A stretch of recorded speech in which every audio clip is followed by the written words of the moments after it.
This is Audible. Tantor Audio, a division of Recorded Books, presents Crime on the Fens by Joy Ellis, narrated by Henrietta Meir. Chapter 1. A night wind blew along the narrow alleyway, bringing with it the smell of ozone and red diesel. Nikki Galena leaned back against the rough brickwork of the derelict warehouse and wondered how many other women of 36 would feel quite so comfortable in such unpleasant surroundings. The back streets that skirted the docks were no place for a lone female at any time of the day, but after midnight they were a definite no-go area. Nikki smiled in the darkness. Right now, there was nowhere else she'd rather be. She pushed the light button on her watch. He'd be here soon. She knew exactly what he'd look like, even though she'd never met him before. Worn denim jeans, a hooded jacket, and trainers. It was like an unofficial uniform, except the jeans were sometimes swapped for sports pants, dark ones with stripes down the sides and a designer logo. Nikki stared unblinkingly towards the entrance of the alley. The rain had stopped, but somewhere water was falling from a broken gutter, beating an uneven tattoo on the already wet flagstones. It was July, but summer meant nothing these days, and right now, Nikki didn't give a damn about the weather.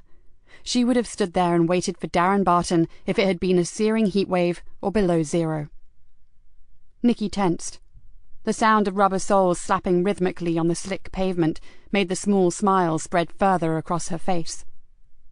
She waited until he was a few feet from her, then stepped silently out, blocking his exit from the alleyway. Darren jumped back and swore. "Silly fucking cow, you scared the life out of me."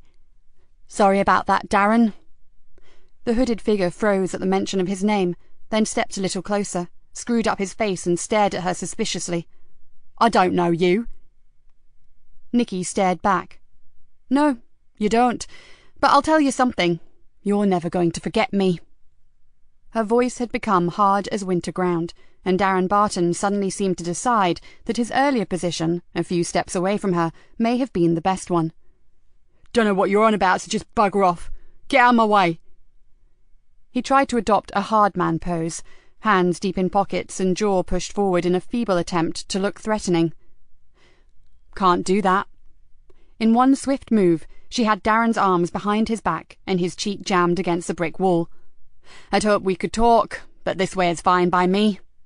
She tightened her grip and saw pinpoint specks of blood appear across the stubbly surface of the man's face. "You see, I don't like you, Darren. Somehow I just can't cope with scumbags like you. Scumbags who kill kids." The man groaned and tried to mutter something. Nikki held both his wrists in one hand, grabbed his hair and pulled his head away from the brickwork. "I never killed no one." His eyes rolled. "Listen, lady, I don't know who you're after, but you got the wrong man." Don't think so." "What you want?" The eyes still looked like a really bad case of hypothyroidism. "A name, that's all. I want you to give me a name. But first, let me tell you why I picked this exact spot for our little chat." The man's eyes narrowed. "It's what's called a dead spot. No cameras, no CCTV, no passers-by, no interruptions, so what else does that mean, Darren?" "No witnesses." The voice was just a gravelly whisper. "Exactly. Clever boy. Maybe you should know that I got connections to some very nasty people. They won't be happy about this." Nikki laughed out loud. "Believe me, the nastiest person you'll ever meet is standing right beside you." She spun him round and pushed him back against the wall. "You carry a knife, Darren?" He glowered at her, but said nothing. "Of course you do. Your kind always does." She stared at him, her loathing barely concealed. "Now, are you going to take it out of your pocket and place it on the ground, or am I going to have to get it off you?" "I'll do it all right, just back off." He may be a good foot taller than her and weigh perhaps 1.5 times her weight, but he had enough sense to know he would be seriously outclassed if it came to fighting dirty. "Down here." Nikki pointed to the wet pavement. "Now, carefully kick it towards me, then back against that wall."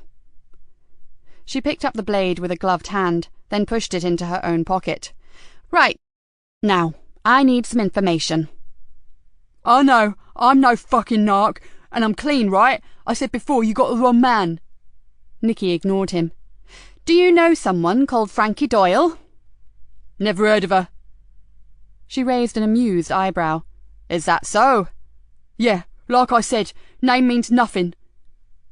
Before the man could take another breath, Nikki had leapt forward, one arm across his windpipe, and her knee jammed hard against his groin. So how do you know that Frankie is a woman? For the second time in 5 minutes, Darren's eyes practically exploded from their sockets. I guess I've heard of her. He coughed painfully. But I don't know her. Really, I don't. So she's out of your league, is she? Something like that. He winced and tried to wriggle away from the unrelenting pressure that her knee was exerting. Let me go.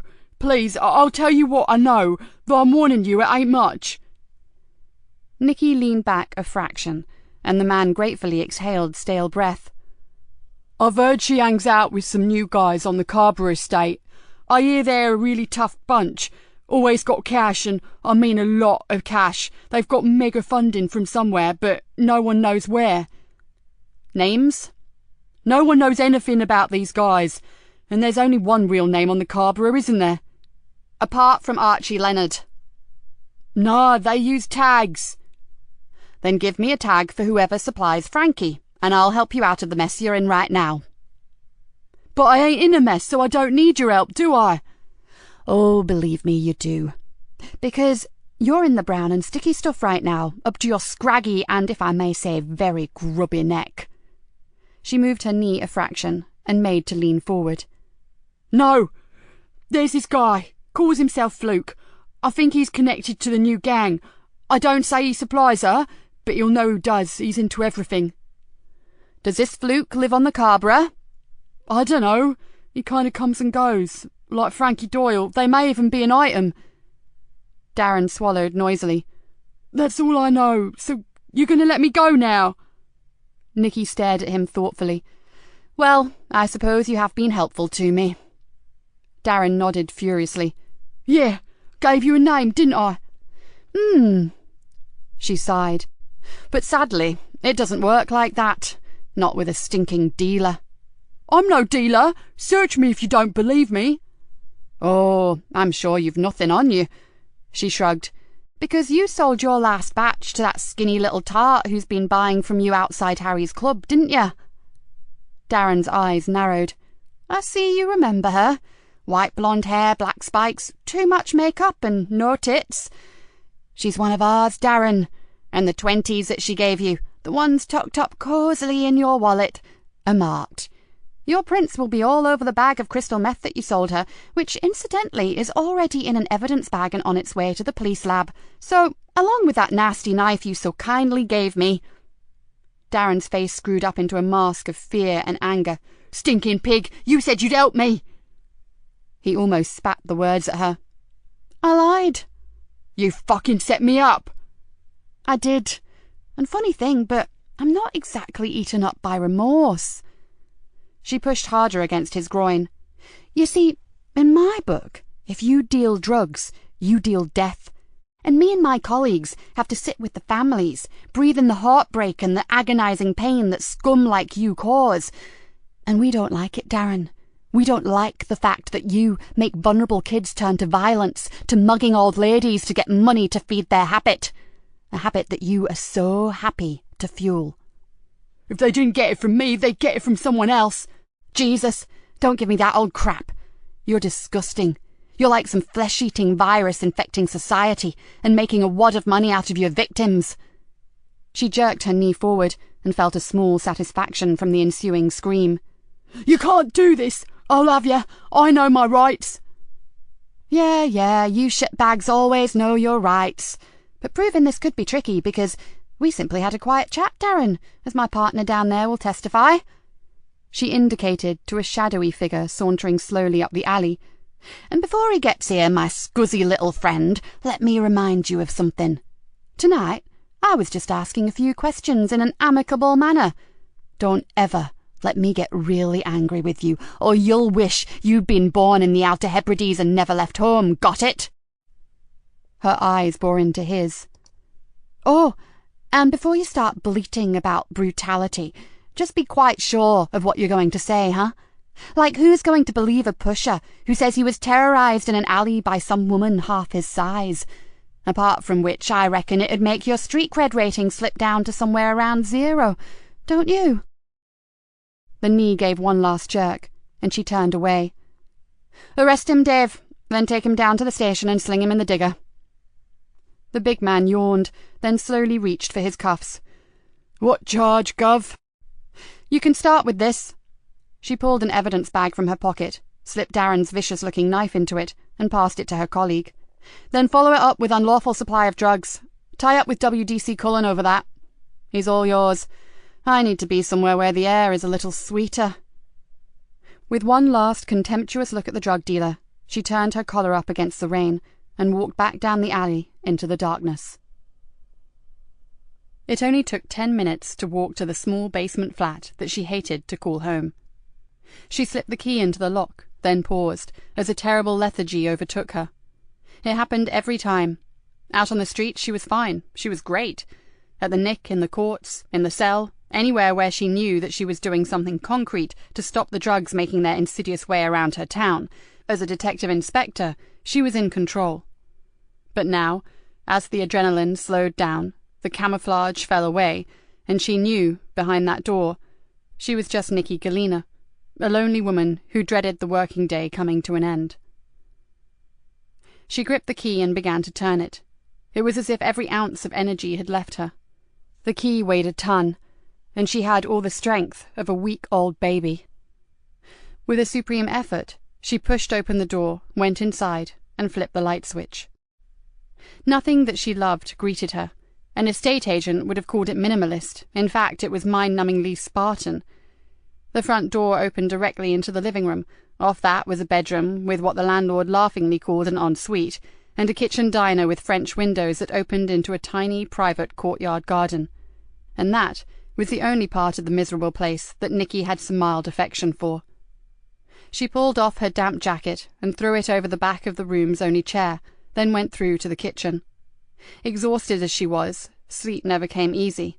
Her body was shutting down, but her mind was in overdrive. She needed help to switch off, and for years it had been in the form of single malt. Now she couldn't even do that. If she got a call, a lead, anything that may bring another result, she'd have to be ready to go at a second's notice, and you sure couldn't do that if you'd had enough units to detonate a breathalyzer. Nikki opened the fridge and peered inside.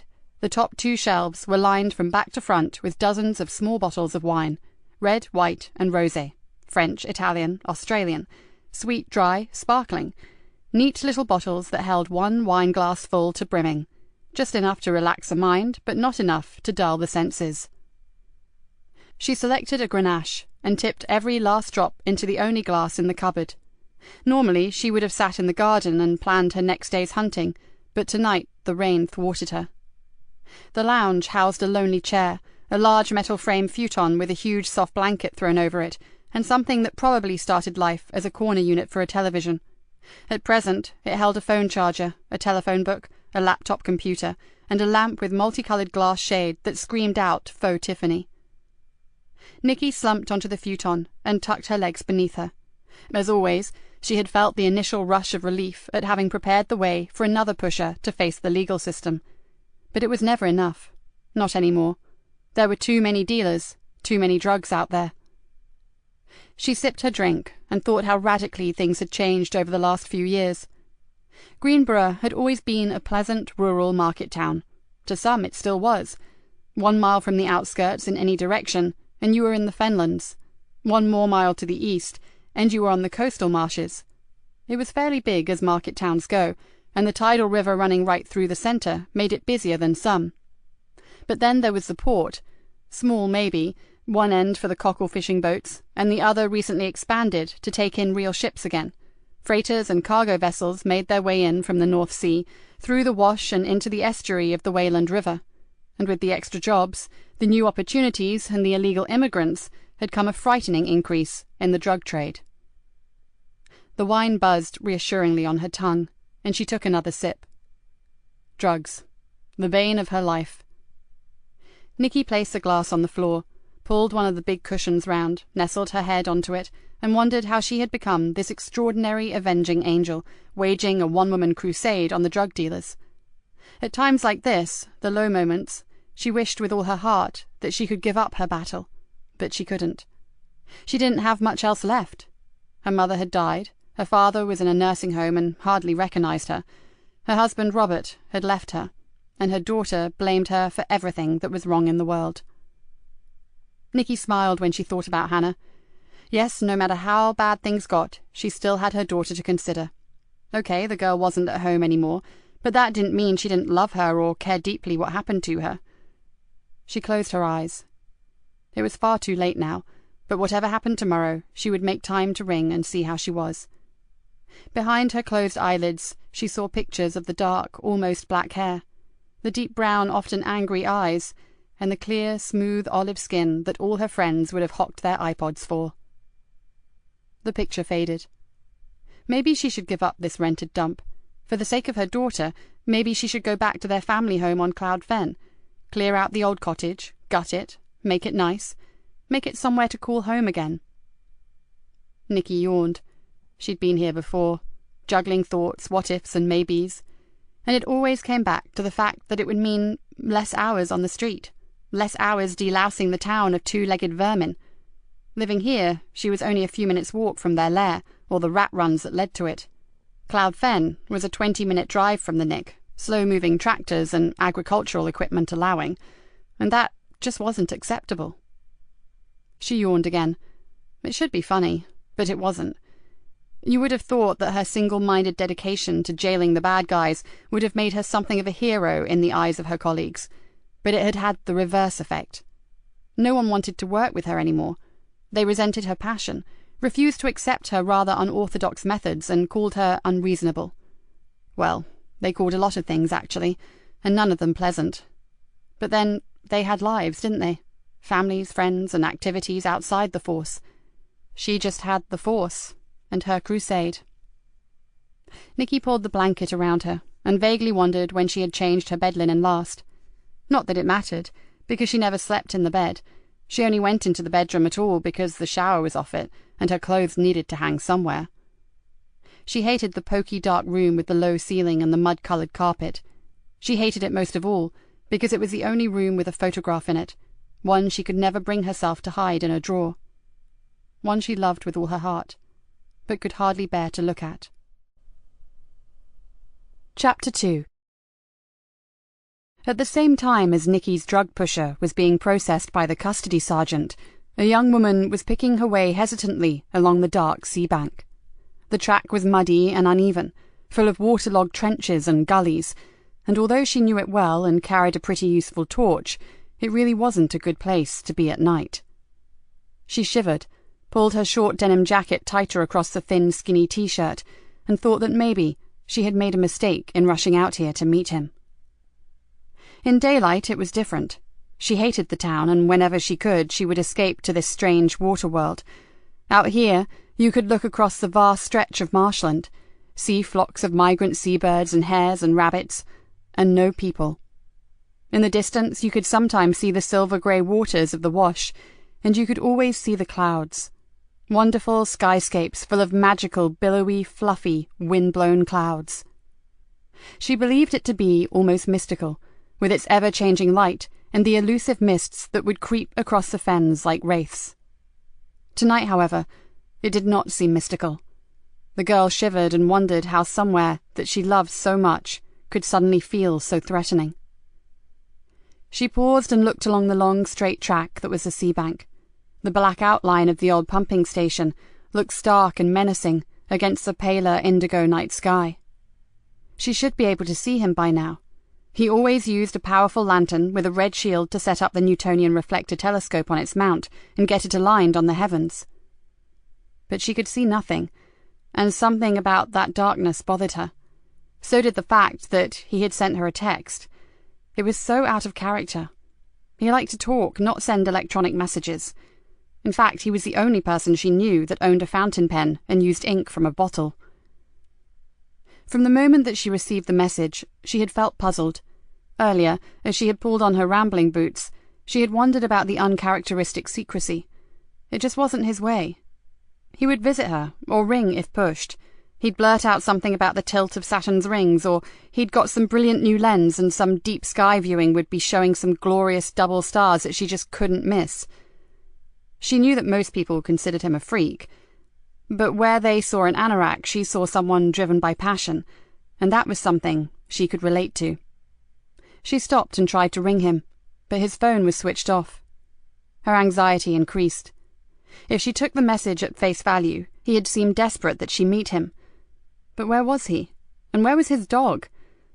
It almost always followed him out to the marsh. Something was wrong. She shivered, and then a scary thought crossed her mind. There were no stars tonight. Fear flooded through her. Oh God, she had been a fool, and now she needed to get off the marsh. If he wanted to see her, he could damn well... Something far darker than the night was roughly pulled over her head, and an arm snaked around her throat, forcing her neck backwards and her throat to close. She jerked her arms and legs, frantically kicking and beating uselessly at her unseen assailant. Then a rushing noise filled her ears, and bright lights exploded behind her eyelids. Abruptly, the roaring sound became everything, and she felt her legs stop their dancing, and her arms fell uselessly to her sides.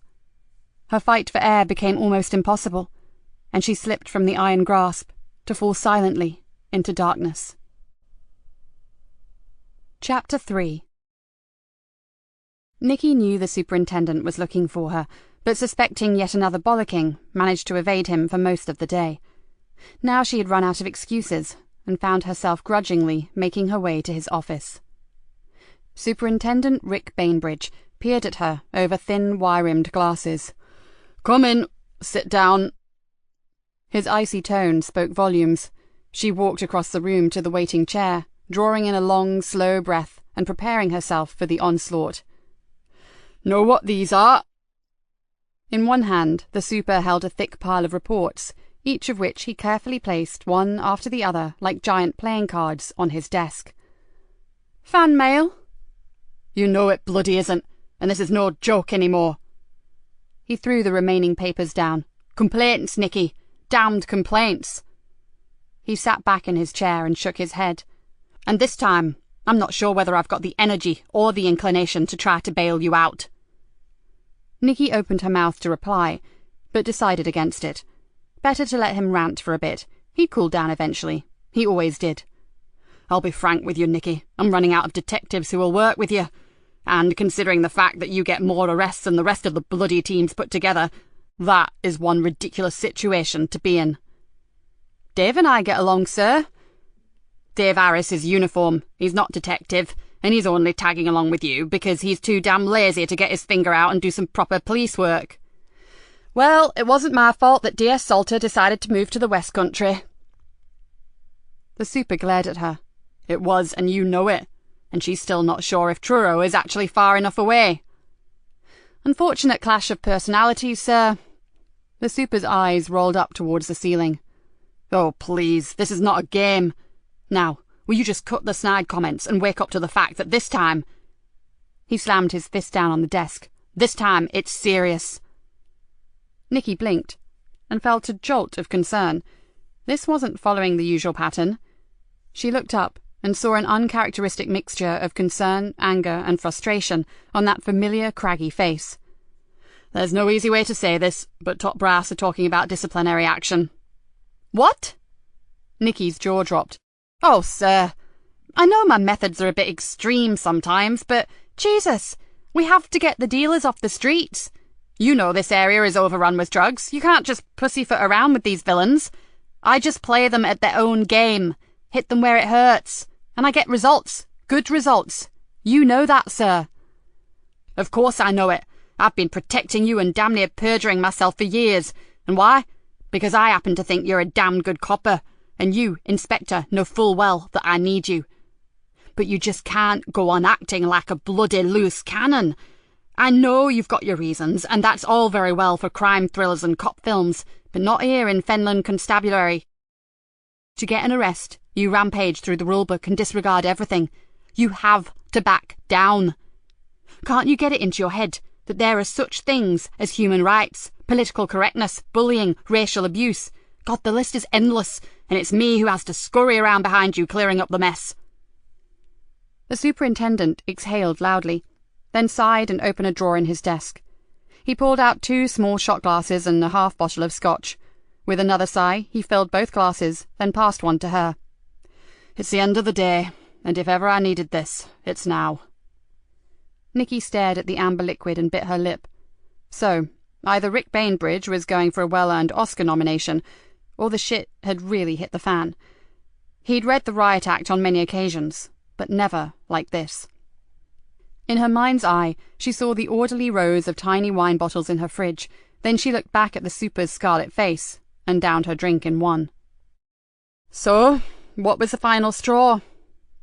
The old familiar taste of whiskey hit her like a painful memory, one you couldn't ignore. Which one of my many misdemeanors actually broke the camel's back? "Nothing specific, Nikki. It's just the sheer volume." He pointed back to the heap of reports. Nikki closed her eyes and hoped that when she opened them, the super would have refilled her glass. She squinted hopefully, but the glass remained empty. Perhaps it was time to test the waters and maybe call his bluff. "Sorry to say this, sir, but if there had been anything that would actually stick in that pile of paperwork, the complaints and discipline investigator would have dragged me into an interview room by now, and my warrant card would be in your drawer, along with that very nice bottle of scotch." She pushed her glass hopefully across the desk. "It's no trick, Nikki. You were in real trouble. The powers that be are sincerely pissed off." He splashed more whiskey into their glasses. "Now they've firmly wedged me between rock and a hard place, so I'll tell you this straight. The message I've been given is that you fall in line or move on. So you really have to help me out here, or it goes out of my hands." "Maybe I should move on?" She hardly recognized her own voice. It was not a poor me statement, and it was not for effect. There was a deep desolation in her words, an emotion that surprised even her. "Oh, sod that for a game of soldiers." The super sipped his scotch and ignored her comment. "I have no intention of losing you, Nikki Galena, but I do have one last-ditch suggestion." He placed the shot glass back on the desk and stared at her intently. "I've had a volunteer." Nikki's eyes narrowed. No one ever volunteered to work with her. "Detective Sergeant Joseph Easter from Fenchester has asked for a temporary transfer, so—" "Holy Joe, oh, no way. I could not work with him." "He's a bloody good detective." "Right, with a huge emphasis on the word good, no doubt." Nikki grabbed at her glass and threw a mouthful of the fiery whiskey down her throat. "Volunteer? Oh yes, I can see what his game is." "And?" "He knows my reputation, and he clearly wants to take good cop, bad cop to a brave new dimension. Or maybe he's after the conversion of the century, and believe me, that would rival that of St. Paul on the road to Damascus." "So, you know something of the Bible, do you? I thought maybe you only read Butterworth's Police Law or Xander on Pace." "Very funny. I'm not a bloody heathen. I would just prefer a detective for a sergeant, not a lay preacher." For the first time since she walked into the room, Nikki noticed the hint of a smile on the superintendent's face. "Give it 1 month, okay? And I guarantee that you'll find there's more to Joe Easter than what the mess room gossips would have you believe." Nikki gritted her teeth. This was a disaster, but she was very aware that the super had been loyal enough to throw her a lifeline, even though a great deal of pressure had been exerted on him. She took a deep breath. It would appear that he wasn't the only one between that rock and a hard place right now. 1 month. Is that a calendar month or 4 weeks? Because if there's a choice, I'd prefer the 4 weeks. "Don't push it, Inspector." The superintendent tilted the remaining spirit in the flat bottle backwards and forwards and raised his eyebrows. "Are you walking home tonight?" Nikki pushed her glass forward, sod the tiny bottles in her fridge. "I am now." Rick Bainbridge watched Nikki leave and let out an audible sigh. He knew so much more about her than anyone else. He'd known her since she was an eager young probationer, full of all the right things that would make her a great officer. But then she had volunteered to take a distress call, and had finished up cradling a dying teenage girl in her arms in a rat-infested basement. It was something that changed her life forever. It screwed up both her marriage and her head, and it sent her off on a personal vendetta that had waged constantly from the moment the youngster died to the present day. If she had never raised her hand and volunteered for that particular job, Rick was sure that Nikki Galena would have been weighed down with brass, gold braid, and respect by now. She certainly wouldn't be the hard-nosed loner, a scary enigma that she'd become over the last years. Rick stood up, picked up his jacket and briefcase, and walked slowly to the door. He would hate to lose her. She practically kept their arrest target going single-handed, but now the ice had become too thin for him to support her for much longer. And at this late stage in his career, he couldn't afford to sink below the waterline with her. He turned off the light and closed the door. The partnership with Joseph Easter was their last chance, because if they both went down now, there was no one left to throw them a line. Chapter 4. As 5 a.m. approached, Greenborough Police Station still buzzed with activity. WPC Yvonne Collins flopped down gratefully into a messroom chair and watched as her partner, PC Niall Farrow, unclipped his heavy equipment belt and lowered it gently to the floor. "Maybe if you put on a few pounds around your gut, you'd be able to cram a load more gadgets on that thing." She stared at her crewmate in exasperation. "Something useful, like an AK-47 or the kitchen sink, maybe?" "I like to be prepared," said Niall smugly. "You're a copper, not a Boy Scout, and if you jam anything else around your waist, there won't be room for us both in the patrol car." "Lighten up, Vonnie. One day I'm sure you'll be grateful for my excellent selection of equipment." He grinned at her. "In your dreams, sunshine." Yvonne smiled as she pulled off her hat and placed it on the chair next to her. Her crewmate's constant exuberance amused her. Niall was only 2 years into the job and still viewed every moment as a great adventure. Yvonne was nearing 15 years' service and had a more pragmatic approach to her job, usually praying for peace and goodwill to all men, something she rarely got to see. "So, how many mask-related incidents do you think have occurred tonight?" asked Niall, leaning back and stretching. "Well, we've had 3, haven't we? 1 mugging, a couple of joyriders, and that group of masked kids trying to break into the chippy. I'm not sure what the other crews have had." Yvonne thought about the spate of petty crimes all committed by youths wearing horrible rubber masks, and gave a little shiver. "Those things are obscene. I just wish we knew where they were coming from." "Yeah, it's weird, isn't it?" Niall went to the coffee machine and sorted through his pocket for some change. "Started with a few school kids wearing them to scare the shit out of each other. Now they're all over town. Someone must know what the devil's going on." Yvonne accepted the coffee that Niall handed to her. "Thanks. I needed this. Let's hope we've seen the last of them for this shift. Oh, those masks give me the creeps." "Collins, Farrell, you've got a shout, now." The sergeant's voice echoed down the corridor and into the messroom. Yvonne grabbed her hat and jumped up. "Bugger! Grab that bloody ton of hardware off the floor, Niall. Here we go again." As Yvonne and Niall chased more masked hooligans around the town, Nikki walked slowly down the corridor to CID. She was very early, but sleep had evaded her, and seeing the dawn rise over the Nick was distinctly preferable to spending one more waking moment in her miserable flat. She could hear the murmured comments of the officers on duty, but she did what she normally did, and ignored them. She didn't need a crystal ball to know what they were saying. News travelled fast through the station, and she had a fair idea that a book had already been opened on how long Old Nick and Holy Joe would last as a team. Nikki pushed open the door to her office and decided that she would not be placing a bet. She took off her jacket, flung it over the back of her chair, and went straight back out to get a coffee. She wanted some time to herself before her new sergeant arrived. She just wished they'd let her go solo. When she worked alone, she was at her best. Now they were pairing her with... Nikki stared at the steaming brown liquid dribbling into the beaker and wondered. With who, exactly? She knew very little about Joseph Easter. As the super had said, everything she knew had come straight from the messroom, and that was not the most reliable source. As she picked up the beaker and placed it in a holder, a wry smile crossed her face. And if Sergeant Easter believed everything he heard about her via the grapevine, he would probably be expecting to meet Medusa herself. Maybe she should use the next hour to do a little sleuthing about him.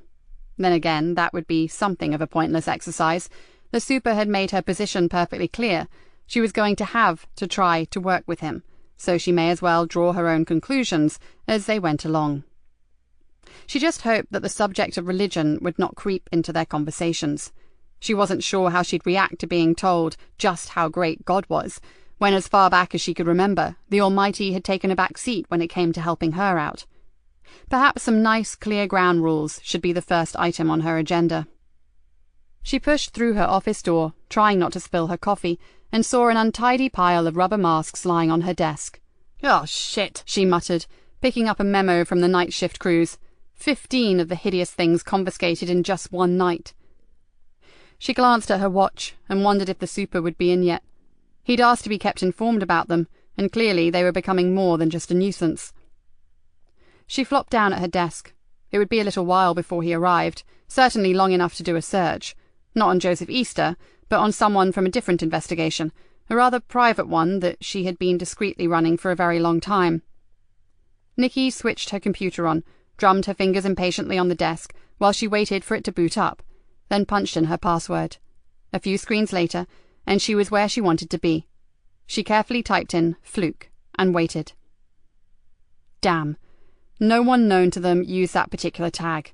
She tried "fluke" in case she had misunderstood the spelling, then widened the search, but still nothing. Nikki closed the program and went onto the internet, but after half an hour's hunting, gave up. Only a rock band of that name, one that Hannah had been a fan of, jarred off any sort of recognition. Nikki signed off the computer and sat thinking about her daughter. Hannah loved the kind of music that destroyed both eardrums and brain cells in one hit, and for a moment Nikki could hear herself screaming, "Will you please turn that rubbish down?" She sipped her coffee and wished that her daughter was still at home. She missed her. She missed the mess, the noise, the arguments, the tantrums and the tears. Funny, really. She missed all the things that she had spent years complaining about. Nikki swallowed another gulp of her drink and glanced back at her watch.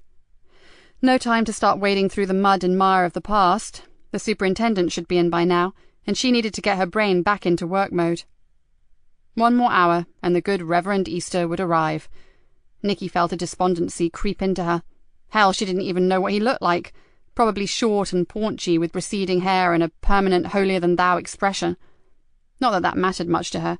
She glanced down at the masks, and thought maybe everyone wore a mask when it suited them. She certainly did, come to think of it. And why should she be worrying about the arrival of the newest addition to her shabby little team? If the jungle drums were correct, he'd just be another lamb to the slaughter, and if he had the balls and stamina of his predecessors, he'd be breaking the speed limit all the way back to Fenchester before nightfall. With a sigh, she picked up her coffee in one of the masks and went to find the super. Superintendent Bainbridge lifted it up with a finger and thumb and stared at the mask with distaste. "What the hell is it supposed to be?" "Part rat, part rotting corpse, and its origin is hazy, to say the least." "Lovely. So why can't we trace the source?" Nikki drew in a long breath. "Beats me, sir. They don't show up legitimately anywhere. Not in fancy dress hire places or in novelty shops or suppliers' catalogues. Nowhere." "What about the internet? That's where practically everything comes from these days, isn't it?" "First place we look, sir. We got a big fat 0. "So how do these kids get hold of them?" "Sounds ridiculous, I know." Nikki ran her fingers through her hair and exhaled. "But they just seem to turn up. Everyone we've interviewed has denied buying or purposefully acquiring them. They just seem to have come by them somehow, and being the opportunists that they are, have used them for whatever mischief or devious little crime they were planning on committing." The super frowned. "And is there any connection between the youngsters who have been using the masks?" "Not really. The kids come from different schools, different areas of the town, even different ethnic groups." She shrugged. "The first users were a bunch of school kids nicking their classmates' dinner money. Then they appeared on the Carver estate where some little scroats were playing some sort of scary knockdown ginger and putting the frighteners on whoever opened the door. Then we had a couple of handbag snatches with kids wearing them, and a mugging over near the railway station. Now, they're all over the place." "And last night?" "PC Collins and Farrow left me a memo, sir. One little tow rag that they brought in, called the mask by a name, called it a Griffix, apparently, then clammed up tighter than a duck's backside. WPC Collins Googled it, but found nothing. I'll have a word with them before they go off shift, sir, maybe." "Sorry to interrupt, sir." The big frame of Jack Conway, the duty sergeant, appeared in the doorway. "I've had the Dean of Fenland University on the blower. One of his third-year students is missing. She's 21, apparently, and I told him the score regarding Mispers, but he wondered if you'd give him a ring. Said you know him." The superintendent frowned. I do. Did he leave a number, Jack? Yes, sir. Got it right here. The sergeant handed him a note and left. As Nikki made to follow him, the super called her back. Hang fire, Nick. Let's just check this out. I've known Kenneth Villiers for years. He's been a staunch supporter of everything we've been trying to do with the youth of Greenborough, both financially and with practical help. One thing I do know about him is that he's not the type to panic over one wayward student. For several minutes, Nikki listened to a one-sided telephone conversation, but from the super's tone and the grave expression on his face, she knew he was taking everything that he was being told very seriously. After a while, he slowly replaced the receiver in its cradle and said, I don't like the sound of this. I'm aware this young woman is not considered at risk or indeed even vulnerable, but Dr. Villiers is quite certain that something has happened to the girl. What's the situation? Her name is Kerry Anderson. She's 21 years old in her last year, taking a BA in photography. Star pupil, preparing to go to postgraduate level. Apparently she went out late on Monday night, which is not unusual, but she failed to show up for a field trip yesterday, which was very unusual. Nikki thought carefully, then said, Well, I know we'd normally refer him to the Missing Persons Bureau, but if this Villiers is such an important benefactor, would you like me to make a few low-key inquiries? The superintendent flashed her a concerned glance. I'm not sure that's a good idea. She leaned forward, knowing full well that the super was remembering the old case that nearly sent her off the rails. I'm okay with it, honestly. Her eyes pierced him with their intensity. Then she lowered her voice to almost a whisper. Please, don't keep protecting me from every case that involves young women. I have my new sergeant as from today, and all I'm doing, apart from my constant battle with the drug dealers, is playing with bloody Halloween masks. Let's face it, sir, 10 to 1. Your student has buggered off with the boyfriend and discovered that nookie is far more fun than seminars, tutorials, and lectures. She mustered a pathetic smile and pleaded, Please, super, let me do this.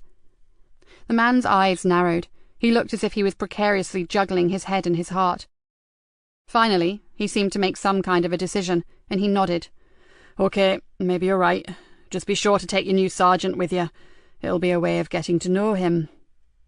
Like hell, she thought, but managed to freeze-frame her smile for a little longer. Thanks, super. As soon as he gets here, we'll get on to it. Chapter 5. Detective Sergeant Joseph Easter stood by his parked car and looked across at the police station. It was about as different to his old patch as a Morris Minor to a Ferrari Enzo. Fenchester Nick was a 1920s piece of history, while this sparkling edifice of steel and smoky glass was strictly ultramodernism, and bloody ugly with it. He grinned to himself, and that was just fine. He needed everything to be completely different, and this was about as different as it got.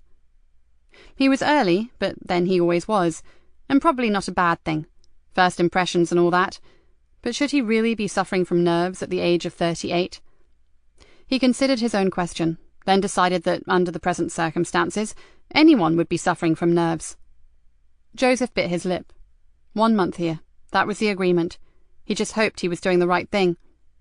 He took a deep breath and straightened his tie. One more thing to do before he went in. He removed his mobile from his pocket, flipped it open, and pressed a speed dial number. Hi there, sweetheart, it's Dad.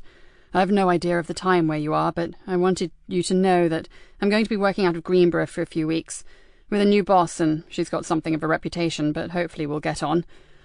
That's all, I guess. Hope you're okay, and I'm on the same number if you need me. And I love you. Always have, and always will. He shut the phone and closed his eyes for a moment. A face swam behind his eyelids, long light brown hair and huge hazel eyes, uneven dimples and very white teeth. Yes, I love you. But sadly it looks as though I have just run out of excuses for not going into that arty-farty tin can of a building and introducing myself. Before he opened his eyes, he muttered a few quiet words to himself, then strode across the paved courtyard to the front entrance. Joseph stepped inside, looked around, and was forced to smile. It may be a high-tech modern building, but the clients who frequented it were exactly the same as those in Fenchester. They just stood out as being even more grubby and smelly against the shining safety glass and clean acrylic-painted walls. In his old Nick, they kind of blended into the worn and faded flooring, the chipped woodwork and the high, dark-stained ceilings. Joseph walked briskly up to the reception desk. Detective Sergeant Easter to see Superintendent Bainbridge, please. The briefest hint of amusement that crossed the woman's face was not lost on him. If you just wait a moment, sir, I'll take you up. She turned away and called loudly for someone to cover the desk for her. Instantly, he saw a sea of curious faces look his way. As they walked across the foyer towards the lift, she said, "The super will be very pleased to see you, sir." "Why, is something going down?" The woman raised an eyebrow. No, it's just that CID are not up to full strength at present. Di Galena's last sergeant relocated to the West Country, you know." She gave him a sidelong glance as they moved into the lift, and Joseph stifled a grin. "Yes, I heard. Lovely part of the world." Lovely." The woman gave him an overly innocent look and said, "You are going to be working with Di Galena, aren't you?" The lift sighed and stopped with hardly a shudder, which made a very pleasant change from flights of stone stairs with rickety brass rails. He flashed her one of his brightest smiles and thought, "You know full well I am my friend, but if you want to play, that's fine by me." "Oh, yes, and I'm really looking forward to it." The eyebrows lifted again. "Second door along, sir, and good luck." The lift doors closed silently, but he could have sworn that he heard a soft giggle coming from inside. Joseph paused and considered that perhaps his name should have been Daniel, because this felt very much like the entrance to a lion's den. He gritted his teeth, took a long deep breath, and knocked on the door. As Joseph waited tentatively outside the superintendent's office, a commuter train pulled out of Greenborough Station. None of its occupants took notice of the two sullen-faced youths who sat on a graffiti-covered bench. As the train moved slowly away, they glanced at each other, then left the seat and silently slipped down the steep bank at the end of the platform and disappeared into a scrubby area full of weeds and broken concrete. "Can you see them?" one boy whispered urgently. "Give us a chance." Crouching low, although there was little chance of being spotted in this god-forsaken spot, they searched between the stunted, wind-blown shrubs and untidy piles of builder's waste. "Got it!" The taller of the two cursed and scrabbled his way through a thicket of nettles and brambles to where he could see the sack. It was an orange nylon bag, the sort that held onions or other root vegetables, something often seen discarded beside the acres of arable fields or in the rubbish that collected beside railway tracks. The boy dragged it out and pulled the drawstring tie open. "Wicked! How many?" The smaller boy squatted down beside him and peered into the bag. 20 or more." "Yee-haw!" whooped the younger one. "Hey, Marcus, what if we tried to make something out of this lot? Even just a $5 on each, what you think?" "I think you have shit for brains, arsehole. You know the score. These things come and go. No money ever changes hands, right? The only one who gets anything are you and me, and that's for making sure things are done right, so don't forget it." "Well, it's still risky, ain't it?" The younger one looked peeved. "If we got caught—" "Don't be a total turd, Mickey. No one's going to catch us, and if they did, what exactly have we done?" He shrugged. "We've picked up a sack and looked in it. Last time I drew breath, there was no law against that. So—" He glowered at the other boy. "We take these to the arranged places and forget all about them until we get another call, okay?" He drew a plain sealed envelope from the sack, opened it, and handed his friend a couple of notes. "Just don't get greedy, Mickey. This is money for old rope, and you know it." The boy took the money and counted it. "I suppose. It's just that my granddad told me never to pass up a chance to make a fast buck, that's all." "It would be a very deadly buck, man. The last one you'd ever make. I've been told what would happen if we cock up, and it ain't nice, believe me." Mickey's already pasty face blanched a shade paler. "So, what's it all about? Why all this big secret shit?" The older boy grabbed Mickey's shoulder, fingers biting deep into his flesh. "Look, do you want that cash, or do I find someone else to help me? Someone who can keep his fucking trap shut for longer than 20 seconds at a time and not keep asking fucking stupid questions?" Okay, back off, I'm sorry, all right. Just get off me and let's go make the drops." Without another word, the two boys gathered up their precious bag and made their way to a crumbling wall at the back of the yard, where they scrambled over and disappeared into the copse beyond. Nikki strode down to the front desk. The new recruit would be here shortly, and as she obviously could do nothing to alter that fact, she'd get in first and leave him a message to report directly to her office. "When Detective Sergeant Easter arrives, please tell him—" "Oh, he's already here, ma'am." The officer feigned surprise that she should not know this fact. "He arrived over half an hour ago. He's with the superintendent." Nikki bit back a retort. settled for a muttered "thank you," and turned on her heel. She really should have known that Mr. Efficiency would be early. For a moment she felt very tired of what she had become. She had never set out to be the Fenland Constabulary's #1 harridan. Over the years it had just kind of turned out that way. When the people you worked with are not as driven as you are, it's inevitable that you end up resenting each other. And now the super would no doubt be sitting in his office sipping tea and prepping the new boy for what he should expect from working with old Nick. She pushed open the door to CID, then halted abruptly, as she saw Superintendent Bainbridge talking to a tall, fair, floppy-haired man. "Ah, Nikki, excellent, excellent."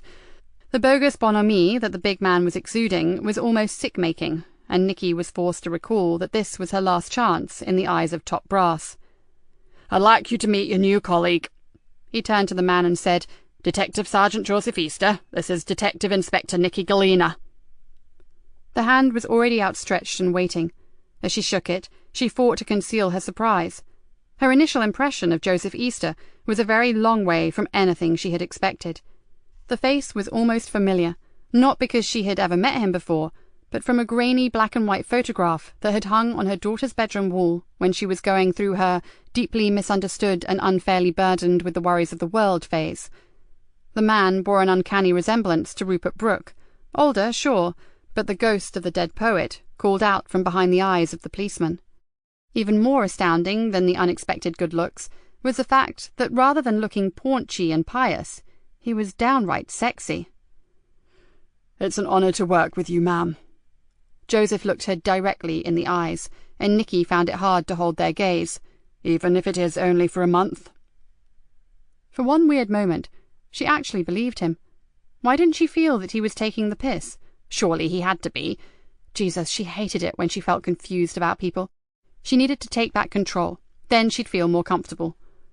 4 weeks, actually, Sergeant, and although I hate to break up the party, I think the pleasantries can wait. We have some inquiries to make about a missing young woman. And I think a quick guided tour of the station should come first, Nikki. After all, Joseph is a stranger here. The super threw her a warning glance. No, that's okay, sir. Joseph shook his head. D.I. Galena is quite right. I can find my way around as we go along. No problem at all. The superintendent stepped back and raised his hands in surrender. Then over to you two, and keep me informed on everything. Good luck. Nikki wondered which one of them would need it. Take that empty desk by the window, Sergeant. My office is over there. She pointed to the corridor. The coffee machine is on the landing by the lifts, the Kazi is at the end of the hall, and the canteen is in the basement. Guided tour over. Now, I like my coffee black, strong, and no sugar. Sort that out, and then meet me in my office in 2 minutes. As she closed her door behind her, she leant on it for one moment and blew out a long, whistling breath. Joseph Easter was nothing like she had imagined. In 2 minutes, he was tapping on her door, then placing a beaker of coffee on the coaster on her desk. Sit down. There are 1 or 2 things we need to get perfectly clear before we start. She fixed him with one of her best, unblinking stares. I never asked for this. I like to work alone. I'm not easy to work with. In fact, according to most of this bloody station, I am damn near impossible. And I deeply suspect your motives for coming here. Joseph returned her stare. Fair enough. But you know that my old Inspector Val Hughes was forced to retire. Yes, she was injured working the Castor Fen murders. Nikki wondered where this was going. We had a very good working relationship, ma'am, but I'm afraid I did not gel too well with the officer who took her place. He shrugged. I wanted a change, ma'am, a clean break, something completely different. Nikki looked at him steadily. Do you see me as a challenge, Sergeant? The detective seemed completely unfazed by her question. No, ma'am, I don't, but I know a little of your record, like your Queen's commendation for bravery. You are driven and passionate, and your methods may not be the same as mine, but we want exactly the same outcome. We want the bad guys off the streets and put away for as long as possible. He paused. I know you take a lot of flack because of the way you work, while I take it because of the way I am. Nikki leant forward, her elbows on the desk and her chin resting in her hands. She saw no deception in those curiously dark eyes.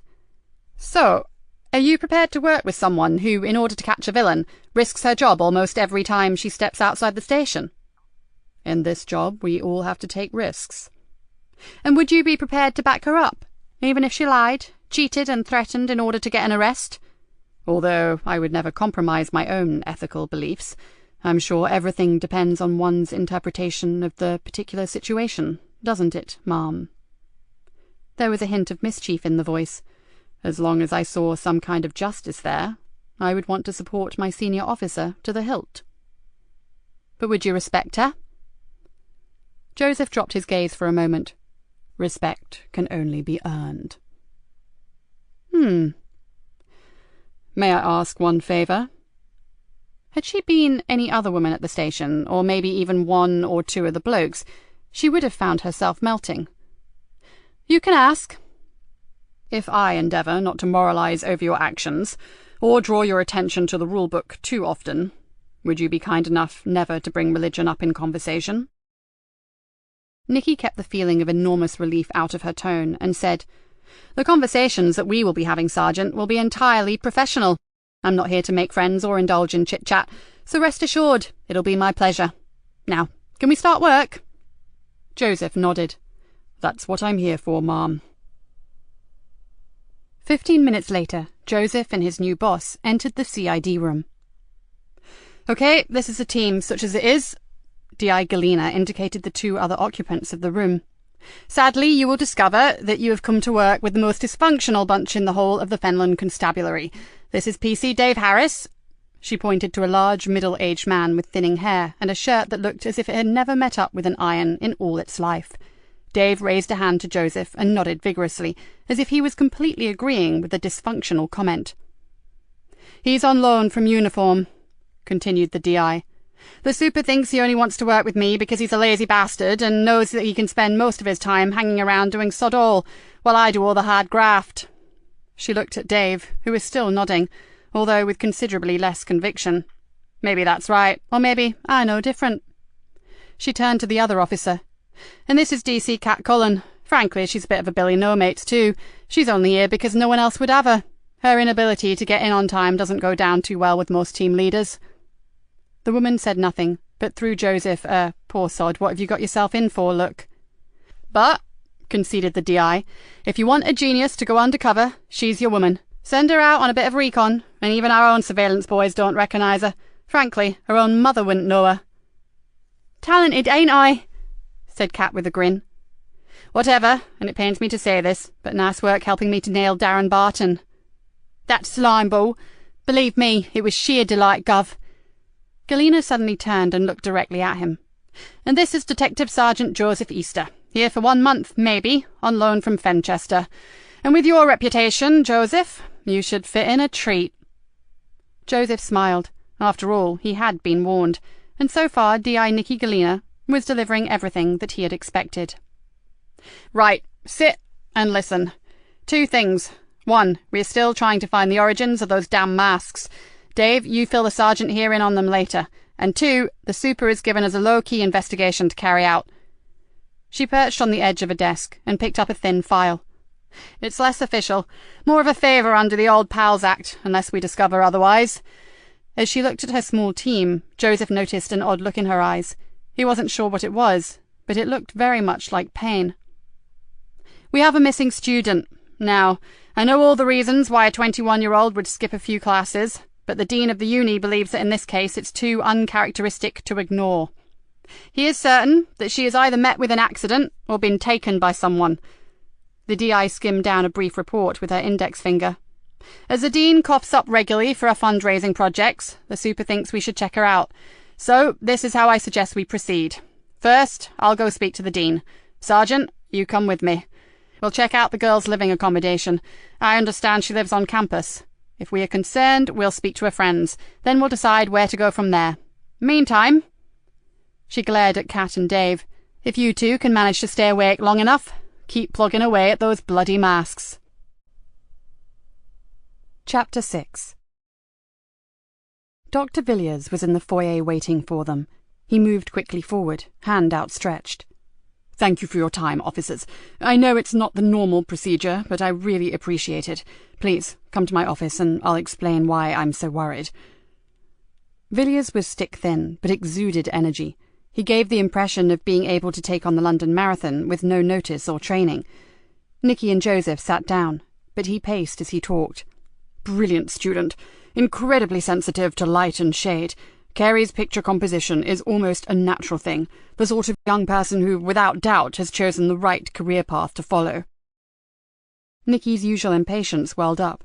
She wanted to get down to the nitty-gritty, but recognised that the man felt he should explain himself fully. And that is one of the reasons why she just would not have missed the field trip to Derbyshire yesterday. The whole trip was organised around a particular place that she herself had designated as a superb spot for landscape photography. The pictures that she hoped to take were going to be used in her final presentation, in her portfolio. No way she would have missed it. Does she have any particular problems, sir? None that I know of, Inspector. She seems very well balanced. Friends? A particular friend here? She's generally popular, but strangely has no one that I would call a best friend. He frowned. But I think that may simply be because she is so passionate about her course. She's something of a rare breed, truly dedicated. Her supervisor has high hopes that Carrie will go a very long way. Boyfriend?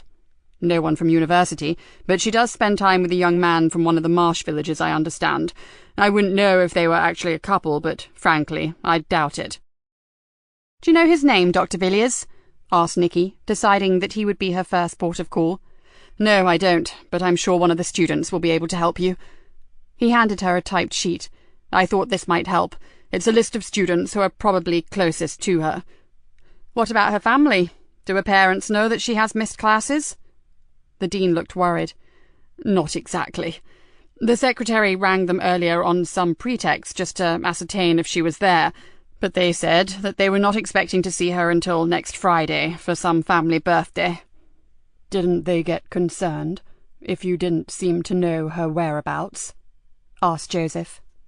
Third-year students have a fair amount of free time for their studies, Sergeant. There's a greater emphasis on independent learning. We don't keep them locked up. What is her family background, sir? Family well off? Absolutely not. They live on the Carver estate. Carrie came here by way of a scholarship and a grant. Her schoolwork and examination results were exemplary. Nikki's eyes widened. A kid from the borough, making it to uni. Now that's refreshing. Not every child from a poor background finishes up as a mugshot, Inspector. A few have enough drive and inclination to move upward. Not many. Sadly, we spend most of our life seeing the other end of the spectrum. Nikki stood up. May we see her room, Dr. Villiers? Of course, but they don't have rooms anymore. The modern version is called a pod or a cube. And if it's all right with you, I won't come with you. My visits to the students' quarters are kept to the minimum, and my presence would definitely cause speculation that something is amiss. And ours won't? Asked Nikki. You aren't wearing uniforms. Lots of people come and go through the living centre. The dean opened the door. Excuse me. I'll go and get you a pass card. There goes a seriously worried man, muttered Joseph as the door closed. Wouldn't you be, if this kid is the A-class swot that he reckons she is? Nikki walked to the window and looked across the acres of ground and whispered, almost to herself, I've got a very bad feeling about Carrie Anderson. Joseph looked across the campus and his eyes widened. This is all changed beyond recognition. An uncle of mine used to live in one of the old houses in Blenheim Road. He indicated to an area beyond the perimeter wall. You could see the art college as it was then, from his bedroom window. It looked like some rambling old mansion house in lovely Parkland. Nothing like this. Never heard of Progress? Nikki was in no mood for giving talks on Greenborough's regeneration over the last decade, and thankfully Joseph took the hint. The student living quarters bore no resemblance to any student digs that Nikki had ever seen, and she'd seen a few grubby rooms in her time. Ultra-modern, the main entrance opened onto a large communal space with a central hub that housed chairs and tables, and a bank of ovens, refrigerators, and store cupboards. Several students were making snacks, getting hot drinks, or generally hanging out there. A series of corridors radiated from the central core, and off these were the student pods. Using the swipe card, they let themselves into Carrie's private domain. For a student, it was unnervingly tidy. The bed was made, and there was very little clutter of any kind around. It seemed that Carrie's only concession to traditional student living was to cover the walls with pictures, but hers were very professional pictures. Bloody hell! Villiers was right. Nikki studied an atmospheric black and white study of a derelict windmill. She's damn good. I suppose it's her work. I'd say so. Joseph looked from picture to picture, with the probable exception of these. He pointed to a collection of postcard-sized photographs. Nikki squinted. What are they? Stars and stuff? They are astro photos taken through a telescope, and to get quality like this, someone was using some pretty expensive equipment, I'd say. Not her? Wouldn't think so, unless she keeps her telescope and accessories somewhere else. There's no room for that kind of stuff here. He looked around, then added, and frankly, science, astronomy, and cosmology enthusiasts who would be capable of taking shots like this tend to be male. Sexist? Far from it. I'm actually admitting that geeks, nerds, and anoraks are generally blokes.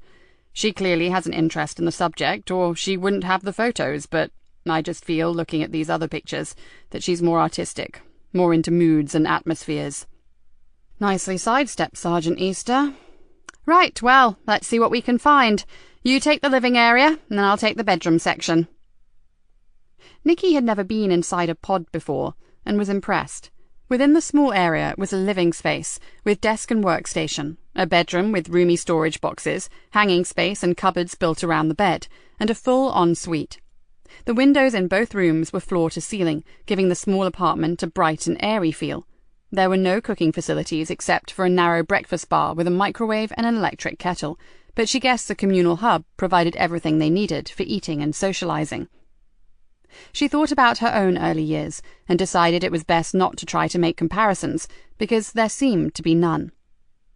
She began to sift through Kerry's belongings and felt a pang of nostalgia at seeing the young woman's bright, trendy clothes.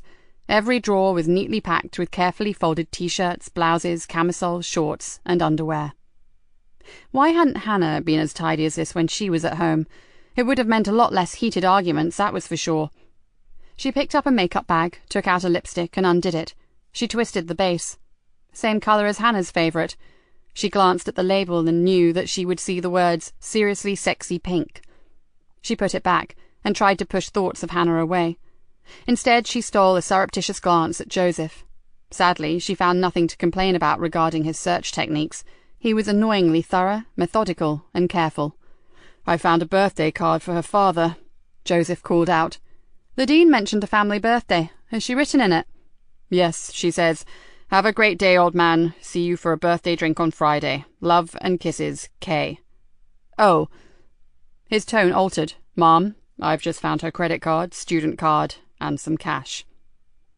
Nikki felt a cold shiver snake across her shoulder blades. "I said that I had a bad feeling about this." Joseph gave a short sigh and held out a piece of paper with a scrawl of handwriting across it.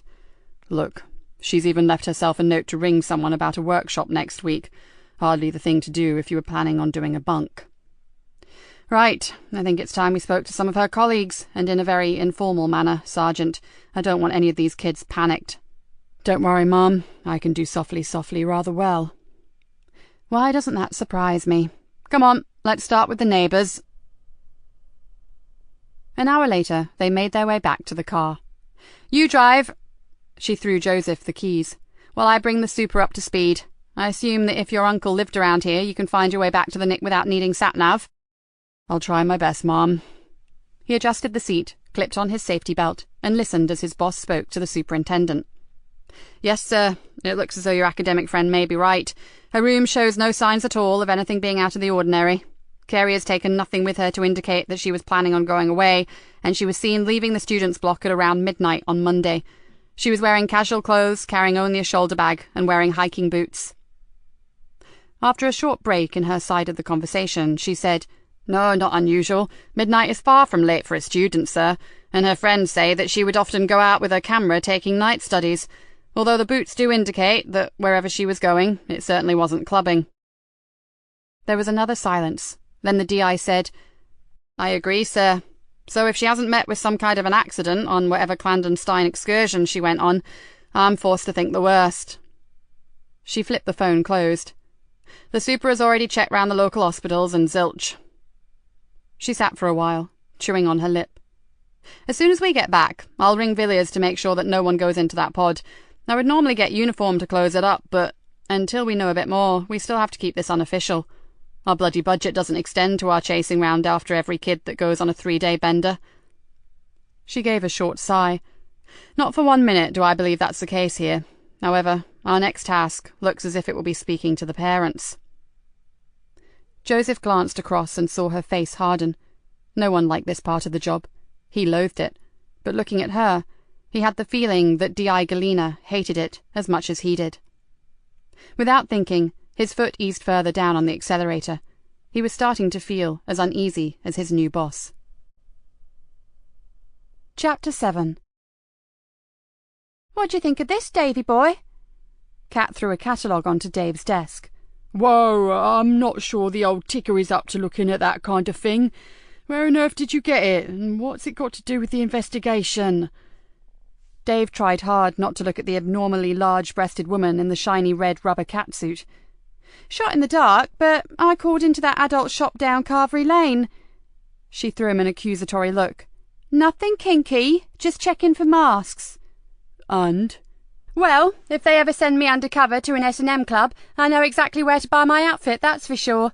But I digress. The bloke who runs it, Jimmy, he imports all his masks via a wholesaler from China. Hardly surprising, I know, but listen to this. Apparently there's a big market in really scary handmade ones, made here in the UK. "I've just been looking at them on the web. They are horrific. Look at this one." He double-clicked the mouse and a hideous rubber horror mask appeared full screen. "That is kid stuff, mate, believe me. Take a look at this if you've got the stomach." Kat flicked through the brochure to find the right page. "What about that?" Dave visibly recoiled.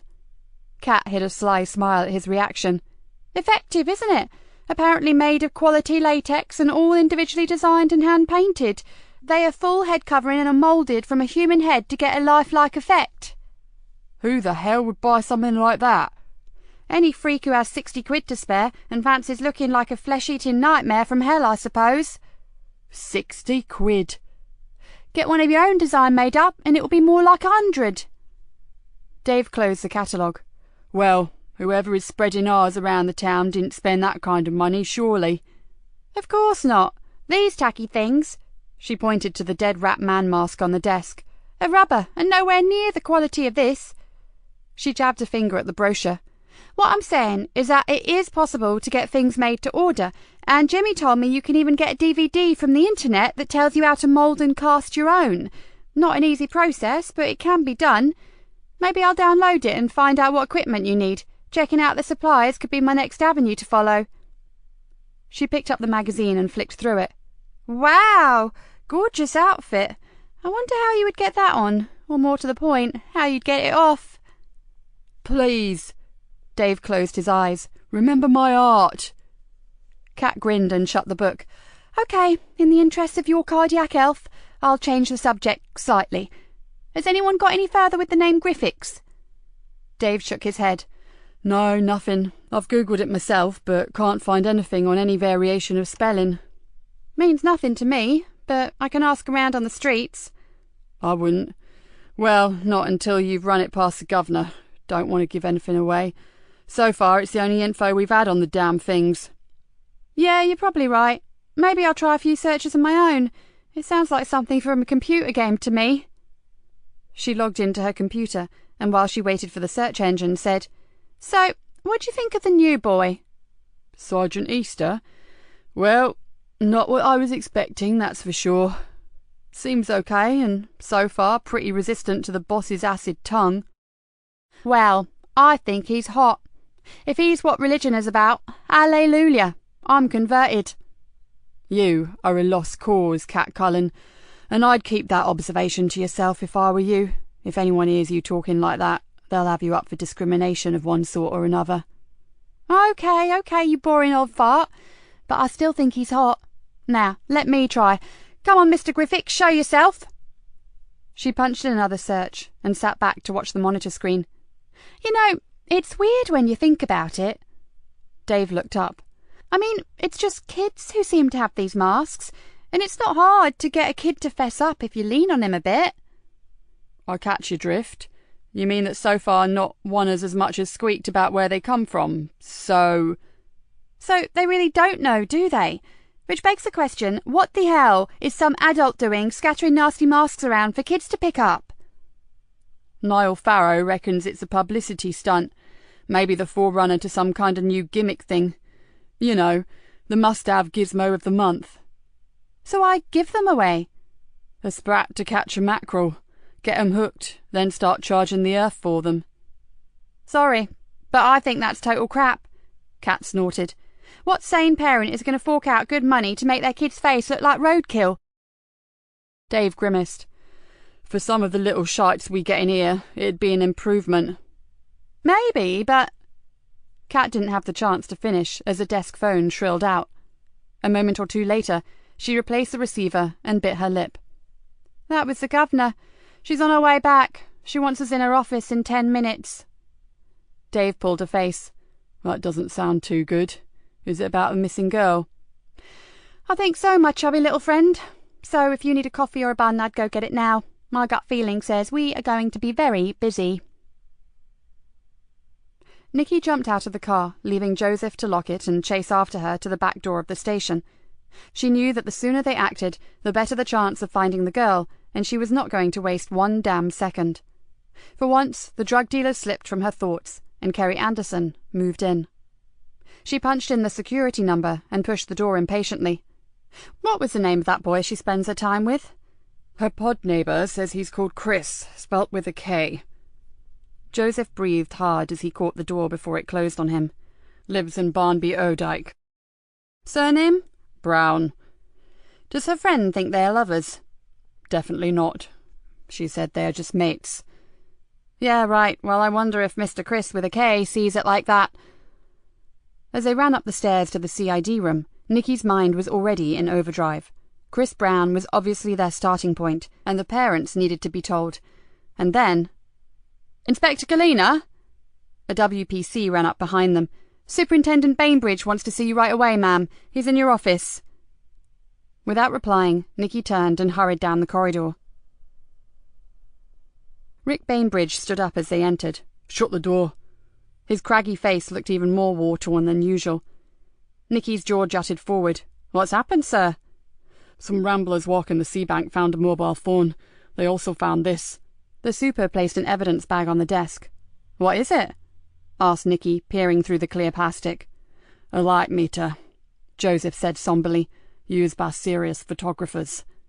A photographer like Kerry? The man ran a meaty hand through his hair.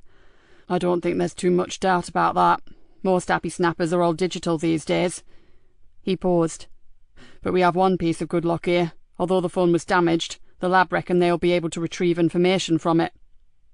Right, so we now know she's been abducted. Nikki drew in a deep breath. It's time to get the official wheels turning. The super held up his hand. Yes, but before we open the floodgates, Inspector, I want to know 100% that the phone belonged to her. It has to be hers, exploded Nikki. Her friends say she often goes up the sea bank, either taking photos or sky watching with her little mate, Chris, and she was last seen wearing hiking boots. What more do you want? Confirmation, said the super patiently. Sir, you know the timescale for finding abductees. The first 24 hours are crucial, and we've already lost valuable hours. The superintendent reached for the ringing phone. It's the lab, he muttered, holding his hand over the mouthpiece.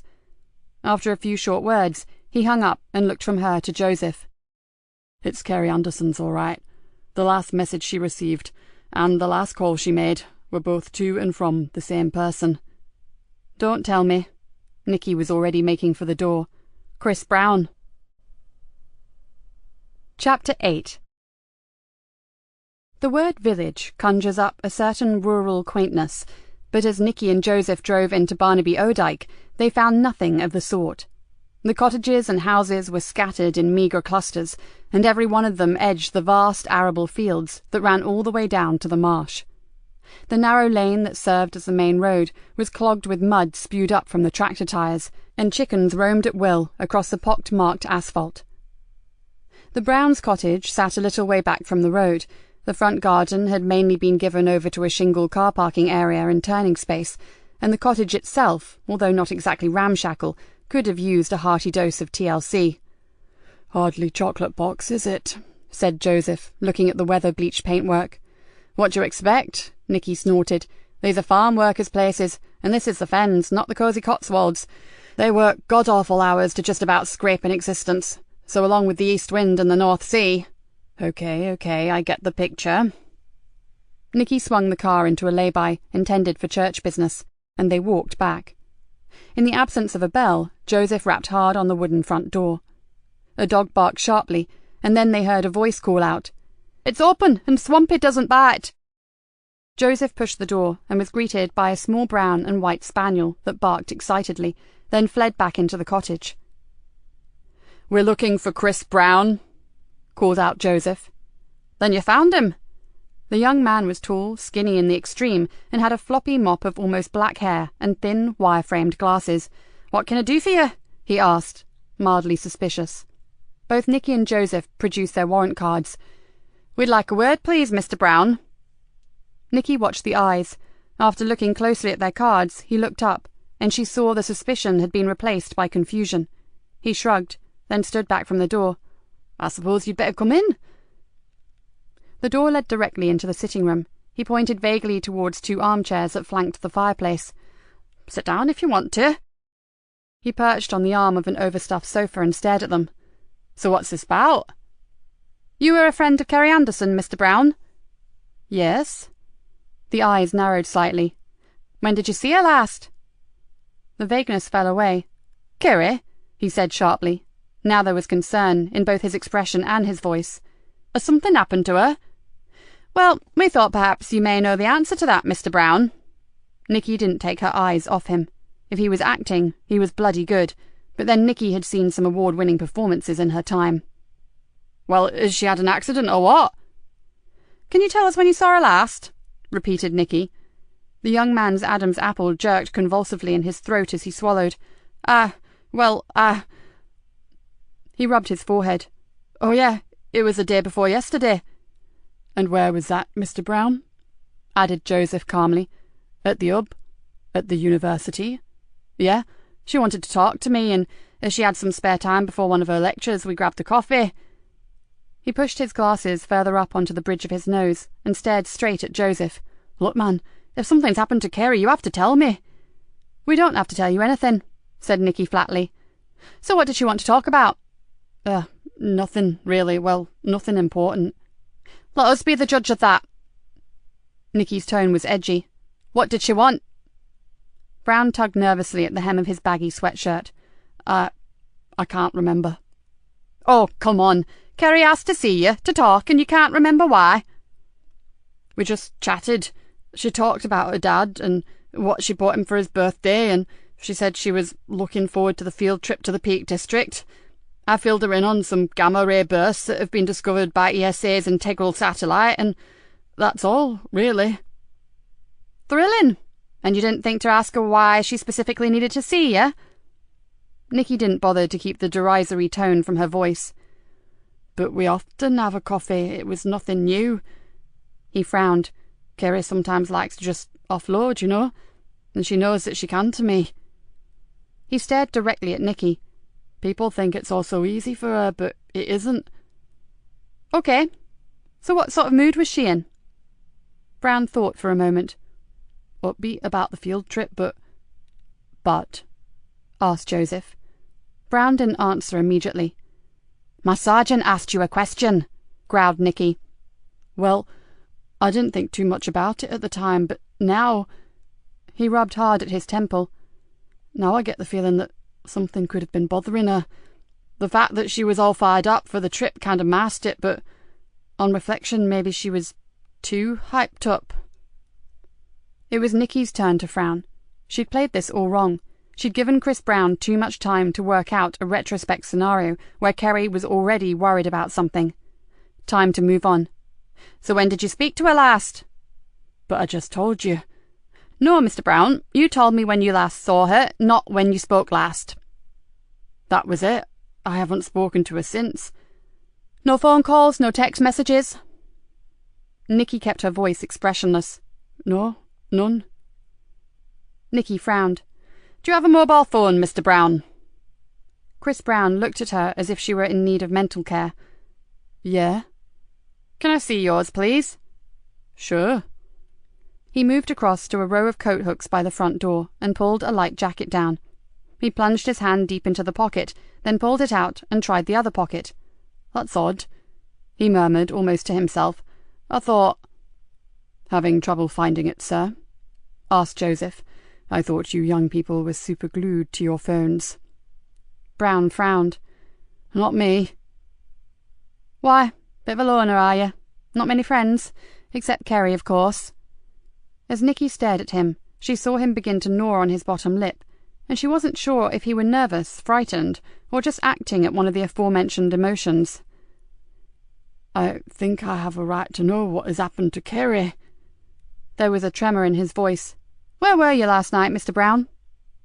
He tensed. I was here. Was anyone with you? I was alone. My mother was away last night. And is there a father? Joseph's tone was gentler than Nikki's, and it irritated her. No father. And your mother was conveniently away? Barked Nikki. It wasn't convenient, whatever that means. She's a rep for a sports equipment company. She's often away. Now will you please tell me what the hell is going on? Nikki noted the shaking hands and the reddening cheeks. We need to find your phone, Mr. Brown. Perhaps my sergeant should help you look for it. If it's not in my pocket, then I've lost it.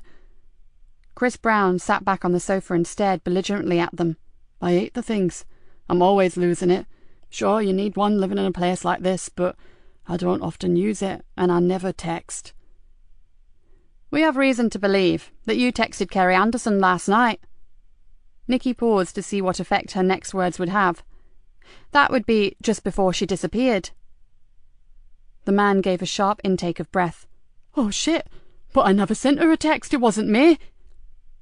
I'm sorry, Mr. Brown, but in the absence of someone to confirm your whereabouts last night, and the fact that you cannot produce your mobile, I'm afraid we are going to have to ask you to come with us to the station. Nikki glanced at Joseph. Get him to sort his dog out, then take him to the car, Sergeant. I need to ring for uniform to get out here. I want a thorough search for that missing phone, and any other evidence of Kerry Anderson being here. She turned to Brown. Can we have your permission for that, or do I need to get a warrant? The man offered no resistance. Do what you have to do. No doubt you will anyway. But I promise you, I haven't seen Kerry since we met for coffee, and I would never hurt her. Never. Because you love her? Love her? He blinked in surprise. I don't love her. She's my friend. Well, perhaps that's how she wants it to be, but maybe you'd like a bit more, Chris. Did you make a move on her and she didn't like it? Is that how it was? At first he didn't answer. Then Chris Brown threw her a look of utter disgust. I said she's my friend, and I meant it. As Joseph walked him to the car, Nikki pondered on the intonation Chris Brown had placed on the words, my friend. There was a peculiar, singular sound to it, and she was left with the distinct feeling that Chris's other friends were few and far between, if indeed, apart from Kerry, there were any. As she locked the door, she decided that she was going to need a lot more time with that young man. There had been something in his voice when he talked about Kerry Anderson, something clingy and unhealthy, like he knew her better than anyone else, like he worshipped her. Nikki shuddered slightly. She knew from past cases, one in particular, that that kind of relationship could go horribly wrong. Mickey lay on his side on the unmade bed and stared at the mask held tightly in his hand. He should never have taken it. The orders were very clear, and if Marcus found out, the older boy would knock 7 bails out of him, and that would be the end of all that lovely cash. He felt the spongy rubber with his fingers, then smiled possessively at it. He'd just have to make sure that Marcus didn't find out. He'd hide it, and wear it when he was alone, like now. The boy gave a little shiver of excitement. So far, he had not had the opportunity to put it on. Now that his dad was down the social, and his mum had gone off with some friend, he had the place to himself. Mickey sat up, and taking the mask with him, walked across to the wardrobe. Inside the door was a long, narrow mirror. Mickey looked at himself with interest. He sure didn't look like the kind of kid who had nearly £200 stuffed in a shoebox beneath his bed. He grinned, then pulled the mask over his thick thatch of corn-coloured hair. He positioned the eye slits, then looked once again in the mirror. The second he saw himself, he gave an involuntary yelp and breathed in a great gulp of stale, rubber-smelling air that made him cough. It was horrible and exciting at the same time, sort of powerful. He felt a cramp-like thrill grip his stomach and churn his lunch into mush. Yeah, this was so cool. He stared at himself again and knew it had been worth the risk. Superintendent Bainbridge was waiting in the CID room when Nikki got back. He seemed to have aged 10 years since her trip to Barnaby Odike. WPC Collins and I have seen the parents. I don't have to tell you what kind of state they're in. He didn't. Nikki had dealt with enough frightened and bereaved parents to fill a small theatre. Plus she had had more than her own fair share of heartache with Hannah. "Have they thrown any light on what may have happened, sir?" she asked. "Right now, they're too shocked to string a sensible sentence together. WPC Collins and PC Farrow have volunteered to wait with them until the designated victim support liaison officer gets there." "What about the sea bank, where they found the mobile? Has that shown up anything?" "Plenty, and none of it good." The super frowned. "The whole area has been trashed, probably to cover up footprints or signs of a struggle." "Yet they left the phone and that gadget thing behind?" Nikki questioned. "The Ramblers found those some way down a steep bank that drops away from the path to the marsh. You'd never see 'em in the dark." "What about tyre tracks, sir?" asked Joseph. "They had to get out of the sea bank somehow, and I doubt they walked." "Yes, there are tracks. Too damn many," growled the super. "Some kids on off-road bikes were out there doing wheelies, or whatever it is they do on those wretched machines." "Convenient." "I don't think it's connected. The kids go out there regularly, scaring the shit out of the wildlife." The super leaned back against the wall. "As soon as Collins and Farrow are back in the station, I'm calling a meeting. This is your case, Nikki, but I'm pulling in all the help I can get, and—" He paused, looking directly at her. "I think, under the circumstances, our best hope is to go public immediately. Do you agree?" Nikki thought for a moment, then nodded.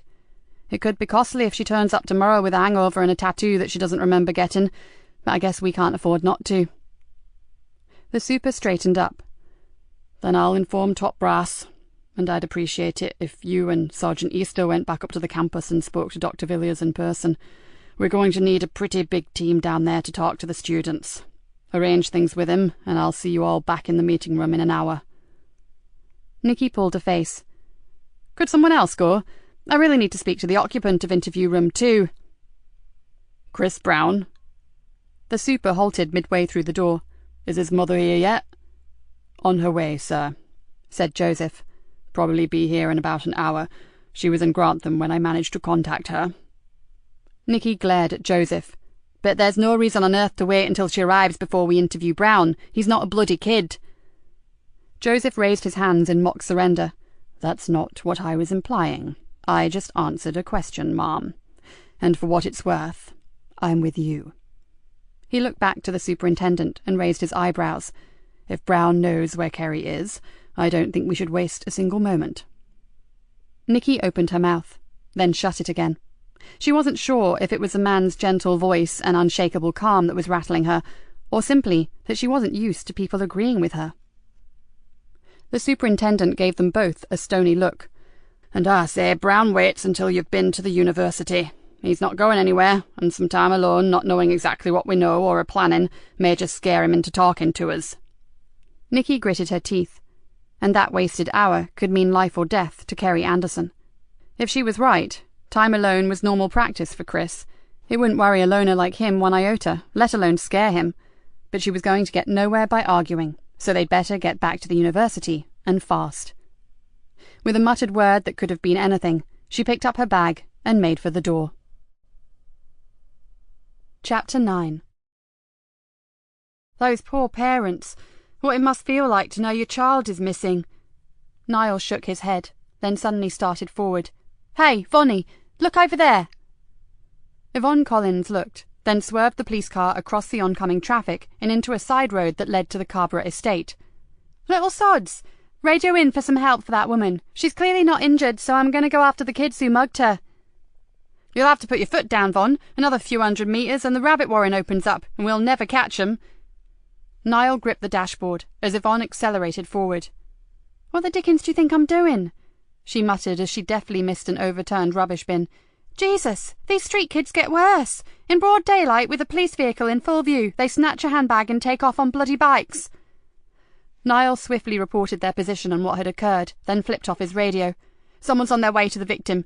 He puffed out his cheeks. Not that she'll be able to give a description. They're wearing those damn masks, aren't they? Oh, yes. Just look. Ahead of them, spinning his bike around as he entered a narrow alleyway, a masked youth was staring defiantly straight at the police car and sticking up his middle finger in customary salute. Too late, cursed Niall. We'll never find him now. Don't bank on it. Yvonne floored the accelerator and cannoned straight past the alley. There's a chance they're heading for the flats, and those connecting alleys all meet on Fisher Street. I may be wrong, but it's worth a shot. Stick on the two-tones before we kill someone. What, and let half the estate know we're coming? Like hell. Yvonne flung the car expertly around the corner. And I have no intention of killing anyone, unless I get my hands on those little shits, that is. She straightened up, and the car leapt forward. If I can just get across to the recreation ground before them, we may... Yvonne broke off and braked hard. Oh, hell! Take a look at that! Ahead of them was an open expanse of concrete, unofficially used for parking, but right now there were no cars, just youths.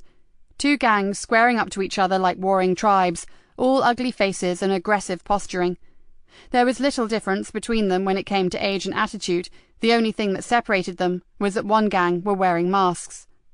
Niall was already on the radio when the taunting stopped and the fists came out.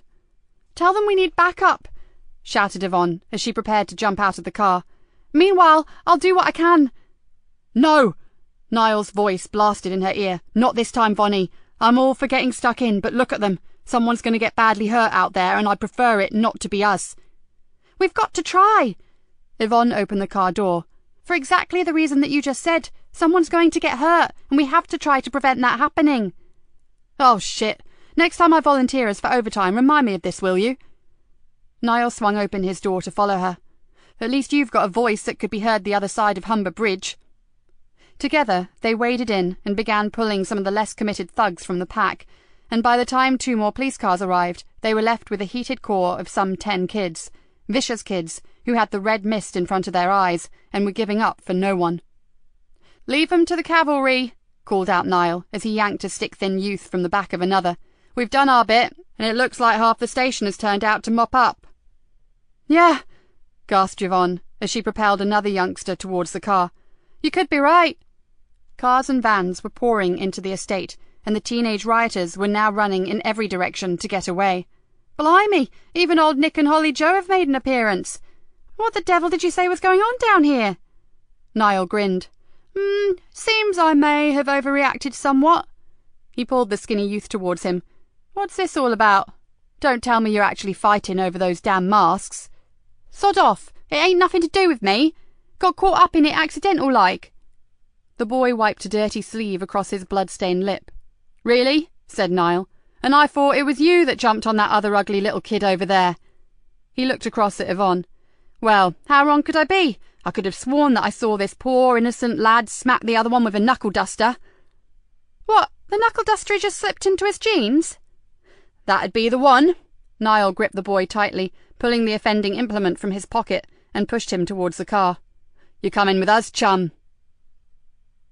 As the teenager stepped forward, something slid from beneath his jacket and fell onto the pavement. Yvonne picked the mask up with distaste. Yours?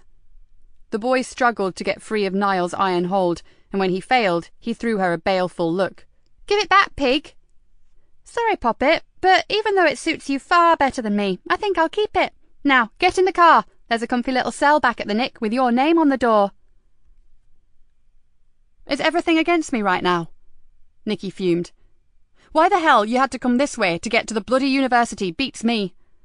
I'm not local, said Joseph reasonably. It's the only way I remember, and we couldn't ignore an assistance call now, could we?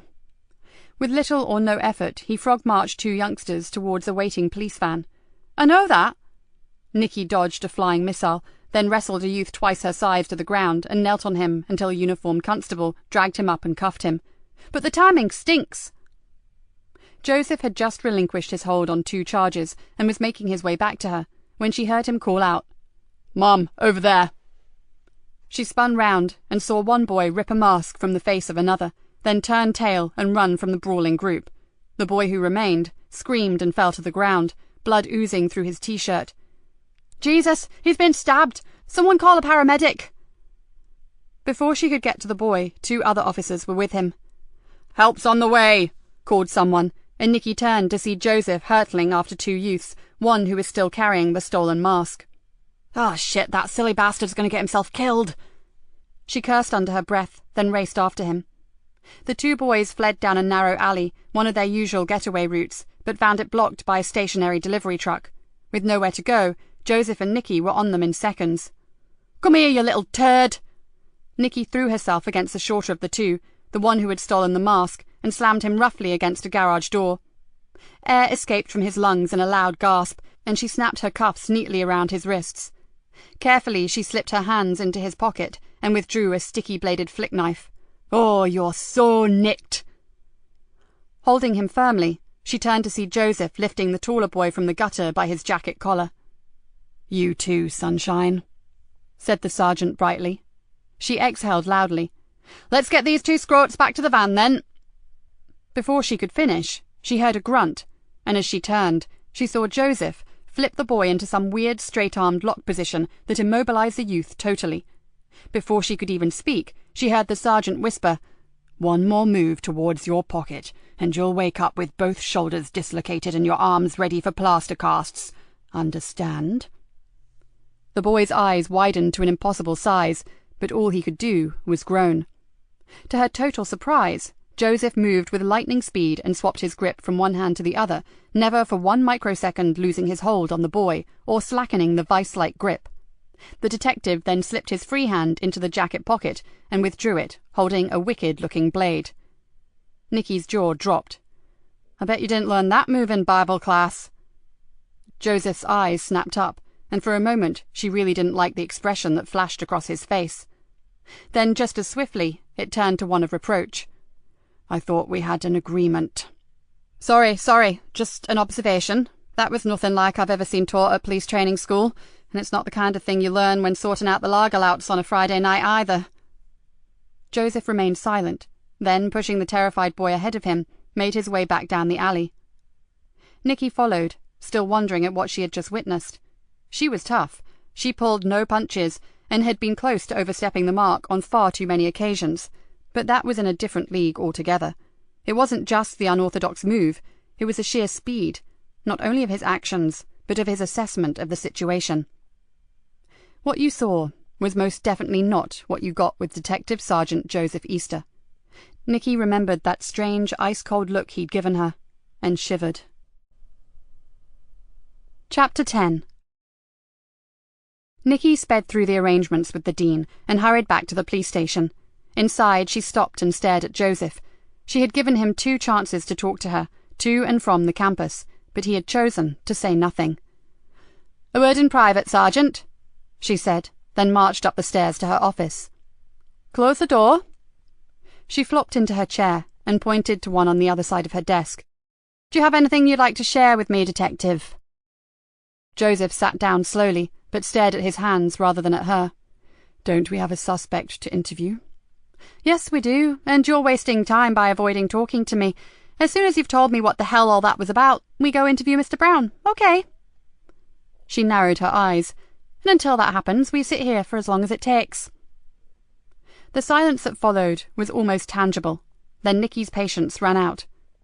"Okay, so you were in the military." Joseph lifted his head, and she saw no anger in his face, only sadness.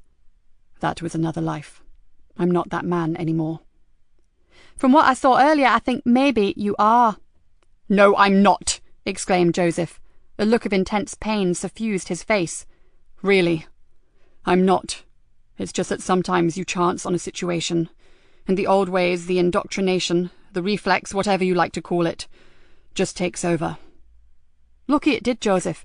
I had no idea that little shit had a knife. He could have killed either or maybe even both of us, and for that, I thank you."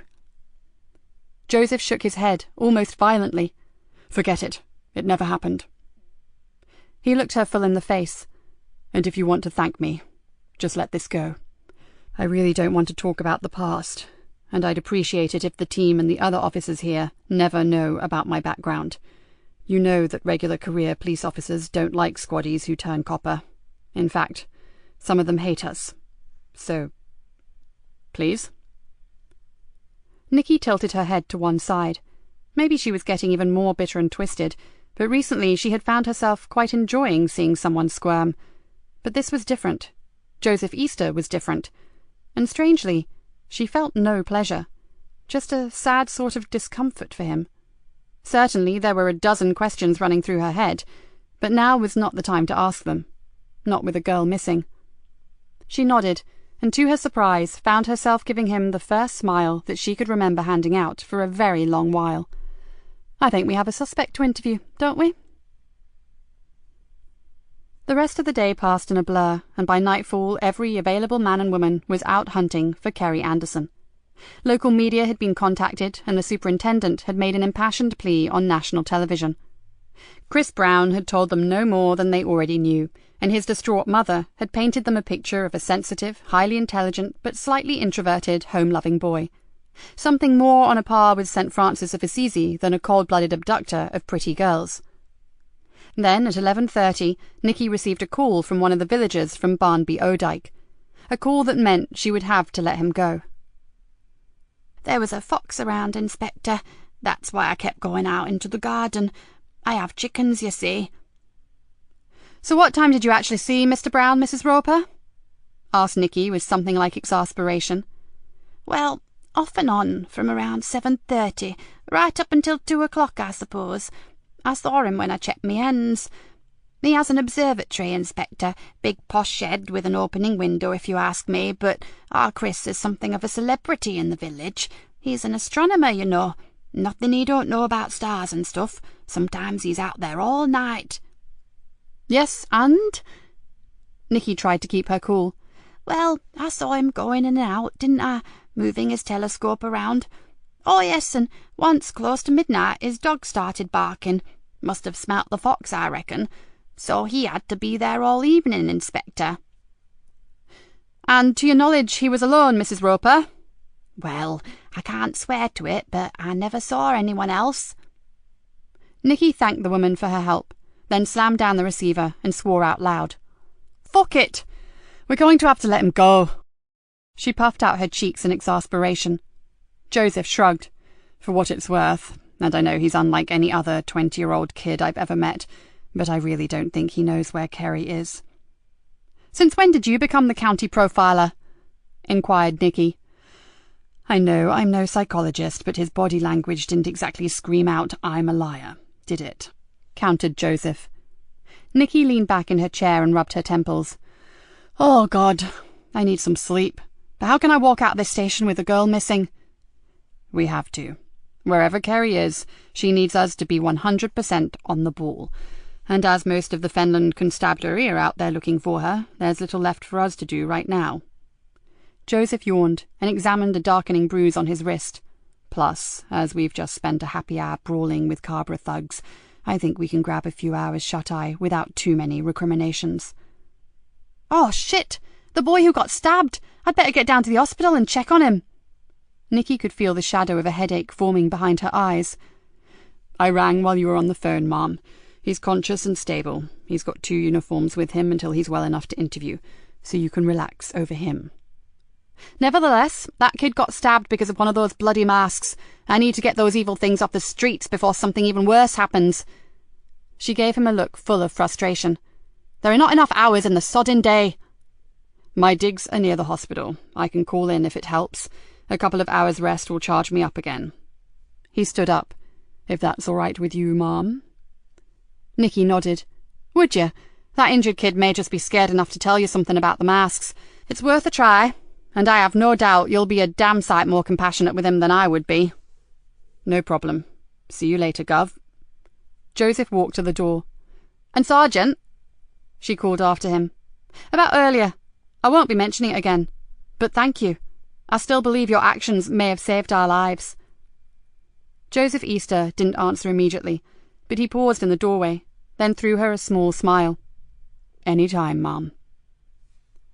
Nikki sat for a while. Her first day with her new detective sergeant had been quite something, and he was certainly a far cry from what she had been led to believe. She frowned. Maybe for her own safety she should make it her business to find out more about him. One thing was certain: he was a man who had deep, dark secrets. Nikki gave a short bark of laughter that echoed around the empty office. If anyone should know about keeping secrets, it was her. Yeah, when it came to talking about the past, let's hear it for Nikki Galena, the queen of the sealed lips. She yawned. Just one more thing to do, then it was a hot shower and a few hours' sleep. She flipped open her phone. Maybe it was the horror of having a young woman missing on her patch, maybe it was tiredness, or maybe it was the flashback she kept getting of her new sergeant immobilizing a thug in the time it took her to blink. But she needed to see Hannah. She flicked down to H and pressed call. Sure, it was late, but she really needed to talk to her precious daughter, and a quick visit might do them both good. After just a few words, Nikki grabbed her coat and went out into the night.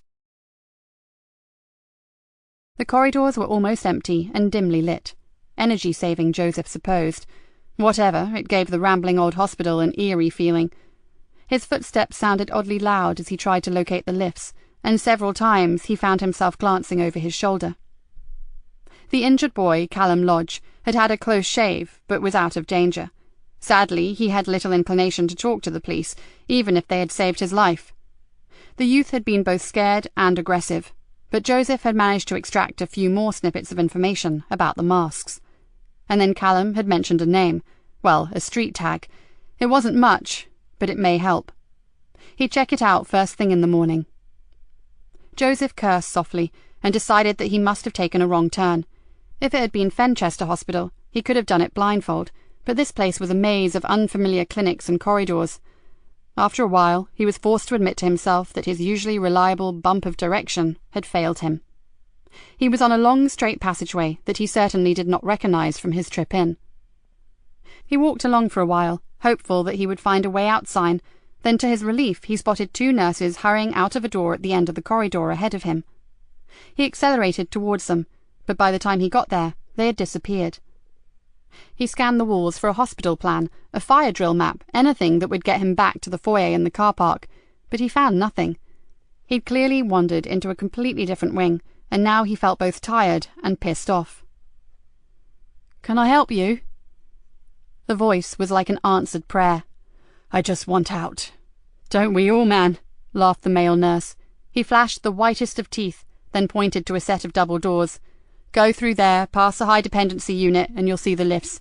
Down one floor, turn right, go 100 yards on, and freedom is yours." Thankfully, Joseph made his way through the doors, then froze in his tracks. Going towards one of the rooms some way ahead of him was his new detective inspector. For a moment, he queried his observational skills, but as he watched the back of the woman, he knew he had not been mistaken. It was definitely D.I. Galena. For some reason, he pulled back and waited for her to go inside. His mind raced. Why was she here? Had she decided to talk to Callum anyway and then got as lost as he had? He doubted that very much. This was her patch. She wouldn't get lost on her own turf. And her stride had been confident. She knew exactly where she was going. He moved slowly forward. And where exactly was that, he wondered. Almost tiptoeing along the deserted corridor, Joseph approached the room that he had seen her enter. The door was shut, but there was a small glass window set in it.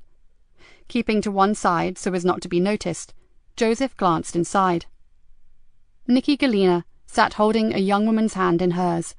The girl, just a teenager, lay unmoving in the bed. He could see Nikki's mouth working as she talked animatedly, but there was no similar response from the girl. In fact, as far as Joseph could see, there was no response at all. Joseph swallowed hard and moved back. He had just witnessed something that was intensely private, and he truly wished he hadn't. Sucking in air, he put his head down, moved swiftly past the door and headed for the lifts, but not before he caught sight of the small handwritten nameplate to one side of the closed door. It simply read, Hannah Galena. Chapter 11. Nikki had only managed to snatch a few minutes' sleep in between tossing and turning uncomfortably on her sofa. Earlier, when she had finally arrived home, she had felt better. It always helped to talk to her daughter, and she was sure she'd seen signs of improvement in Hannah. The nurses had not agreed, but then they wouldn't. It wasn't up to them to give what may be false hope. But a mother knew best, didn't she? She had curled up under her blanket, believing, as she always did, that one day she would get her beautiful daughter back. But then the dark thoughts had descended, thoughts about Kerry Anderson. Would her parents ever get their beautiful daughter back? The clock was ticking, and they still had nothing to go on. And then there were the other disturbing thoughts about Joseph Easter. Since the fight on Carrborough Estate, she had been seeing flashes of how her new sergeant had conducted himself. Those lightning-fast moves were not right, and those later comments about being a squaddy? No squaddy she'd ever met had that kind of reflexes. And they were always proud of their regiment, far more so than their place in the police force. That was why they were often disliked, because their allegiance was always, first and foremost, the army. And Joseph wasn't like that at all. As Nikki locked her front door and stepped out into the early morning air, she wondered if she should talk to Rick Bainbridge about him. After all, the super had made some comment about there being more to Joseph Easter than met the eye. Perhaps he knew something she didn't. She shook her head and carefully stepped around a torn rubbish bag that had deposited its stinking contents across her path. She really couldn't afford all this. She needed to keep her whole focus on Kerry Anderson, not pondering about her sergeant's dubious origins. With a grunt of irritation, she quickened her step and headed towards the police station. As Nikki headed for work, Marcus and Mickey slipped quietly away from the Carrborough. "You shall drop?" asked Mickey as he struggled to keep up with Marcus's long-leg stride. "Not this time. Things are heating up, so they've changed the location."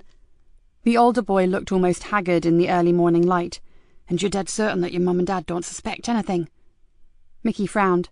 "They don't give a shit what I do." "You know what I mean, Muppet. You are being careful, aren't you?" Mickey pulled his hood further over his face. "Don't worry. Dad's back on the bottle. He was drinking till 3 and my mum's buggered off until he sobers up, so everything's cool." "It better be. We can't afford the slightest slip." Marcus lowered his voice. "Especially now the war has started." "Mask wars, yeah?" Mickey did a little skip and punched the air with his fist. "Shut up, you stupid little shit!"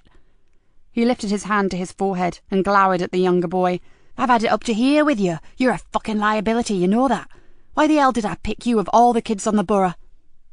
"'Cause no one gives a flying fuck about me, and I've got the face of an angel, which always helps." Marcus gave a hopeless sigh. "Yeah, I guess, but will you please keep your voice down? In fact, just shut it until we get there." "Where are we going?" "I told you to shut up. You'll know soon enough, and hurry up, we only have 15 minutes to get there." They walked the next half-mile in silence, then Marcus slowed his pace and looked around. Ahead of them was a narrow walk down to the riverbank. Not the popular bit, where joggers fought for breath and early bird commuters took a shortcut to the station, but a dingy, shadowy track that ran beneath a railway bridge and stopped at the back of a disused bedding factory. "Neat," whispered Mickey. "No one goes down here except for a piss." Marcus ignored him and strode off towards the dark tunnel. He had almost disappeared before Mickey chased after him. "Can you see anything?" "Yeah, they're here. Shift your ass and come and help me." Marcus had pulled an Adidas sports bag from his shoulder and was ripping open a large cardboard box. He removed a fat, plain envelope, then grabbed a handful of the familiar rubber masks. "Here, get these into your rucksack. We don't have long." Mickey jammed the masks into his bag, then hoisted it over his back while Marcus zipped up his own, then returned to dispose of the box. He tore the cardboard into pieces and dunked it into the sluggish river water. When it was well soaked, he screwed it up some more, then stuffed it under some straggly, brambly bushes on the edge of the river. "Let's go." Pushing the smaller boy ahead of him, Marcus headed back up to the road. "Now, we have another change of plan, Muppet Face. Come with me and don't ask any questions." He pulled Mickey roughly around by the shoulders and glared at him. "Oh, this really will be your last job. Understand?"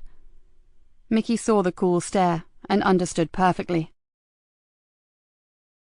When Nikki arrived at the station, the car park was heaving with vehicles, police officers and volunteers all heading out to the marshes and the places that were impossible to search at night. "Nothing yet?" she asked a weary-looking Dave Harris. "No, Mom. The second wave is just moving out now. They're still concentrating on the campus and the marshlands around the sea bank where a phone was found." Dave yawned. "Now you're back, Gov. I'll take a bit of a break if that's okay." Nikki pushed her way between a group of searchers in high-vis jackets and into the foyer. "Have you been here all night?" "Yes, Mom." "But what about—" Nikki frowned and lowered her voice. "Sorry, but shouldn't you have gone home long before this?" "She's okay, Ma'am, but thanks for thinking of us."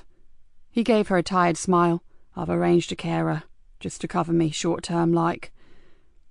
"Surely there's enough bodies here to comb the fens without you." "Can't dodge the issue when there's a kid missing, can I, Gov? And I wouldn't want to either." Nikki lightly touched the big man's arm. "I know, but you have your own problems, and they don't go away because something big is going down here. You go get some sleep and look after yourself, you hear?" Nikki watched him go, his shoulders sloping down and his step more a shuffle than a stride. She was the only one who knew about his home life, and she really felt for him. "Mom," Joseph was striding up the corridor. "Got you a coffee." "What the hell time did you get in?" she asked with something like annoyance. 10 minutes ago. He balanced the mugs in one hand and held the office door open for her with the other. "Did you sleep?" "No," she said sharply, wishing she could tell him that he was partly to blame for her insomnia. "I've sent Dave home. Is Kat still here?" "Yep. She's on to something regarding the components required to make rubber masks. She's found a wholesaler of the raw materials." "Good. And what did you find out from the victim of yesterday's knife attack?" Joseph stared at her thoughtfully for a moment, then flopped into a chair. "Well, the masks really do just turn up, dumped around the estate or in schools or recreation grounds. Callum swears that no one knows where they come from." "And you believe him?" "No reason not to." Joseph sipped his coffee. "He started off all tough, then when he realised I was prepared to take residence beside his bed, he started talking, probably just to get rid of me." Nikki gave a long sigh. "So, he's told you nothing that we didn't already know?" "Not quite. He gave me a name." "What?" She leant forward eagerly. "Well, a street tag. I haven't had a chance to run a check yet." "And? What the hell is it?" "Fluke." Nikki choked back a gasp. "You know him?" It was Joseph's turn to look surprised. "I know enough to say don't bother running that check. You won't find anything." The sergeant jutted his jaw forward. "So, you've already had a lead on him?" Nikki leaned back in her chair. "With regard to this case, no. And sadly I don't know a damn thing about him." "Then maybe I should get down to the Cabra and make a few inquiries." "And you think they'll talk to you?" She gave a short laugh. "I don't think so." "Someone may. One of the mothers, perhaps." He shrugged. "They will have been pretty shaken up by a young kid getting stabbed." "Oh, get real, Sergeant. On the Cabra it's a common occurrence, and right now we have to concentrate on Kerry Anderson." "She came from that estate," said Joseph pensively. "Do you think there may be a connection?" "I can't make one personally." The thought had already crossed Nikki's mind. Kerry comes from the northern side, not an area known for trouble. Well, not anywhere near on the scale of that around the flats or the south side. She pulled a face. And how would a hard-working young student possibly be connected to a spate of petty crimes committed by a load of masked jobs? It doesn't make sense. "Oh, that's another thing that Callum said. He overheard this Fluke mention something called mask wars. He doesn't know what it means, and it's only the intensity of that fight yesterday that made him think about it." "Mask wars," repeated Nikki softly. "They'd risk their lives for a crappy piece of rubber. Hell, I know some of these kids have had half their brain cells devoured by alcohol and crack, but this is plain insanity." "I agree," sighed Joseph. "But as you said, we have Kerry to worry about. So what now?" Nikki finished her coffee and stood up. "Back to the university. I want to get up close and personal with her friends. Someone knows more about her relationship with Chris with a K than they've let on." "You really don't trust him, do you?" Joseph grinned at her. "He's a weirdo, and I don't trust weirdos." As they arrived at the University of the Fens, the sun was just coming up. A green-gold glow suffused the glorious old trees that were a legacy of days gone by with an almost magical luminescence. "This is really beautiful," mused Joseph. "My university was an inner-city concrete monstrosity." Nikki swung the car into a tight parking space and killed the engine. "My heart bleeds for you." She slammed the door. "Didn't quite get that sort of education myself. Had to work for a living." She marched on ahead of him, but couldn't help wonder how many squaddies had ever gone to uni. "We'll split up. You take the students to the right of her pod, I'll take the left, and anything you think may be useful, call me.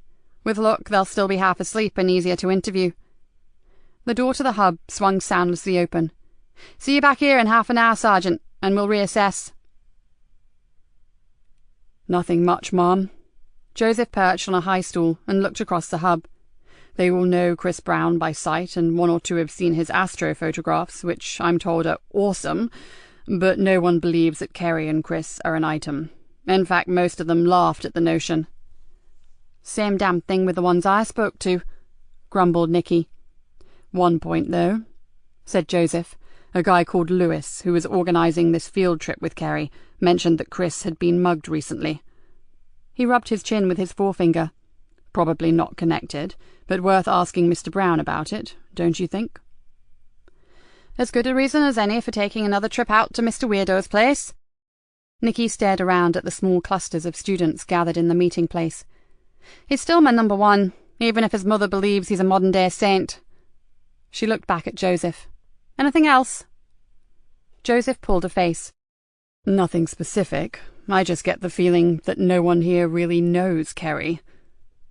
He paused, then said, "And how many girls do you know who have no close girly mates to gossip with?" Nikki nodded. She understood exactly what her sergeant meant. The kids were shocked by Kerry's disappearance, but their reaction had been more detached than she would have expected. If Hannah had disappeared, Nikki was pretty sure that her girlfriends would have been distraught, throwing every kind of teenage histrionic known to man. If she's a top swat, perhaps her contemporaries don't like her. Maybe they're jealous of her good grades or the attention she gets from the tutors. Could be, but it didn't seem that way. There was no animosity there. I just didn't get the reaction I was expecting. Joseph shrugged. Maybe I'm just out of touch with youngsters these days. There was a strange wistfulness to his voice that was not lost on Nikki, but now was not the time to wonder on the enigma that was Joseph Easter. "Right, then it's back to the station." As they reached the car, Nikki's phone rang. After a few curt words, she hung up. "Problem, Mom?" Joseph's face was apprehensive. "More trouble on the Cabra. A group of masked yobs have torched a car." "Are we required, Mom?" "Not this time. Uniform has got it covered." Nikki looked thoughtfully at her sergeant. Was there a hint of disappointment there? Or maybe it was relief. It was hard to tell. "So, I think it's time we paid a visit to Kerry Anderson's mother and father." Joseph took a deep breath, then nodded resignedly. He clearly had no more liking for facing grief-stricken parents than she did. As they got into the car, she tried to conceal the small private smile that played on her lips. So maybe she and her strange sergeant had one thing in common after all. Chapter 12. The Andersons' pride for their daughter screamed all around the small terraced house. In most rooms, photographs, diplomas, certificates and press cuttings practically replaced wallpaper. And that made the absence of the girl herself even more poignant. Sergeant Lucy Wells, the family liaison officer, had a brief word with them in the kitchen before they spoke to the parents. "Mr. Anderson is very quiet, but I think he's more switched on to the gravity of what's happened than his wife. She's a bit flaky, convinced it was a great big mistake, and her daughter will come marching through the door at any moment." "Well, we can't blame her for that, can we?" said Nikki flatly. "Of course not, but I'm worried about her. Apparently she's not strong at the best of times, and this has been one hell of a shock for her." "I assume her doctor has seen her?" "Oh, yes," said Lucy. "She's got a bucket load of pills for her nerves, but I'm still keeping a close eye on her." "And you have no suspicions about the father?" asked Nikki, knowing the sad statistics about the abductor being a close family member. "If it's him," Lucy raised an eyebrow, "I'll give up my career and go cut cauliflowers for a living." OK, well, we won't overdo the questions, but maybe they know something that could help us, even if they don't think it's relevant. In the living room, the Andersons sat close together on a floral-patterned sofa. Lucy introduced them, then went to make some tea. "Can you tell me why Kerry is in halls of residence when you live so close to campus, Mr. Anderson?" asked Nikki. The man rubbed at the stubble on his chin and sighed. "We argued about that, the wife and me, but it came down to the simple fact that we live on the Carborough. It's hardly the kind of place where a youngster can get some peace and quiet to study." As if on call, a police siren echoed across the estate, and that was soon joined by several more. "That's the norm around here, and this is the quiet part," he added miserably. "We know, Mr. Anderson. Our uniforms spend as much time here as they do in their own homes, and I take your point, but I thought universities usually kept those rooms for students from out of the area." "The principal, Dr. Villas, was very kind. He made an exception considering her unusually high pass marks and her dedication." "This can't be happening. Not to my Kerry." The mouse-like woman on the sofa suddenly flared up like a reborn phoenix. "Who would want to hurt her? She's such a good girl." "Mary, Mary." Hugh Anderson's voice sounded horribly tired. He patted the woman's shoulder gently. "We have to try to help these good people. They're as worried about our lass as we are. So no more outbursts, my darling, because they really don't help." Mary Anderson slumped back, almost disappearing into the cushions. "I'm sorry." "There's no need to apologise, Mrs. Anderson. No need at all." Joseph's voice was full of real compassion. "It's us that should be sorry. We cannot begin to know what you're going through, but if we are to find Kerry, we have to ask you to help us." The woman shook her head slowly from side to side. "I just don't know what we can possibly tell you." Nikki saw that she was close to tears. "Well, just tell us about Kerry. Her likes, dislikes, friends, hobbies, pets, anything you can think of. Just talk about her to us." They talked for over half an hour, and Nikki began to build up a picture of the missing girl. Kerry, it seemed, was not a social student, and although likeable, she was so unusually single-minded, so totally committed to her photographic studies, that they overpowered even the need for close friends, and something about that image disturbed Nikki. Back in the car, she turned to Joseph and abruptly said, "Didn't have a lot to say, did you, Sergeant?" She felt the temperature drop a few degrees before he answered. "Not something I enjoy." His words were clipped. "Frankly, I'd rather face a few tooled-up thugs in a dark alley." "I bet you would," she thought, but said, "Well, at least what you did say seemed to come from the heart." Joseph did not answer this time, so she continued.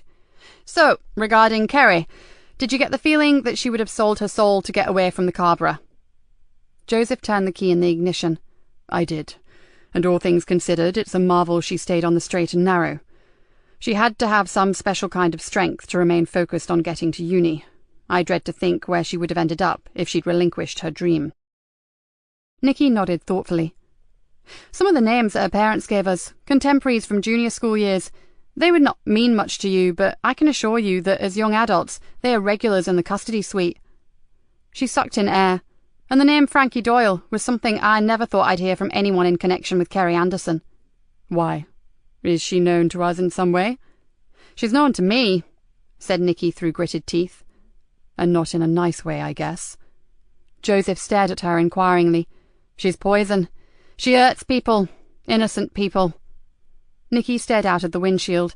"And I've never managed to pin a bloody thing on her." She felt an involuntary shiver chase down her spine.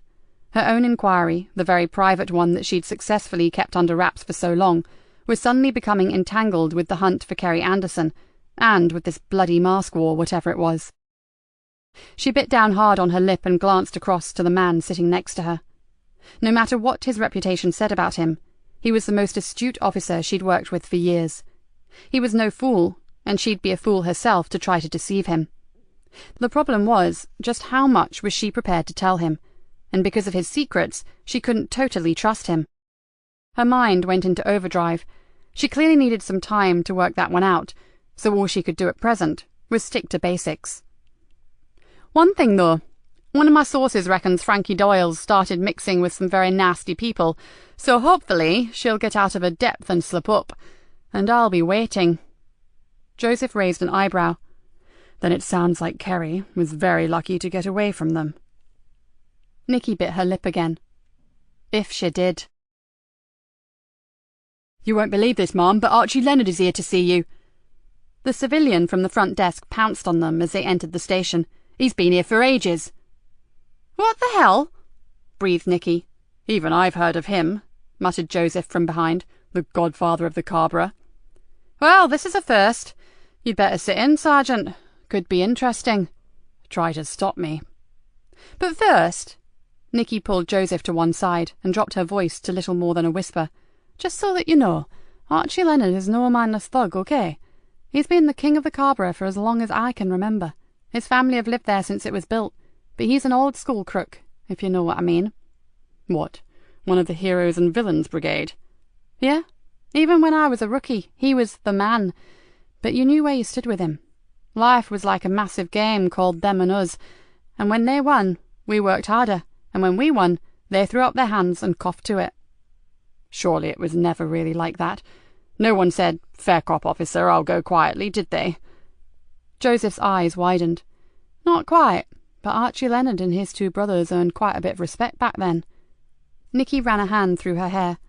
"Yes, they were villains and people did get hurt, no denying that. But they never went in for violence sake. They were damn clever criminals, and anyone who managed to stick a conviction on one of them was pretty well thought of." "And I've no doubt you've had your moments with the Leonard family?" "Off and on over the years we've had the odd run-in, but I thought you should know what kind of man Archie is before you draw any conclusions about him." "Okay, I'll bear that in mind. So, any idea why he's here?" "None whatsoever, but I do know he won't be behind the violence on the Cabra. That's not his way, and he has family and friends living there." "Right." Joseph flashed her an intrigued smile. "Let's go see what the man wants, shall we?" Chapter 13. If Joseph had had any preconceptions as to what the godfather was like, they would have been blown away the moment he entered the interview room. Archie Leonard sat at the desk, sipping black coffee. 3 other empty beakers were lined up on the table in front of him. Joseph smiled inwardly at the understated indication to the inspector as to exactly how long the man had been waiting. Joseph did a quick appraisal and noted a man who would have looked totally at home in a courtroom, but not in the dock. Archie Leonard would have been the one dressed in a red robe and wearing a curled wig. He was straight-backed, good-looking in a greying, distinguished way, and had piercing, intelligent, bright blue eyes. Nikki strode into the room and straight up to Leonard. "Archie, how are you?" Joseph remained close to the door and silently observed the greeting. He hadn't been in the Greenborough long, but Di Galena was giving this high-ranking criminal the warmest smile he'd seen her stony face produce since he'd met her. And just as surprising, the feeling was clearly reciprocated. Leonard had clasped her outstretched hand in a 2-handed grip and was pumping her hand up and down with obvious warmth. There was history here, and Joseph wondered what the hell it was. When Leonard finally let her go, he sat back down and drew in a deep breath. His gaze then whipped round to Joseph. "And you are?" The voice was deep, and although Joseph wasn't sure, he thought it held the slightest hint of an accent. He waited for a moment, then realized that his boss wasn't going to introduce him. "My name is Detective Sergeant Joseph Easter. I'm temporarily assigned to work with Di Galena, sir." "Ah, Joseph. A good name. My eldest boy is called Joseph, isn't he, Nikki?" There was an almost conspirational lift of a thick grey eyebrow. The DI chose to ignore whatever that implied, and simply nodded. "But you haven't come here to discuss the family, have you, Archie?" "Actually, I have." There was a long silence. Then she said, "Look, I know that you'd rather eat broken glass than walk in here voluntarily, so it has to be serious. What has happened?" The man seemed to shrink as he said it. "Lisa Jane's missing." "Your brother Frank's daughter, the pretty one with the long dark hair?" "All our girls are pretty." He looked at the DI reproachfully. "But yes, the long dark hair. My lovely Lisa Jane." "How long has she been gone?" She was clearly shocked. 2 days. She was going to a new club with her friends, but she never arrived." For God's sake, Archie, why didn't you come to me sooner? The man looked excruciatingly tired. You know how we do things, Nikki. The family wanted to sort it. I know you never involve the old Bill, but hellfire, man, this is Lisa Jane we're talking about. She swung round and looked Joseph straight in the eyes. Lisa Jane Leonard, 19 years old, beautiful, dark brunette, brown eyes. Small scar below her left ear, and a tattoo of a butterfly on her right shoulder blade, added Archie painfully. Right, so sit, Joseph, and get down what Archie has to say. The DI jabbed a finger at the chair next to her. Joseph frowned. Shouldn't I put a tape in, Mom? No, you shouldn't. She looked hard at him. No tapes, just you and a pencil, okay? Now was not the time to argue. Joseph nodded, took out his notebook, and obediently began to write. It took very little time to note the relevant details about Lisa Jane. She had left home, all excited and dressed to party, then disappeared. And you have no idea who might have taken her, if, of course, that's what happened, asked the DI. Of course I have enemies, but not the kind who would do this. Honour amongst thieves, thought Joseph. I wonder. Archie Leonard continued. We wondered if it had something to do with some new outfit that are haunting the Carrborough, but... Archie raised his eyebrows and shrugged.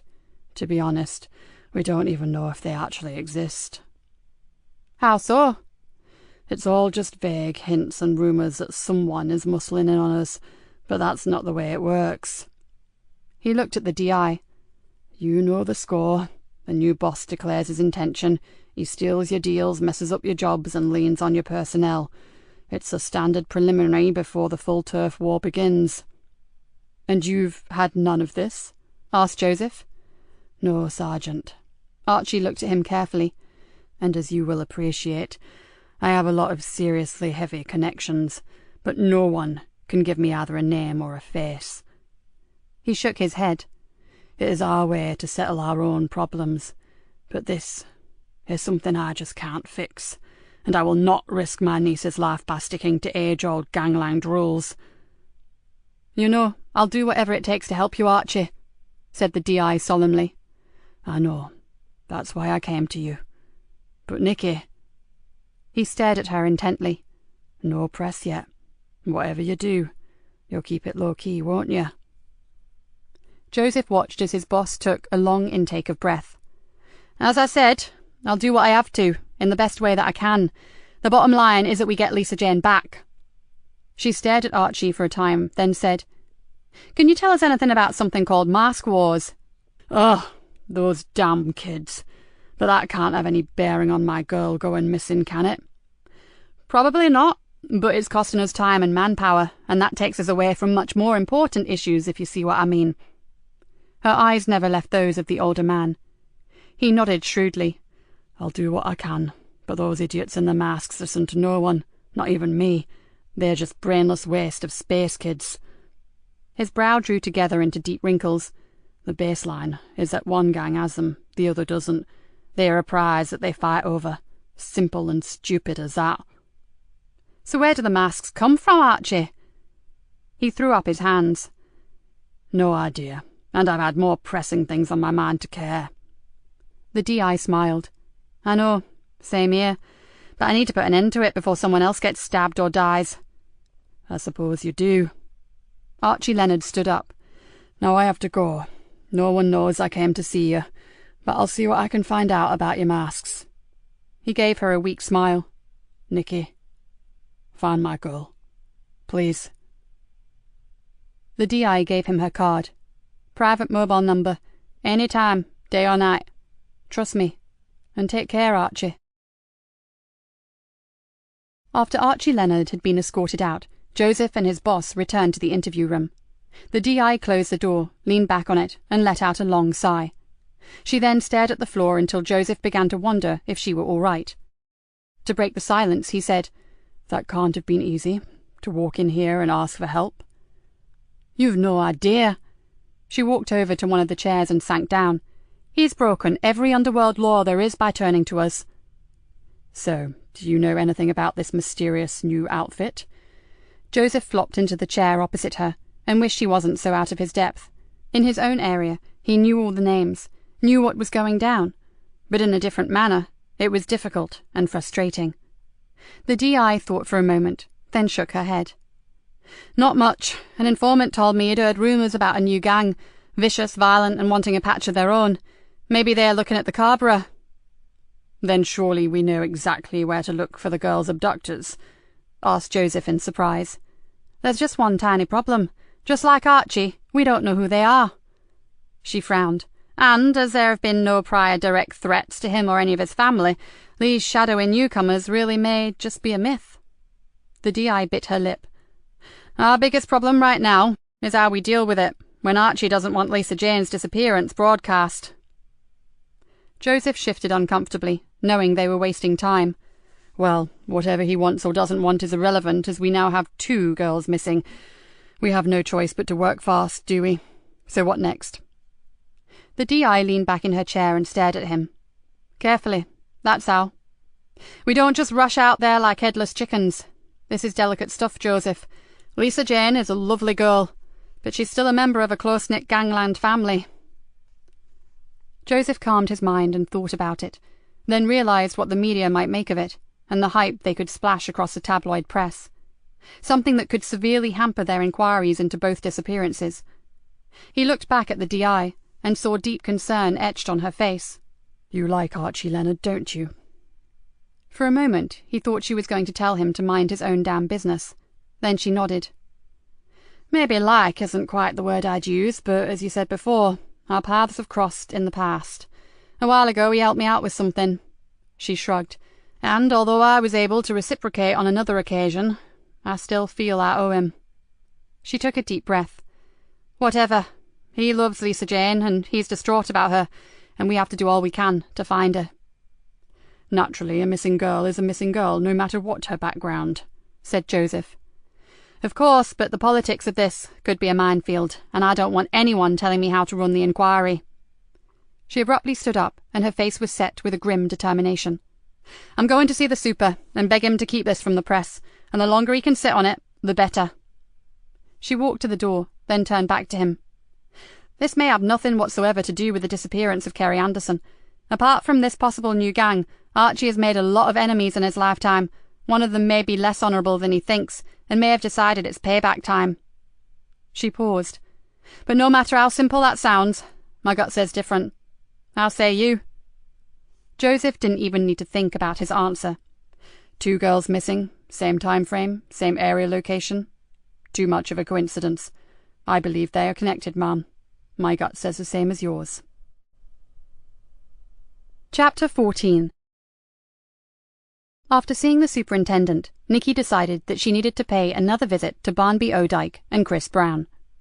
As she drove, Joseph stared out across the miles of flat, open fields that edged the marsh. Do you really like this place? He asked. It's my own. I love it, replied Nikki simply. Joseph nodded. I guess seeing 360 degrees of sky has its good points, but don't you find it a tad... He looked for the right word. Overpowering? Nikki shrugged and gently reduced her speed as they approached a humpback bridge over a dike. You can breathe out here. When I was a probationer and I'd had a bad shift, I'd go up to the sea bank, be on my own and get my head back together. I know exactly why young Kerry likes to go there. Or she did. It looks like her last trip could have been a bad, if not fatal, mistake. Nikki drew in a long breath. Let's just stick to the premise that as we don't have a body, she's still alive, shall we? I want to believe that. It's just that time is slipping away and... No need to go on.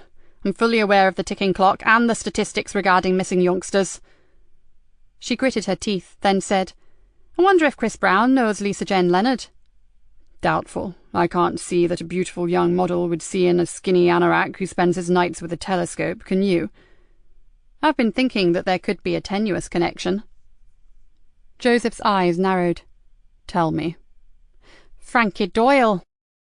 Nikki found even saying the name difficult. Lisa Jane knew her. They were the same age, and Archie told us that they lived quite close when they were kids. Kerry knew her. Her parents say they went to the same school. Ergo, Chris may know her too. But that doesn't mean that Chris would also know Lisa Jane. Nikki pulled her face. I said it was tenuous. Before Joseph could answer, the radio crackled into life and they heard her call sign. D.I. Galena, over. Ma'am, it's Sergeant Jack Conway. What's your position, please? Siltmarsh Lane, en route to Barnby Odak. We've had a call from the farmer who owns Amber Drove Farmhouse. He's reported finding the body of an IC1 female in one of his barns. Can you attend? Nikki stiffened. On our way, Sergeant. ETA 2 minutes. She floored the accelerator. Amber Drove Farmhouse was an imposing stone building with a collection of massive barns and numerous outbuildings and glass houses. The whole place was meticulously neat and reeked of old money. As Nikki parked close to a stable block, the farmer hurried out to meet them. As she got out of the car, she noticed the pale face of a woman, probably the man's wife, staring at them from the downstairs window of the house. From the look on her face, finding bodies was clearly not in the country diary for a Tuesday afternoon. Nikki flashed her warrant card and made the briefest of introductions. The farmer was a big, broad-shouldered, florid-faced man. I'm Nigel Greaves. God, you got here quickly. I only rang 999 a few minutes ago. Has this area been checked by the search parties yet? Asked Nikki. No, although I had a call yesterday to ask me to look in all my outbuildings, which I did, but somehow I forgot the lower barn.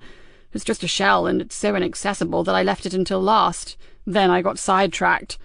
The man looked apologetic. I'm sorry, but running all this can be pretty demanding. So where is she, Mr. Greaves? Can you take us to her?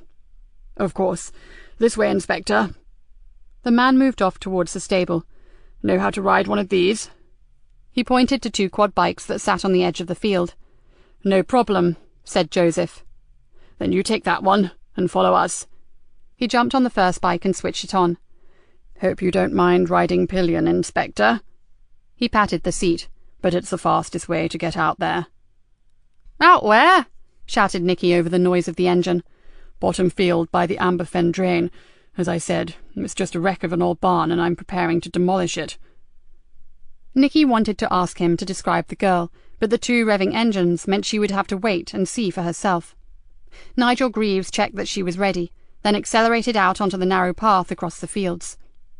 Joseph spun his bike around and with considerable skill caught them up. It may have only taken about 3 minutes, but the track was rough and uneven, and as Nikki hung on grimly, she wondered if they would ever get there. Finally, the dark, dilapidated hulk of a barn drew closer, and she began to worry.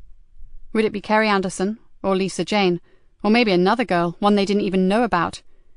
Whoever it turned out to be, Nikki was not looking forward to walking into the gloom and seeing a dead youngster. She swallowed hard. After everything that had happened in the past, she was going to need every ounce of her strength just to walk in there, and as the bike pulled up, her feelings of deep concern turned into dread. A silence fell over the vast landscape. In the distance she could see the wash, glistening and sparkling. A light breeze whispered across her skin, and she stared at the decrepit old barn. This disgusting, decaying building was not fit to be the last resting place of a lovely young woman, no matter who she was. She's at the back. She's lying on some old hay bales. Nigel Greaves's voice held a hollow tone. I'd rather not go in again if you don't mind. I'm no coward, mind you, but I've got kids of my own and... Joseph leaned forward and gripped the man's shoulder. We'll take it from here, sir. No need to see more than you have already. He gave the man a serious kind of smile, then added, Would you go back to the farmhouse and wait for our colleagues? This is a pretty remote spot. I would think it'll take them about 15 to 20 minutes from town. He looked around. I assume there is no other way to get out here. The man shook his head. No, the sea bank veers around towards the coast about a mile back. The way we came is the only route, I'm afraid, and you won't get any normal vehicle out here either. You'll need something that'll go off-road. You get back, sir. We'll radio in and get a 4x4. You're welcome to use some of the farm vehicles. Nigel Greaves climbed back onto the quad bike. There's one thing I haven't mentioned. He paused and looked at them, suddenly uncertain of himself. And what's that, sir? Nikki was getting very bad vibes from the man. When I phoned in, I couldn't describe her because she's wearing some kind of horrible mask. Shocked me rigid, I can tell you. I only knew she was a young woman from her clothes and her body shape. Okay, said Joseph gravely. You go now, sir. Greaves didn't need a second telling, and he rode away, earth flying up from the thick tyres, and with not as much as a glance back. The man was more than glad to be leaving his wreck of a barn and all that it concealed. Nikki wished she could do the same. Then she took hold of herself. There was no way around it. She pulled on a pair of gloves. "Come on, Sergeant. Let's get this over with." She moved forwards, knowing that she looked far more in control than she really was. It took a moment or two for their eyes to grow accustomed to the gloom inside the old building. The floor was littered with detritus, and they had to pick their way between shattered packing boxes, heaps of decaying root vegetables, and small piles of bird shit. "Watch where you walk." Joseph had moved ahead of her, and his voice had taken on an air of command. "There are bits of old farm machinery here. An unprotected blade or spike could shear clean through your ankle." He's back on patrol, thought Nikki, and suddenly she was glad to have him with her. Slim shafts of light crisscrossed the barn, where the sun had found its way through the gaps in the broken and rotted walls. Dust motes swam in them, giving the whole place a strange, surreal effect. As they carefully moved forward, the smell of decaying vegetation and musty wood turned into something else, something far nastier. Nikki almost gagged. It was a smell she never got used to. She glanced across to Joseph, but like an automaton, he was still moving forward, his face set like stone. Nikki sighed. Gentle and mild-mannered he may appear, but Joseph was obviously no stranger to violent death. "She's here," he said softly. Nikki shivered. She really wasn't sure how she would cope, but she had a damn good idea it would not be well. This was all too familiar, too close to home.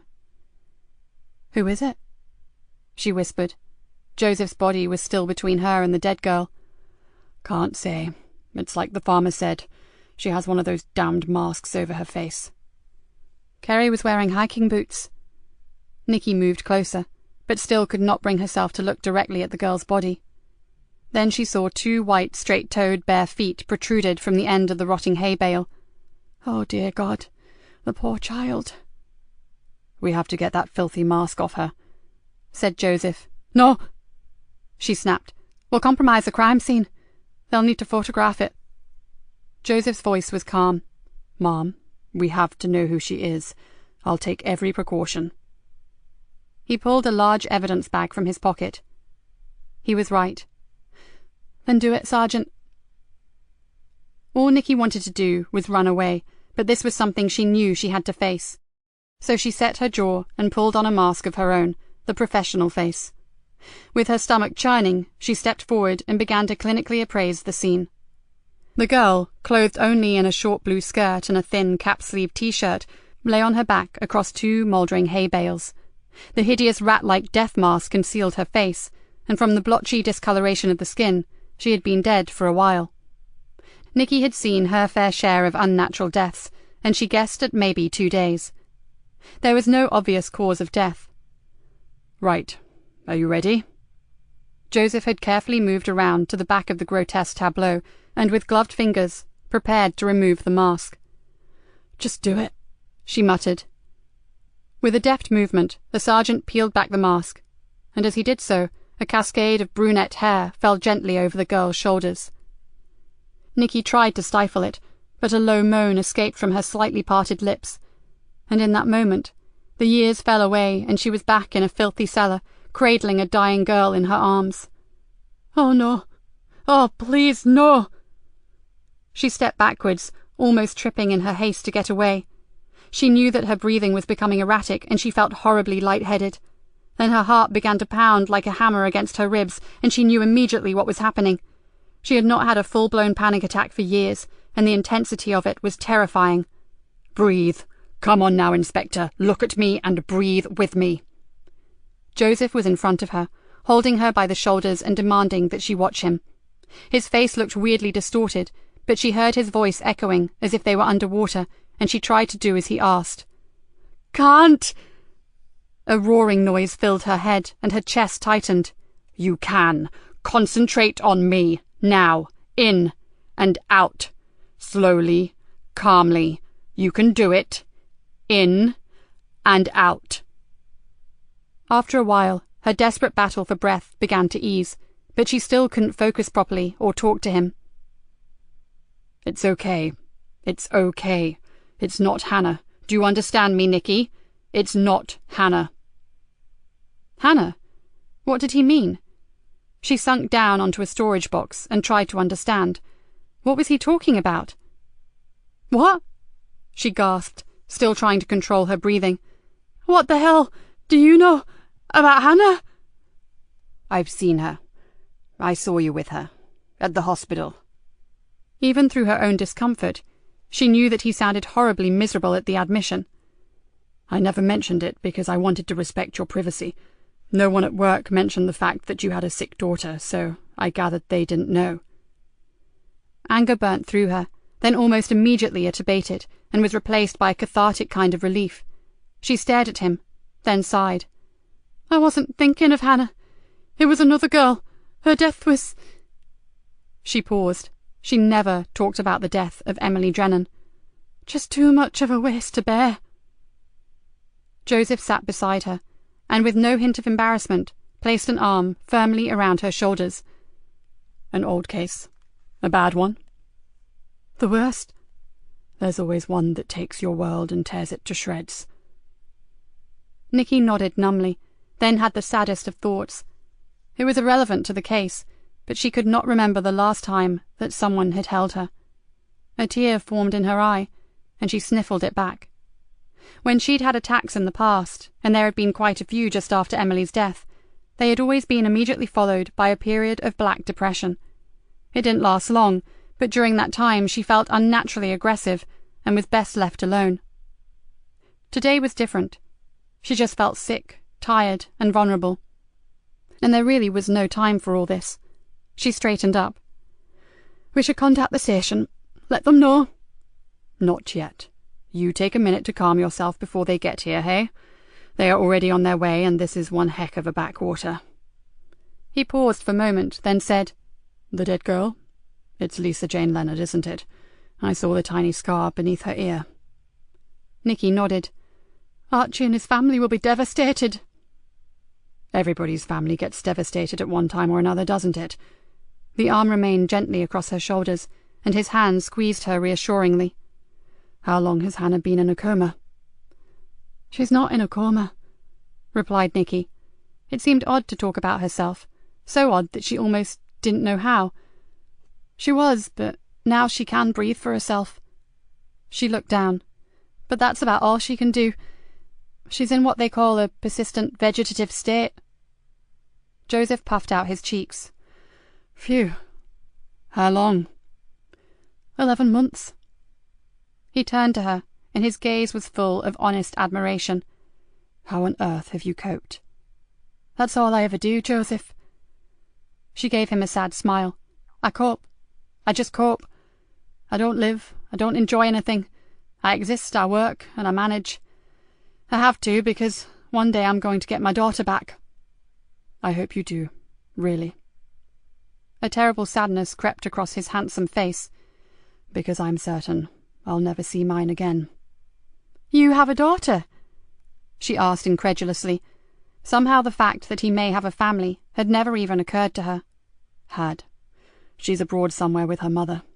I haven't seen her for 6 years. A quiet descended on them both, as they fell into a sort of personal reverie and thought about their lost daughters. After a while, Nikki said, I guess there is nothing we can do for Lisa Jane now. Not without disturbing anything.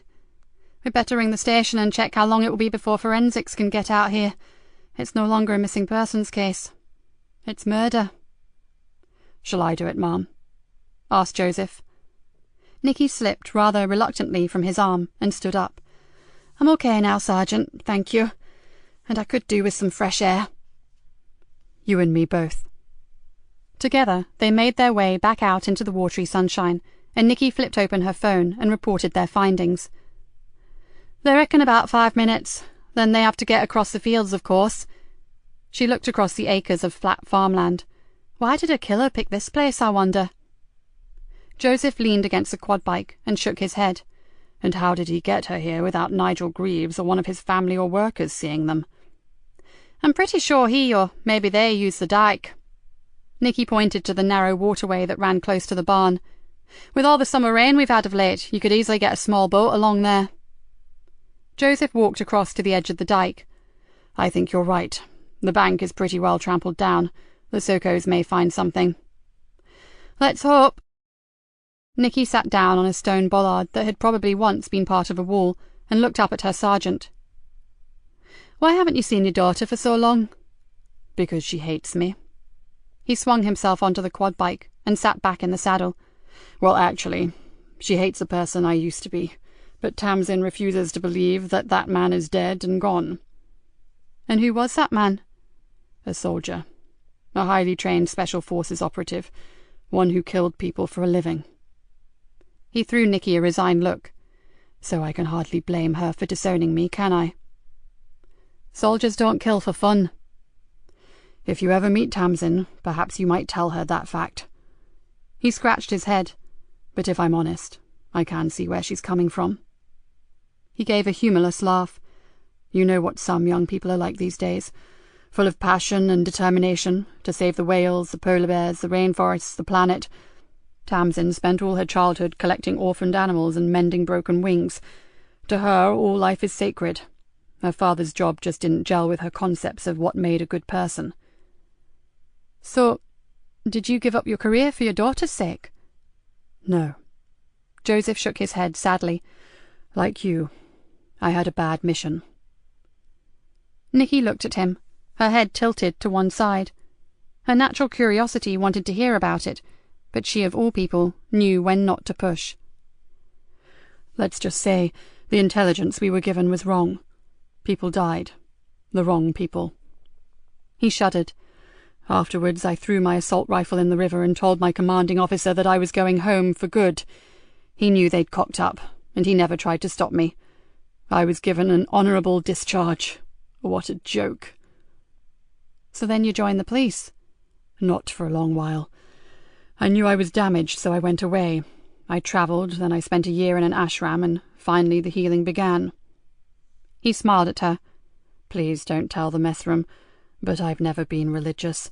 I've just spent a lot of time listening to people who lead truly spiritual lives, and now I can embrace the good things in life, and try to forgive the bad ones. Oh, I wish it was that easy, Joseph. I don't think I could ever forgive some of the bad people that I've come across in my life. Nikki closed her eyes and saw Frankie Doyle's wicked eyes twinkle maliciously at her. No, never. Joseph gave her a long look. I never said it was easy. One day you may be surprised at what you are capable of. He smiled again. But right now, I see the cavalry approaching. Nikki stood up. Across the fields 2 Land Rovers were churning up the fertile soil as they made their way towards them. She looked back to her sergeant. Somehow, she knew that she did not have to ask him to be discreet about her panic attack. For a moment, she just stood and stared at him. For the first time in a very long while, D.I. Nikki Galena actually trusted someone. Chapter 15. Do we know how she died? Asked Superintendent Bainbridge. Joseph bit his lip. Unofficially, sir, it's strangulation. The super nodded slowly. I hope they managed to get her off that marsh before nightfall. She's already here, sir. She was taken into the hospital mortuary a few minutes ago. Professor Wilkinson will do the post-mortem this evening. Rory Wilkinson? He's from your neck of the woods, isn't he, Sergeant? Yes, sir. He's covering while your own man is up at the Old Bailey as an expert witness. Wilkinson is a brilliant forensic scientist. If you can put up with his weird sense of humour. I know him, Sergeant, and you're right, he is very good. Nikki felt relieved. She had known the girl and wanted her treated respectfully. If his reputation was to be believed, Professor Wilkinson would do just that. Now, the super ran a big hand through his iron-grey hair. We have to break the news to the Leonard family. Lisa Jane needs to be formally identified. I'll do it, said Nikki. Then she looked across at Joseph and corrected herself. We'll do it, sir. The super stared at her for a second, his expression mildly confused. Then he nodded. Okay, but do it quickly. This is one bit of news I do not want him coming by on the underworld grapevine. He sat back in his chair, and Nikki saw deep worry lines etched all over his already craggy face. "And be careful, Nikki. I know you have a particular rapport with Archie, but the situation itself could be like lighting a firecracker under a powder keg. The Leonard family will want revenge." "I know that, Super, and we'll do whatever it takes to keep him from starting a bloodbath, I promise." "How much are you prepared to tell him?" She thought for a moment, then said, "Everything, sir. I need his help, so he has to know all the facts." The superintendent pursed his lips. "You trust him more than I do, but I'll support you in whatever you decide, Inspector. Now, you have a job to do. I suggest you go do it." As they drove towards the Carver estate, Nikki was forced to wonder just how good her relationship with Archie would be after this goddamn meeting was over. The only thing she knew for sure was that her sorrow for his loss was genuine, and he would realize that. She began to rehearse what she would say, then gave up. There were no right words at a time like this. You just had to hope that what you did say came from the heart and didn't finish up sounding like a load of tawdry platitudes. "What happened to Hannah?" Joseph's voice broke into her thoughts, and for a moment she felt like telling him to mind his own sodding business. Then she remembered his kindness earlier, and the fact that he had shared some pretty painful memories with her. "Drug overdose," she said quietly. "After Emily died, I was really screwed up, and in the end it wrecked my marriage. Robert went to live abroad and refused to take Hannah. She was gutted by his rejection, and blamed me for everything." "And went off the rails?" Nikki gave a short, barking laugh. "Oh, no, not Hannah. She was far too clever to do that. She had a master plan. Her one aim in life was to make me suffer, every day, in every way." "So she dabbled with drugs just to piss you off?" Again, Nikki shook her head. "No, but she did start mixing with some seriously dubious characters just for my benefit. Then she made the mistake of confiding in someone who hated me even more than she did, someone who was much cleverer than Hannah and totally unscrupulous." "Don't tell me," breathed Joseph. "Frankie Doyle." "Got it in one, Sergeant." Nikki pulled into the Cabra and made her way confidently through the maze of streets. "And it was Archie Leonard who helped me find out what had happened and gave me the name of Frankie Doyle." "What did happen?" asked Joseph. "I believe Doyle got hold of a bad batch of drugs." Nikki faltered for a second. Then she took a deep breath and said, "And she spiked Hannah's drink with enough junk to fell an ox." "She meant to kill her?" Joseph's voice rose an octave. "I'm sure she did. What better way to get at me? But I could never prove it. Even the info that Archie managed to get hold of was obtained through a dozen back doors. Only one man could ever help me, and that was a dealer who sold Frankie the junk. So, you can see where that led me, can't you?" "You've been on a one-woman witch hunt ever since." Joseph exhaled loudly. "But why did Archie help you? You may have some weird good guy, bad guy relationship, but you're still the old Bill." Nikki pulled into a space, switched off the engine, then looked up and almost gasped. "Another time, Sergeant. Take a look at that." In front of them was the end wall to one of the smaller blocks of flats, and painted across it in giant multicoloured letters were the words "Mask Wars." "Shit!" Joseph jumped out of the car and ran over to the uncommissioned artwork. "Graffiti artists signed their work with a tag." He searched the bold swirls and slashes of vivid colour. "Yeah, got it. Look." Nikki caught up with him and peered at the strange hieroglyphic. "What's that? Looks like P-I-E-T to me. Ring it in, Sergeant. Get Kat or Dave to run a check for us." Joseph pulled out his phone, spoke briefly to Kat, then flipped it shut. "She's going to run it through the computer. Not that I think it'll get as far. I can't see this being the only one, can you? The estate's probably covered in them." They walked across the road towards Archie's house, and Nikki paused at the gate. "This is not going to be easy." Her voice was low. "A hell of a lot rests on how we deal with this. Are you up for it?" Joseph nodded. "I haven't needed my negotiator's skills for a while, but I guess you never forget." He opened the gate and held it back for her. "Shall we go?" Archie Leonard sat on a cream leather sofa and stared granite-faced at Nikki. "Whoever did this is going to pay. My God, they'll pay." Oh, they will, Archie. You have my word. Nikki chose her words carefully. But right now, you know what I have to ask you, don't you? The identification. I'm afraid so, and I'm sorry you have to go through it. There is no doubt that it is her, but we need either you or her mother as next of kin to formalise the process. I'll go. I'm her guardian. He paused. I was her guardian while Frank is inside, and Margaret is in no state to see Lisa Jane, not like that. The man drew in a deep, shaky breath and looked back to Nikki. The family will not take this well. You know that, don't you? Archie, you have to convince them to leave this to us. We have another girl to think about. Another Carver family that is also going through hell. A vendetta on the estate could seriously hinder our inquiries about Kerry Anderson and about your niece. It's bad enough with the gangs and the masks. Don't make it even more difficult for us. Please. I care about you, Nikki. You know that. But I went against the family when I walked through that door to the Nick. It was not a move that they appreciated, so... He shrugged. So they may not be in any frame of mind to listen to me right now, and frankly, I think I would actually like to be the first to get my hands around the neck of the animal who killed my girl. Of course you would, said Joseph quietly. That's natural for any loving man. Nikki watched as Joseph fixed Archie Leonard with a penetrating stare. But Lisa Jane was not your only responsibility. As I understand it, you have 3 more girls to consider.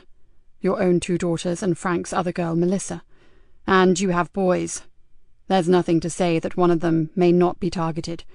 Surely you'll want to channel all your considerable resources into protecting them. Archie did not flinch under the unblinking gaze. Ah, we're a big family, Sergeant, with a lot of friends. Since the moment my niece disappeared, my other children have been watched as carefully as newborn babies. There will still be plenty of time and personnel to sort out our problem. Then help us, Mr. Leonard. Joseph leaned forward. Think what a combined team could achieve. You have the knowledge on ground level, and we have a whole army of experts and equipment in every field. He's right, Archie. We've got the technology and you've got the street intelligence. And don't give me that old crap about the family not listening to you. They love and respect you, and the bottom line is, what you say goes. Nikki looked earnestly at him. Work with us. I promise I'll hold nothing back if you and the other Leonards keep us in the loop here on the estate. Archie rubbed his forehead, but said nothing. I suppose there might be something else we can do, sir. Joseph sat back and looked thoughtful. He looked to Nikki more like a successful plastic surgeon discussing a nip and tuck than a detective on a murder case. And that is? It was Joseph's turn to remain silent for a moment, and Nikki wondered what plan he was hatching. We just may, be able to keep Lisa Jane's name from the media. If you could see your way to assisting us, that is. Nikki let out a loud breath. Hold on, Joseph. How the dickens do you suppose we're going to manage that? Promising something that's damn near impossible is a big mistake. I never said the word promise, Ma'am, but we could try, couldn't we? Could ya? Asked Archie solemnly. Would you help us if we did? Came back Joseph. Before you answer, Archie, there'd be no guarantees, butted in Nikki. If the grapevine gets hold of it, or if someone offers a hefty backhander, well, it's all over. You know that. Archie Leonard looked thoughtfully at her. I'll speak to the family. No promises, but I'll try. And you do all you can to keep her name from the press. Deal? Nikki took the outstretched hand. Deal. It wasn't the first time she'd formed a liaison with this particular part of the underworld, but such a gamble often came at a cost. She looked at Archie Leonard's troubled blue eyes and hoped the risk would be worth it. Then, as she released Archie's hand, a picture of Kerry Anderson swam before her, and she knew it was. Now, I'm afraid we have to ask you to go to the hospital. As we need to keep this under wraps, I suggest you make your own way there. It's visiting time until 8 p.m, so it won't look odd. And I'll meet you. I'll take you to her through the back corridors." "I understand." "I'll be in the hospital shop in half an hour," said Nikki. "Don't acknowledge me, just buy something, a magazine or some flowers, and follow me out, okay?" Archie nodded. "And I know it goes without saying, but I'm so very sorry." The man dropped his head. "I know, Nikki, and part of me says that it's my fault. If I'd come to you sooner, maybe." Nikki shook her head emphatically. "Don't even begin to think like that. I know we're still waiting for the official reports, but from what we do know, no one could have helped her. We're sure she was killed when she was first abducted. What we don't know is why." "Then we have to find out what's going on, before someone else dies." Archie straightened up, and a steely expression of determination swept over his face. "I'll call the family immediately, and I'll see you at the hospital." Chapter 16. I'm knackered. Niall swung the cell door shut on a screaming teenage girl and leaned against it heavily. "I swear the girls are worse than the boys." Yvonne grinned at him. "I have to admit that one was a particularly feisty specimen." Niall pulled a face. "It would be funny if Greenborough wasn't becoming more like a war zone than a peaceful market town. Let's grab a coffee before we get sent back out there again." As they approached the coffee machine, they saw Cat Cullen waving to them. "Hey guys, got a minute?" "Sure, want a coffee?" answered Niall. "No, thanks all the same." Cat's eyes looked abnormally wide. "I've had so much caffeine in the last 24 hours that there's a good chance I'll never sleep again. Now, what do you two know about this tasty little geezer?" She pushed a photograph at them. "Oh dear, those ears make him look like the FA Cup, don't they?" Yvonne held the picture at arm's length, then smiled. "This is Petey Redfield, tag name Piet, lives on the Carborough with his married sister Renee, mum in rehab, dad in the scrubs." Yvonne handed back the photo to Cat. "He's no real trouble, and he has no convictions, which is something of a miracle considering his family. His only problem is that he can't keep his grubby little finger off the nozzle of a spray can." She pulled a face. "I felt his collar a few times and had a word with his headmaster. Shame, really. His school reckon he could be a top art student. He's got the flair and the ability to learn, but—" "Yeah, I get the picture," said Cat. "No attention at home, no parental guidance and no support. So he goes out and gets noticed by using an aerosol can. So who does he hang out with?" "A few other graffiti kids. No one heavy." Niall made a slurping noise with his coffee. "Actually, he's got real talent. If I could paint like he can, I wouldn't be hanging off a railway bridge somewhere. I'd be trying to get myself into college." "Yeah, well, that's where the difference lies, mate, and why you're in gainful employment and he's hanging off a bleeding bridge with a paint can gripped between his teeth. Got an address for the sister?" 43 Tennyson Buildings. Her name's Renee Wilson," Yvonne replied immediately. "We really don't need a police national computer with you around," said Niall, shaking his head incredulously. "Is there anyone you don't know in Greenborough?" "I don't know who abducted Kerry Anderson, and that's the only name we really need, isn't it?" "And that of whoever killed the other girl," whispered Niall.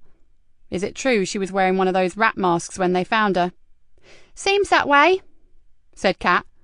"But no one is talking about it, so I suggest you belt up and keep it yourself." "This one has a very big gob," muttered Yvonne. "One day it'll get him into deep shit." "Nah," Niall grinned broadly. "I'm just enthusiastic, that's all. Now, if you finish that drink, let's go nail some bad guys." Yvonne raised her eyes to the heaven. "Any room in your department, Cat? I'd pay good money to get in. In fact—" "Collins, Farrow, get your asses into that car of yours. There's been a serious attack on a youngster." "Where, Sarge?" called out Yvonne as she ran towards the door. "Just around the corner in the recreation ground by the river." "Show us committed, Sarge. We're on our way." "Do you think Leonard can be trusted, Ma'am?" Joseph perched on the edge of Nicky's desk. "I trust him. If he says he'll help, then he will." Nicky sipped her coffee, then glanced at her watch. "Shit! I need to be at the hospital." "Shall I come with you?" "No, Sergeant. It won't take two of us for this miserable job. And I'll try to grab a private word with Archie after he's seen Lisa Jane." She stood up and grabbed her jacket. You catch up with Kat and check out the graffiti kid lead. Go find him if you want, although I doubt he'll be sitting at home playing Scrabble with Granny. Probably not, but I'll give it a try, Mom. And if you can't find him, ride around the estate, see how many new artworks have sprung up with a connection to the masks. She paused at the door. Then get yourself home and grab some sleep. Today has had its fair share of traumatic moments. Joseph looked at her intently. Will you be all right, seeing Lisa Jane again? I'll go if it helps. I'll be fine. It wasn't the girl that upset me, Sergeant. She thought for a moment, wondering how much of herself she was prepared to share with this unusual man. It was just that whole scenario, that gloomy half-light, the filth everywhere, She shuddered. The way her hair fell. Then she knew that she'd said enough, maybe too much. She shook her head, trying to rid herself of the horrible returning memories of Emily Drennan's death. In the mortuary, it won't affect me at all.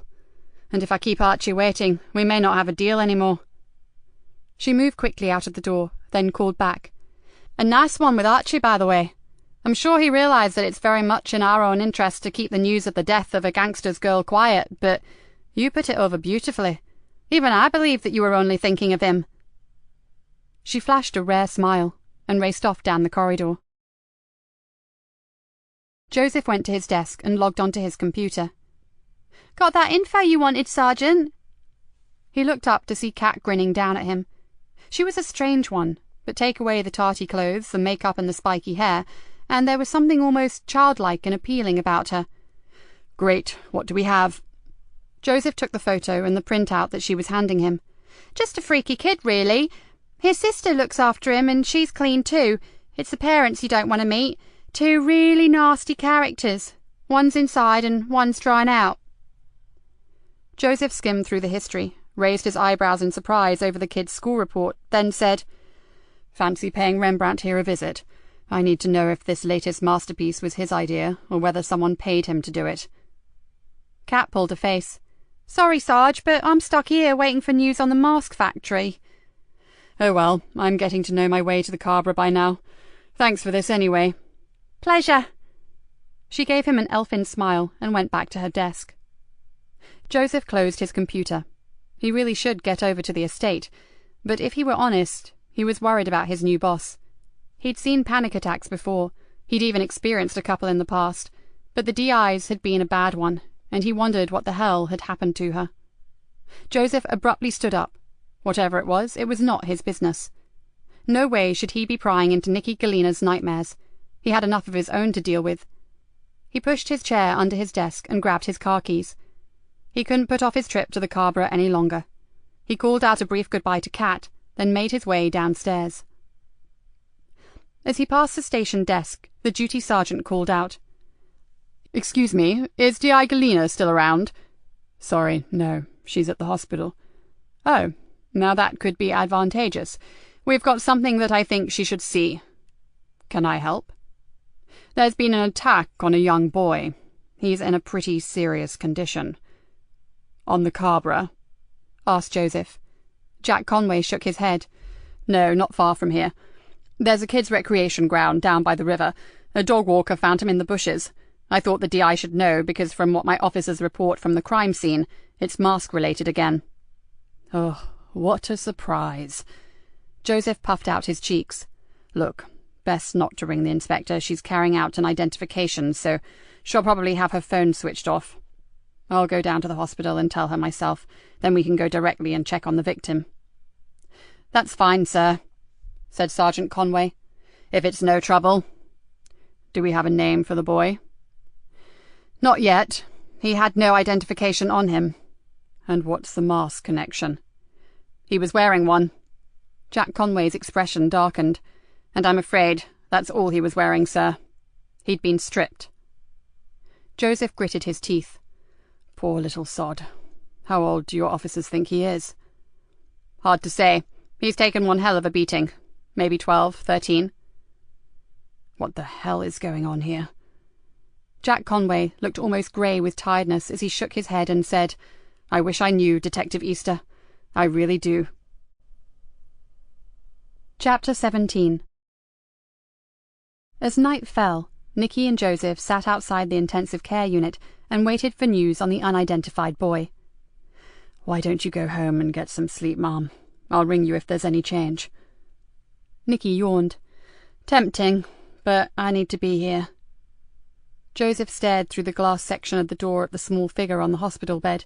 Tubes snaked everywhere around his thin body, and to Joseph, the child seemed almost overpowered by the bank of monitors and equipment that surrounded him.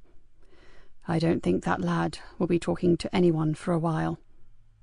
"I agree, but in the absence of a mother or a father—" She left the sentence unfinished, and he filled in the gaps. Joseph flopped down on the chair next to hers. "I drove through the estate on the way here, Mom. There is more Mask Wars graffiti, but not as much as I'd expected. Then I saw they were all courtesy of P.T. Redfield." Joseph stretched and leaned back, his hands interlocked behind his neck.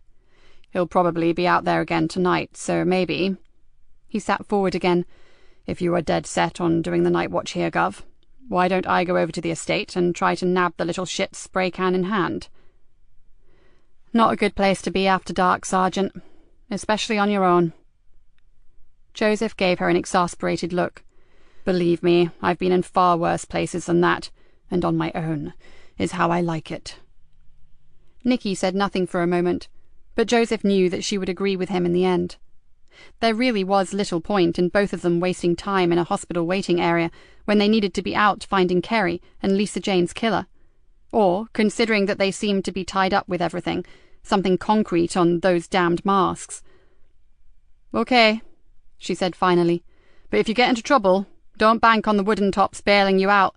They're still searching the marshes for Kerry Anderson, and we're pretty thin on the ground even for routine stuff, so—" "I'll go careful, I promise, Mom, and if I find anything of interest, I'll come straight back and fill you in, okay?" "Oh, bugger off, Sergeant. I can see you're itching to meet up with Pierre and his paint cans. Just nothing gung-ho, you hear?" Joseph tried to look affronted. "Moi?" "Yeah, you."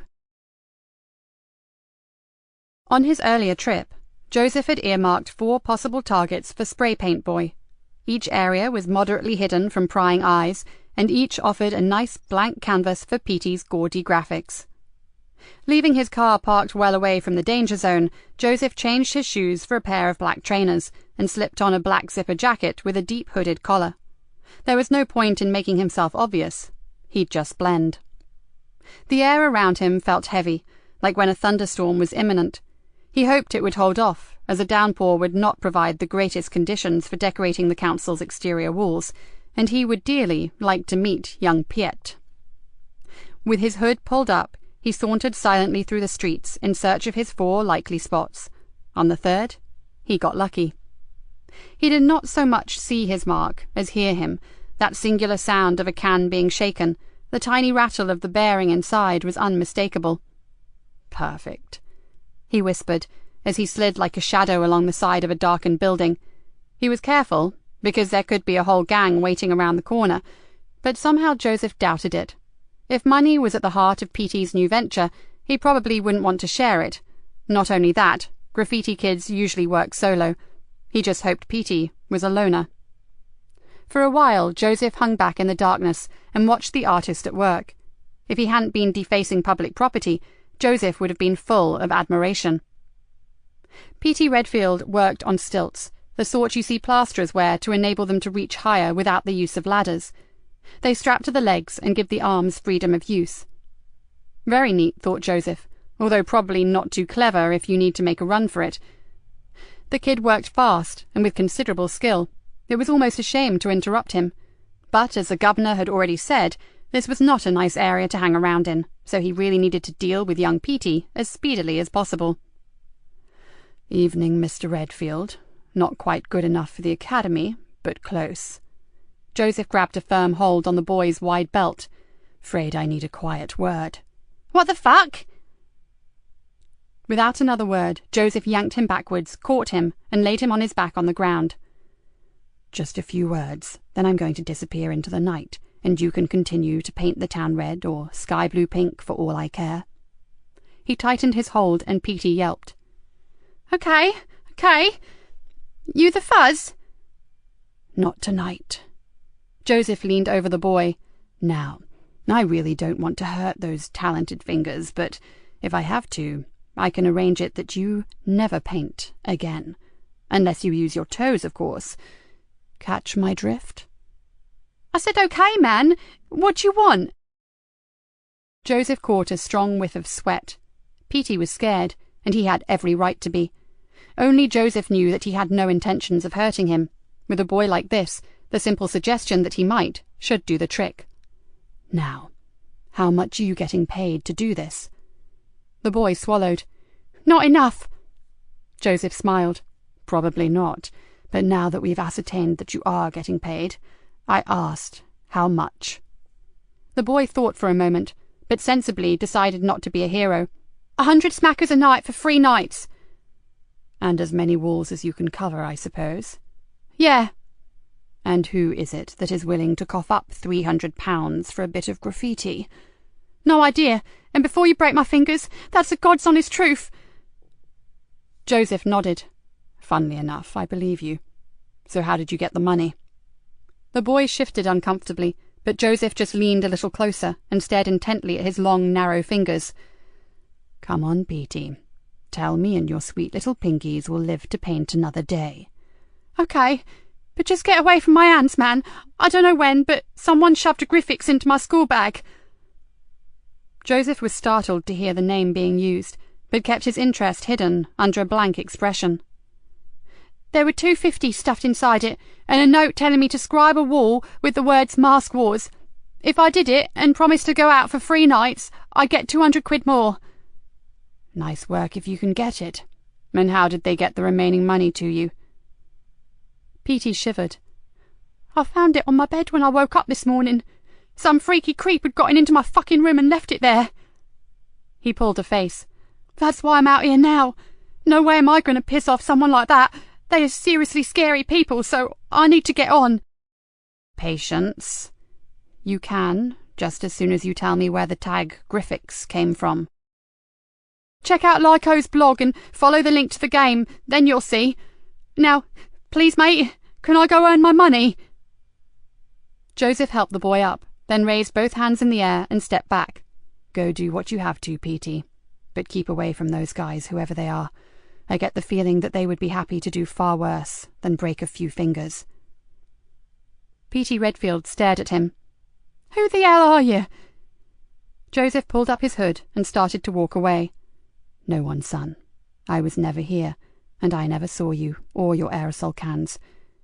Just lock your doors at night. It would be a real sin to waste all that talent. He glanced over his shoulder and called back. And I like your tag. Fan of Mondrian's Warworks, are you? Petey was adjusting his stilts, but he stopped and looked incredulously at Joseph. Most people think I can't even spell my own name. I don't know who you are, man, but respect. You're the first one to make the connection. Your teacher reckons you're a smart kid with a passion for Bauhaus. You could go far, Petey. Do yourself a favour, and use your new wages to buy some art books, and maybe a proper canvas. As he slipped back into the shadows, he heard the familiar rattling sound, and he smiled to himself.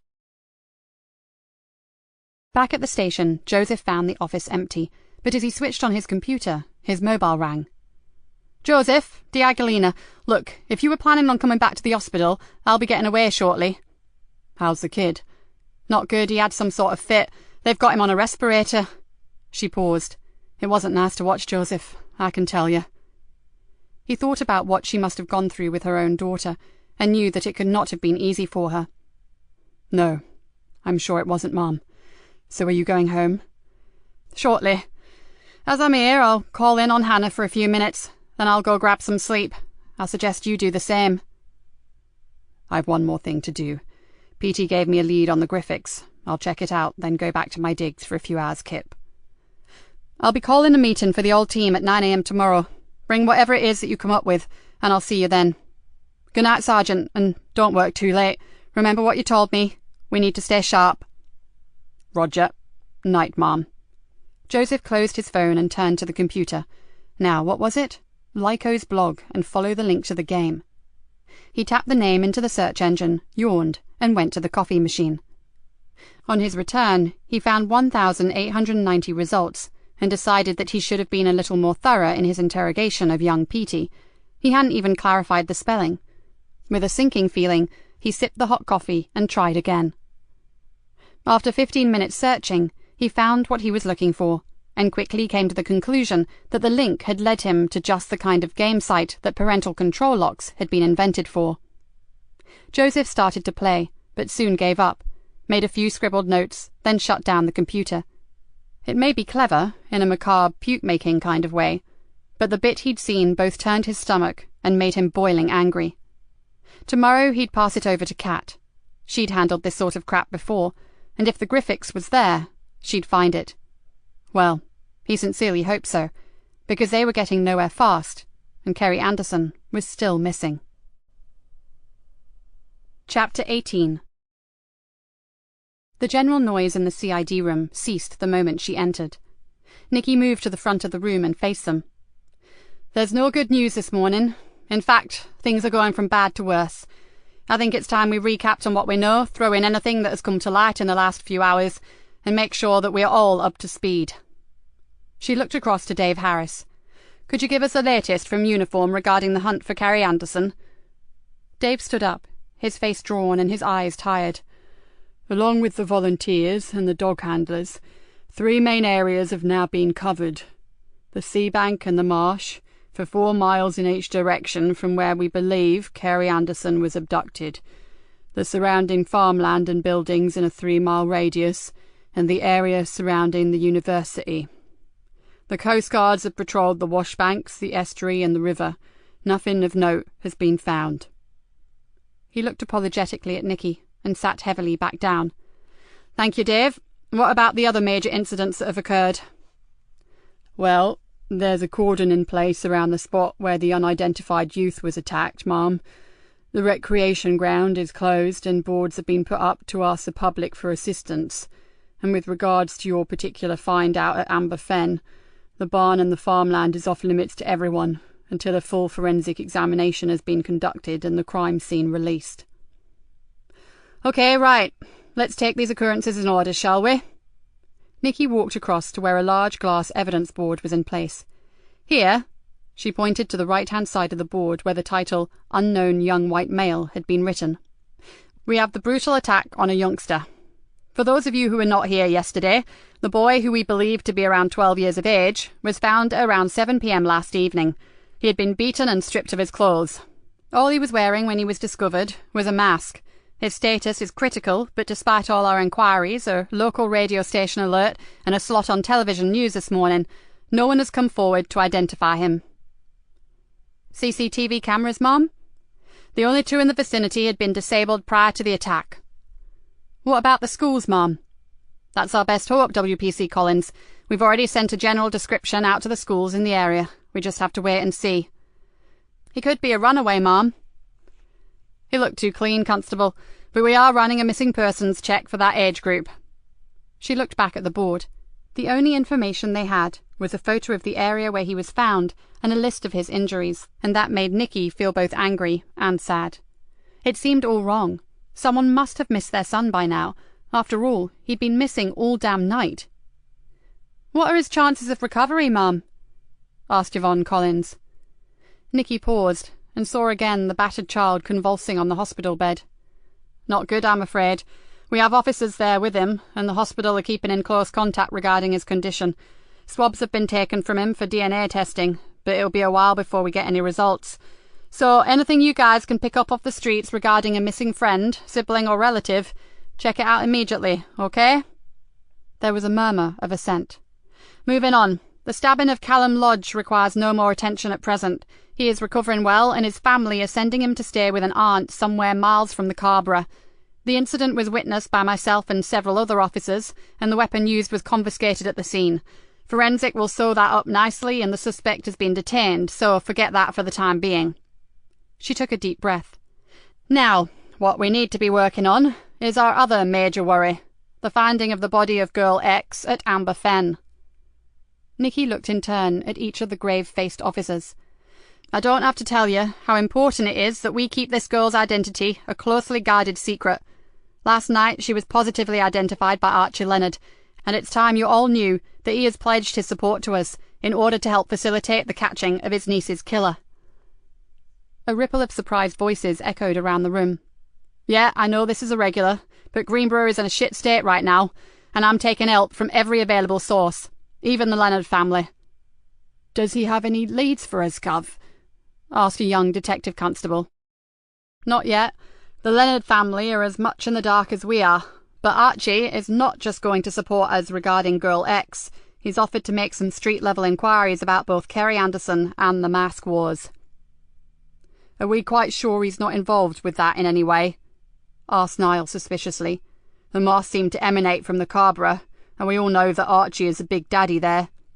Sorry, PC Farrell, but Archie Leonard is as sincerely pissed about the troubles that they are causing as we are."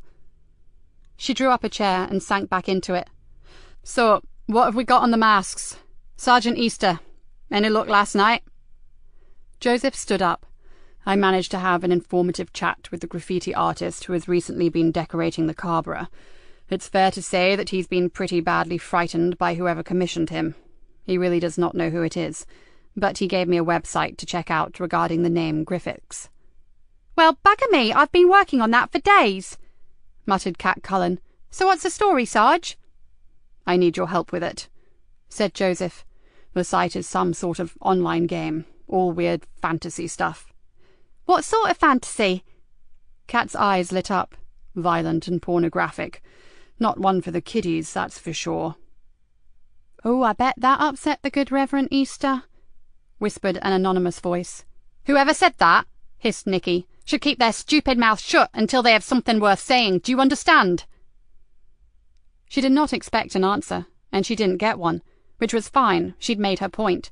It wasn't until she looked around afterwards that she noticed a lot of mildly surprised expressions. Apparently it must have been some while since anyone had heard old Nick spring to the defence of a second-in-command. Cat broke the silence. "So, Sarge, just pass all that computer stuff my way, and I'll take a look at it for you." "I bet you will," said Niall with a grin, and the awkward atmosphere dissipated. Nikki rapped on the desktop. "OK, anything else? Anything sensible, that is?"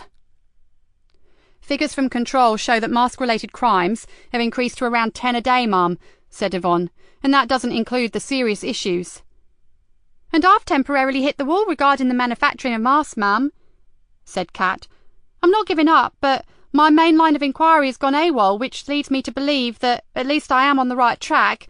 It's just getting trickier." "Keep on delving, Cat. Discovering where they come from would be a major breakthrough." Nikki looked at the clock. "One last thing. Does the tag fluke mean anything to anyone?" There was a low buzz of discussion, but the consensus of opinion came up only with a vague, "it sort of rings a bell." "Then ask around. Speak to your snouts. This tag is cropping up too regularly for comfort. I want his or her name, and I want it soon. Right, back here at 4 o'clock, and I know I don't have to tell you this, but Kerry Anderson is still, above all else, our major priority. Off you go." Nikki leant back in the chair and exhaled. "What now, Mom?" Joseph sat down next to her. "I'm going to ring ITU about the boy, and then I think it's time we completed the journey that we were on the other day. Don't you?" "Barnaby O'Dyke." "Barnaby O'Dyke and our creepy night watcher." Joseph nodded. "I'll go introduce Cat to my computer game while you talk to the hospital." "I can't believe that you've got a lead on the Griffiths when I've been working my butt off looking for a connection." Cat sounded mildly miffed. "If you'd come with me to see Petey last night, you'd probably have it all figured by now." "Yeah, and if I'd known my lead on the manufacturers was going to bugger off, I wouldn't have wasted my time waiting on a phone call." Joseph grinned. "Bummer, but that's the way it goes." He handed her his notes. "This is the pathway I was given."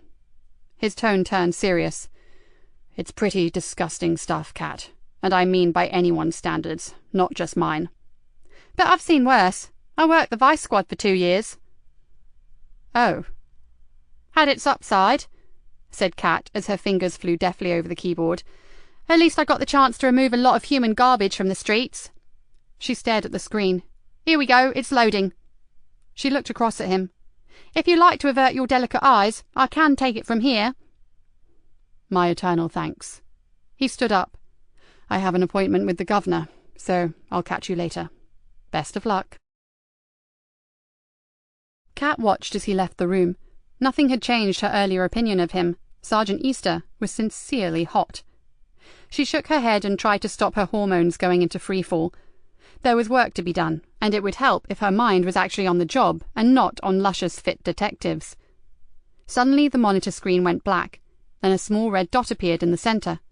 It slowly increased in size until it was about 2 inches in diameter, then morphed into a bloodshot eye.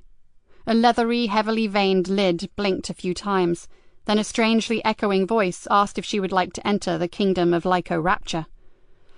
"If I must," she mumbled and hit enter. A new screen, full of light and unimaginably colourful flowers, filled the monitor. Waterfalls cascaded into crystal pools, and eagles flew over snow-covered peaks. The voice told her that this was her home, and she was the guardian. She would need a name and a physical appearance before she could play. "Oh, I don't know. What—" She turned around and called over to Dave. "Give me a name to use on this computer game." "What sort of name?" "Anything. Just think of something quickly." "Bumtilda." "Lovely. Can't you think of something a bit more, well, attractive?" Dave grinned across at her. "Considering that magazine you were looking at, how about Rubatiti?" "Oh, get a grip. That's from a Carry-On film. Oh, just forget it. Bumtilda will do." She typed in her name and was given a selection of body types to adopt. She chose tall, athletic, scarlet hair, and incredibly sexy. "Can I watch?" asked Dave. "No, you can't. It's very difficult to get dribble marks off a silk blouse. Now shut up. I have to defend my new kingdom from the Lyco monsters." Kat sat engrossed for almost 20 minutes, then saw Dave placing a coffee next to her mouse mat. "How's it going?" he asked. "I've reached level 6, and if this is anything to go by, I don't think I want to get to level 10. "Is it as bad as the Sarge reckoned?" "Worse," said Kat, and exited the program. "And from his description, I'm pretty sure he never got past level 1. It's all about going to extremes for something you care about, then getting rewards." She paused. "Or punishments, as the case may be." "And the Graphics?" "It's there all right. You don't meet it until you reach level 5. It's one of the monsters, kind of half rat, half human, and it dispenses the most unpleasant retribution if you are unlucky enough to cross it. It also has the biggest dong I've ever seen." "Thanks for sharing that." Dave grimaced. "And does it look like the masks?" "I'd say they are based on it, yeah. What I need to do now is find out who the devil Lyco is."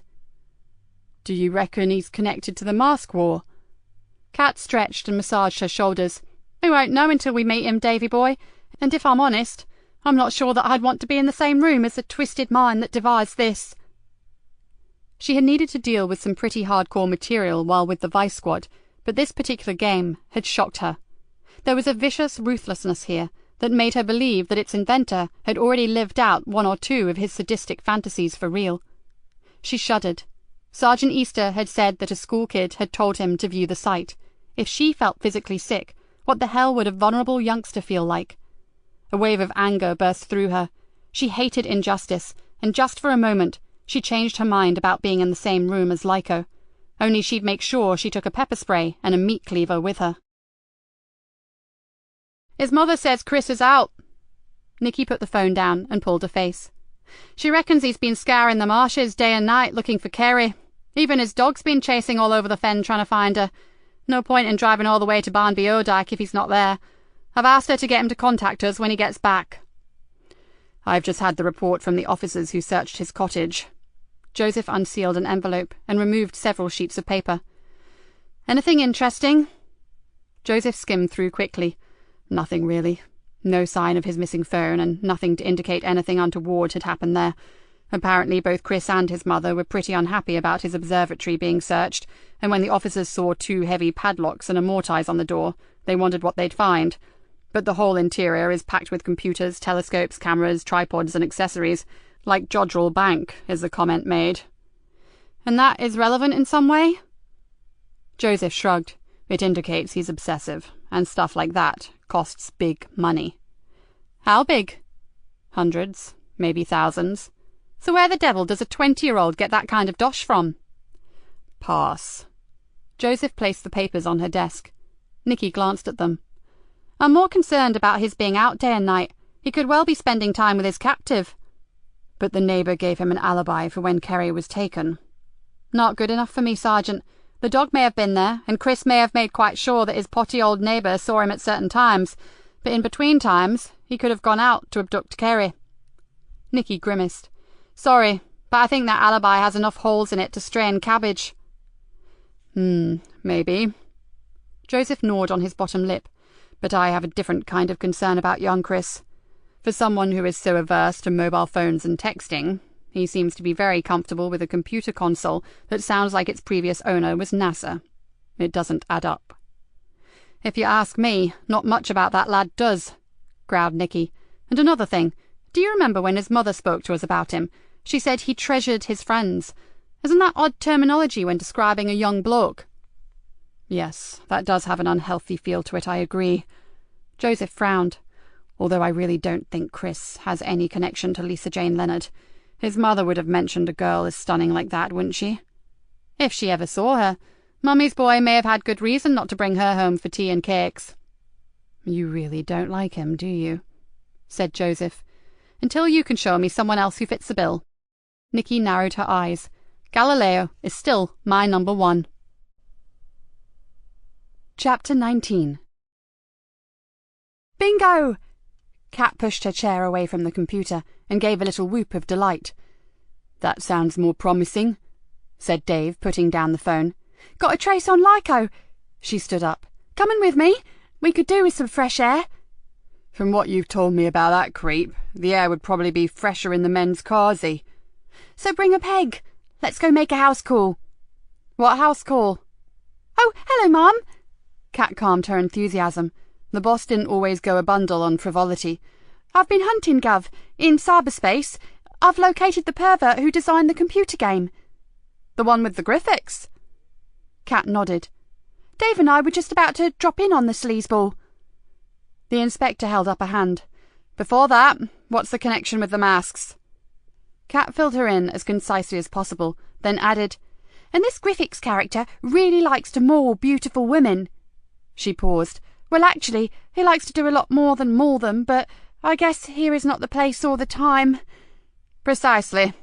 The governor threw her a dark look. But you can forget about the two of you tackling this creep alone. I really don't think you've thought this through, Detective. Kat sat back down and stared up at her boss. A small thank you, good work, Kat, would have been nice. If this man, what's his name? Terry James, Mum. Right. Well, if this James has a direct link to the masks, he could be very dangerous, apart from being a pervert. She paused. Where does he live? Riddell Street, Mum. Over the off-licence. OK, we'll all go, and we'll take uniform with us, and wear your stab-proof vests. As we have no idea what the agenda is behind the masks, we can't be too careful.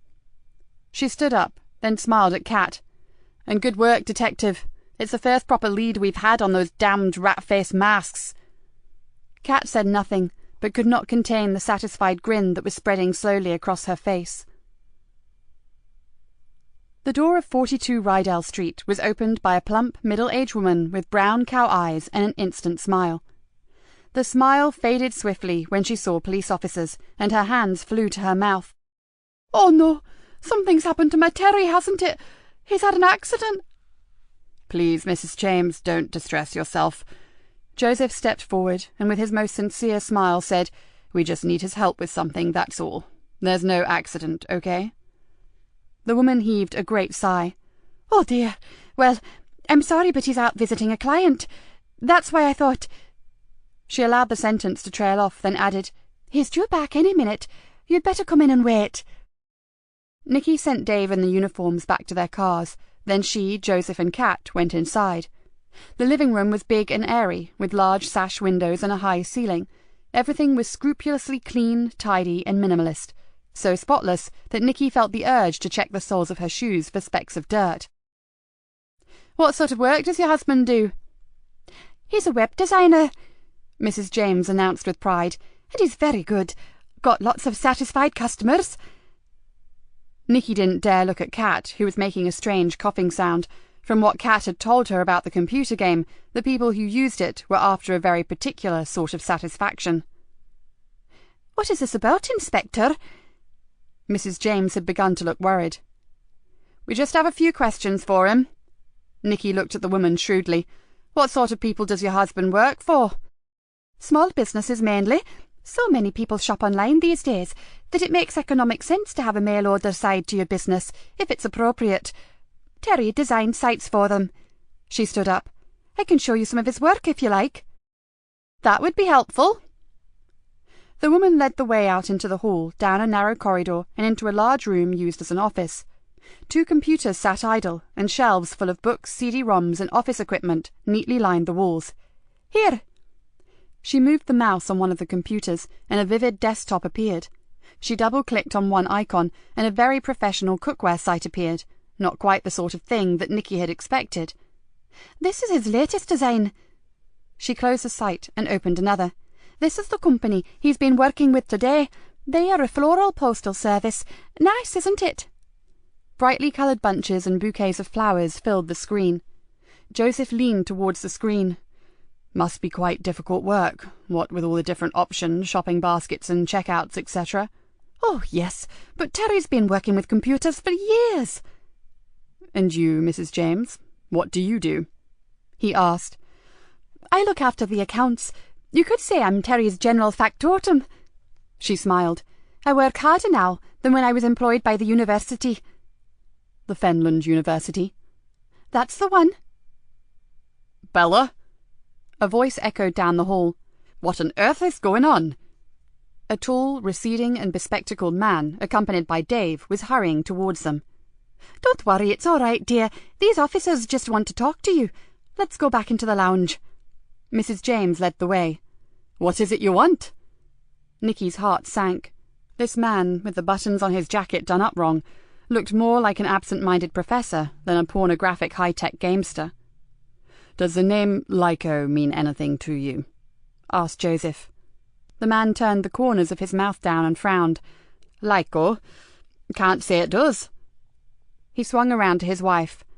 "Bella, have we a client with a name like that?" "Definitely not," she said emphatically. "Mr. James?"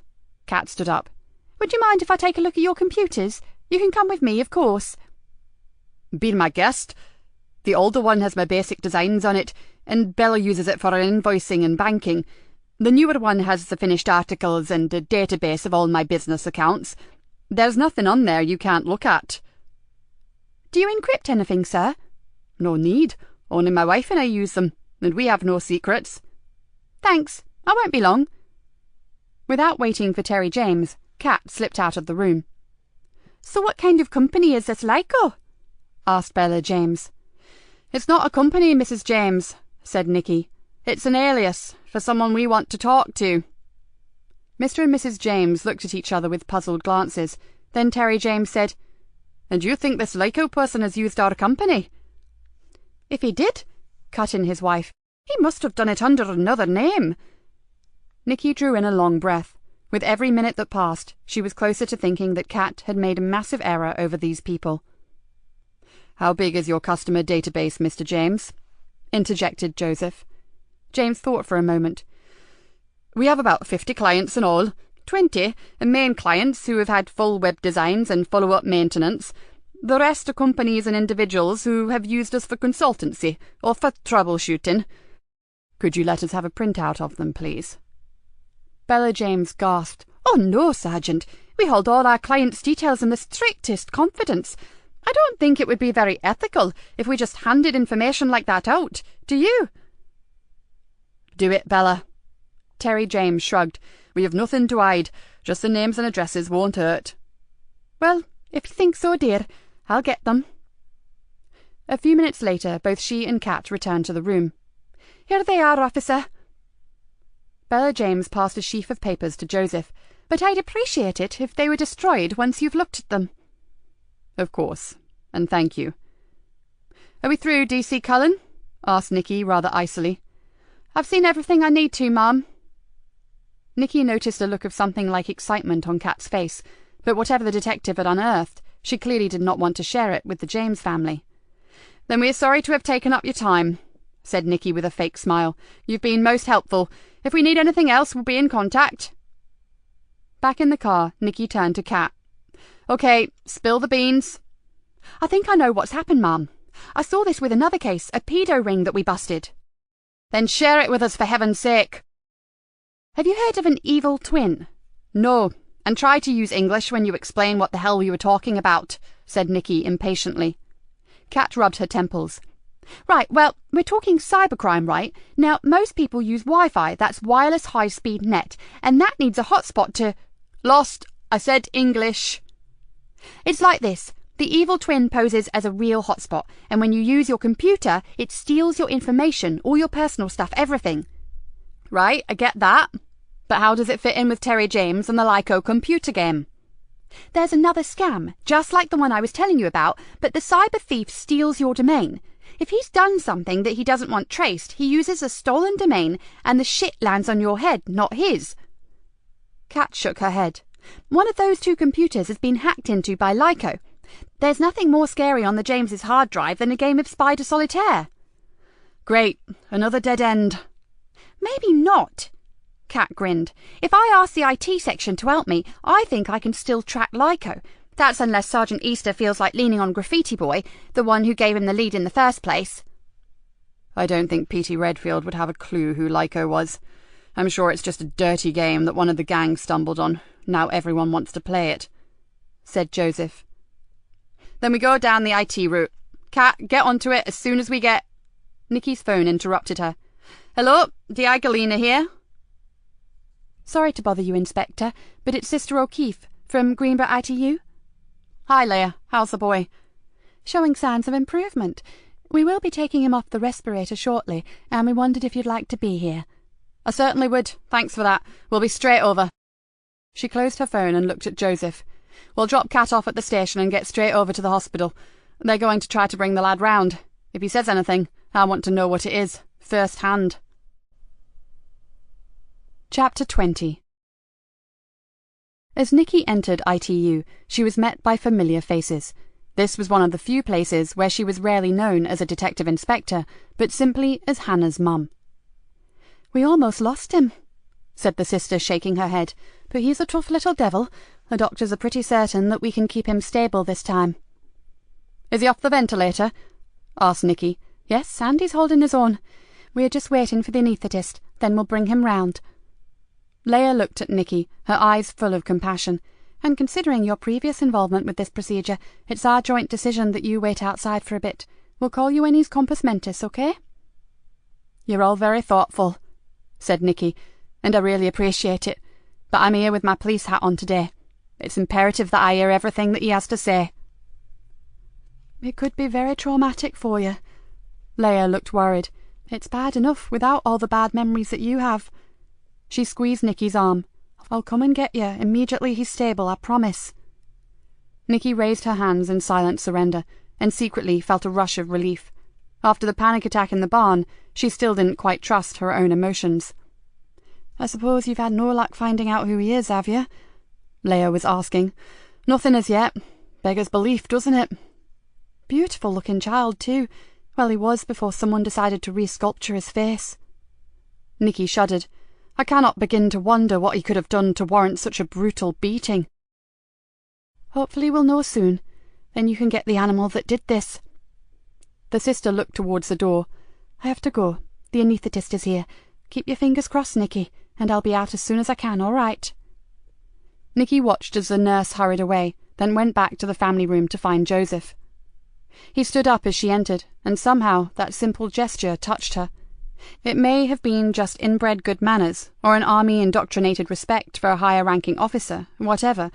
It made her feel somehow worthwhile, and that was a welcome change to the kind of treatment she generally received. "How's the lad?" She slumped into a chair. "They are about to bring him around. It's a critical time. Anything can happen, and not all of the options are good." Joseph sat down beside her. "This must be hell for you." Nikki looked around the empty waiting area. "Put it like this. I'd never want to go through what I did with Hannah with anyone else, especially a loved one." She gave him a sad smile. "But right now, all I can think about is that little kid in there." How long does this procedure take? Not long. The anaesthetics they use these days are carefully patient-targeted, so they can bring him out of sedation quite easily. It's just that boys often fight for some reason, and they'll want to know that he's safe and calm before we see him. Luckily, apart from the bleed that they drained, they didn't find any severe lesions on the scan.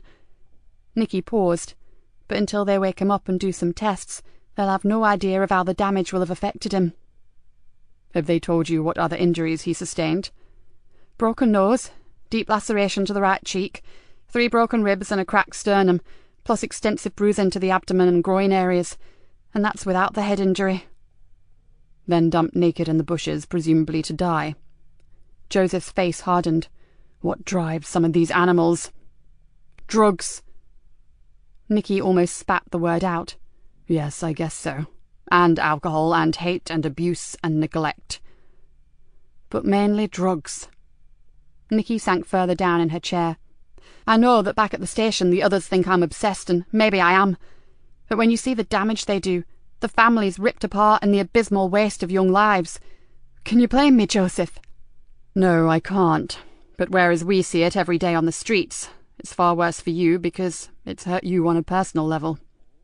It's not just Hannah, although God knows that was enough to drag the heart from any parent. Your bad case? Asked Joseph tentatively.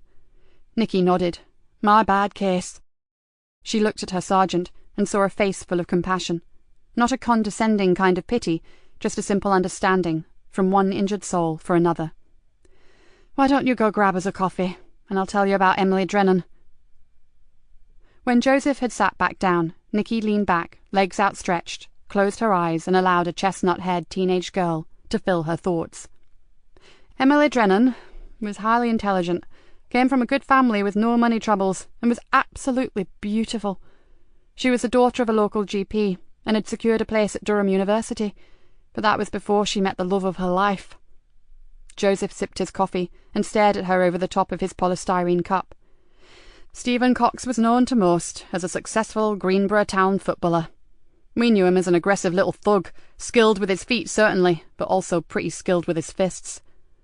I don't like where this is going, murmured Joseph. Cox got a signing for a big league team, and the money started to roll in. Get the picture? Sponsorship deals, fast cars. All that was missing was a pretty girl on his arm, and funnily enough, Stevie boy never seemed to keep his girlfriends for long, until he met Emily. Nikki stared into her coffee. I have no idea what happened when they met, but something did. Some weird attraction of opposites, maybe. She was totally infatuated with him, and he saw something in her, something he could control, something he could own. You knew her before she met this Stephen Cox? Oh, I knew her. She was 3 years older than Hannah, but the Drennans lived in the same village as we did. The girls played together as children. Emily was the most sweet-natured kid I'd ever met. Hannah was always the feisty one, the one who questioned every damn thing you asked her to do. But Emily would just smile and nod and get on with it. Did she marry Cox? Nikki waited for a moment before replying, and watched through the glass door panel as 2 nurses hurried into the ITU. No, they never married. I don't think that was ever in his game plan. He convinced her to move in with him. Then he began the long, slow process of destroying her. Nikki stared impassively at the door to the intensive care unit. I hadn't seen her for almost a year. Then one evening, I was just going off duty when a call came in. Someone had heard crying coming from a derelict building near the docks. Everyone on the incoming shift was committed. There'd been a major RTC, so I volunteered for the shout. Emily? This was not easy. Nikki had only twice spoken about what she found, once for her statement, and once over a very large scotch to Rick Bainbridge. She had refused counselling, and had never allowed anyone to broach the subject again, including her family, which, a long way down the line, she knew to have been a big mistake. And now here she was, preparing to bare her soul to a stranger. But was he a stranger? She looked at Joseph thoughtfully, and wondered how this had come about. She'd decided from the moment that the super had told her about him that they would not get on. She had wanted to hate him for intruding into her domain. Part of her couldn't wait to find an excuse to send him scurrying back to Fenchester. But now... You don't have to do this, he said gently.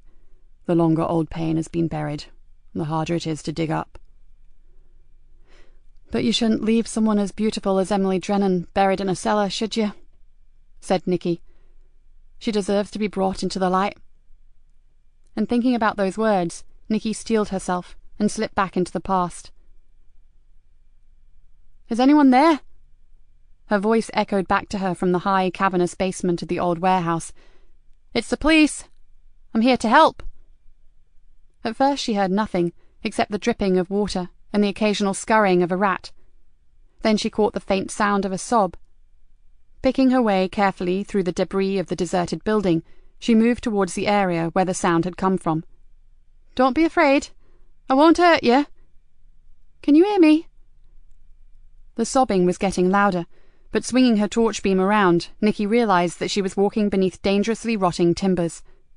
The floor above had collapsed in several places, leaving splintered wood and chunks of masonry everywhere. Perhaps shouting loudly was not such a good idea. Nikki stopped to get her bearings and looked around. Shafts of late-evening sun were filtering in from the ground floor, through the gaping holes and into the cellar. They crisscrossed the dark, gloomy basement like a giant cat's cradle of golden light. If it were not so treacherous, it may have been beautiful. Over here? The voice was tremulous and weak. Nikki sprang forward. Where are you? Are you badly hurt? For a second she thought she heard a laugh, but it was not a happy laugh, or a laugh of relief that help was finally at hand. It was a sound that made Nikki's blood run cold, and a sound she was to hear for years to come, in the dead of night, when sleep evaded her. Help me. It was a girl's voice. I'll get help, don't worry. Nikki pulled herself around a pile of broken brickwork and saw her. The girl was lying curled up in the fetal position, in the dirt and rubbish on the cellar floor. One ankle was twisted in an unnatural position away from her body, but she didn't even seem aware of it. She cried softly, whispering one name over and over. Stevie, Stevie, Stevie. You're safe now, sweetheart. Nikki dropped down beside her. Can you tell me your name? Stevie? Oh, I knew you wouldn't leave me. The voice was little more than a hushed sigh. Nikki tried her radio but couldn't get a signal. I've got to find a spot where my radio works. You just hold on. I'll be back, okay? She scrambled towards one of the holes in the ceiling and managed to get a weak, stuttering message across for an ambulance and some assistance. When she got back, the crying had stopped. She sank down on the floor beside the girl and gently rubbed her wrists. Come on, sweetheart. The paramedics will be here soon. You'll be out of here in no time. I'm Nikki. Can you tell me your name? The girl turned a little, and in the hollow eyes and the gaunt face of the heroin addict, Nikki saw the fleeting hint of a smile. Then she said, I'm so cold. Nikki slipped off her jacket and wrapped it around the girl's thin shoulders. Junkie or not, this kid was going to be lucky to make it. She needed to do all she could for her.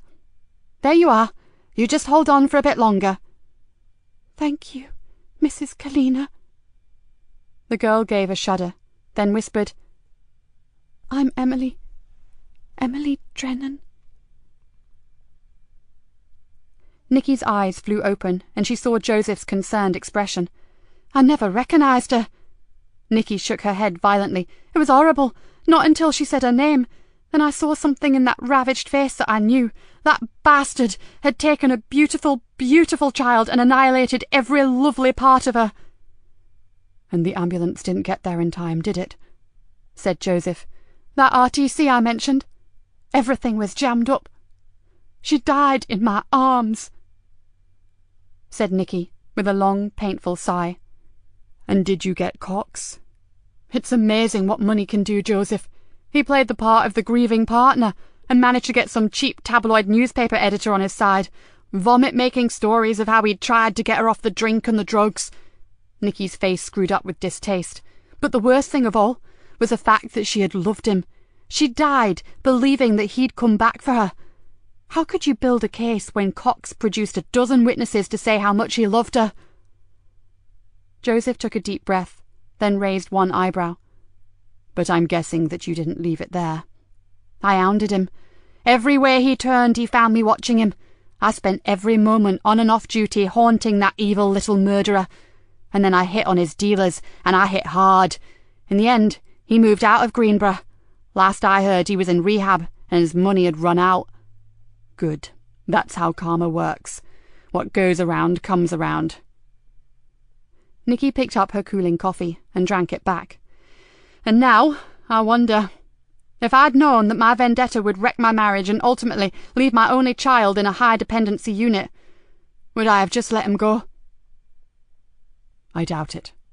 Given the circumstances, we do what we think is right at the time. That's all we can do. The fact that we agonize and moralize over it afterwards at least means we have a conscience, and that separates us from the ones who don't give a toss. He shrugged and gave her a bitter smile. Believe me, there are things that I would have done differently in hindsight, but you can't live your life constantly wondering about repercussions that may occur. I'm sure you're right, but why do I still feel so guilty? Nikki looked out through the glass. At last! Leia's given us a thumbs up. We can go see the boy. He's sleeping naturally now, and his breathing is fine, said the sister, her fingers gently pressing on the boy's pulse. You can stay with him until he wakes up again. Has he spoken, Leia? Just to tell us that his name is Mickey. He knows that he has been attacked, that's all so far. His throat is naturally sore from the tube. He gave you no surname? No, he stuck at Mickey, and strangely, he didn't ask for his parents. Nikki looked down at the sleeping boy, and her heart went out to him. Half his face was a mottled purplish red, with a long row of stitches and steri strips holding together the torn flesh of his cheek. His corn-blonde hair was still streaked with drying blood, and a wide band of dressing covered the bridge of his nose. Whatever reflection the lad had seen in the mirror that morning had gone forever. Leia O'Keefe saw her looking at the child's face. We've let the maxillofacial surgeon take a look at him, and luckily his jaw is okay. Plastics will sort that scar out later, although he'll always have a mark there. Sounds as though a scar should be the least of his worries, remarked Joseph grimly. He's lucky to be alive. Maybe that depends what his life is like in the first place, Nikki mused.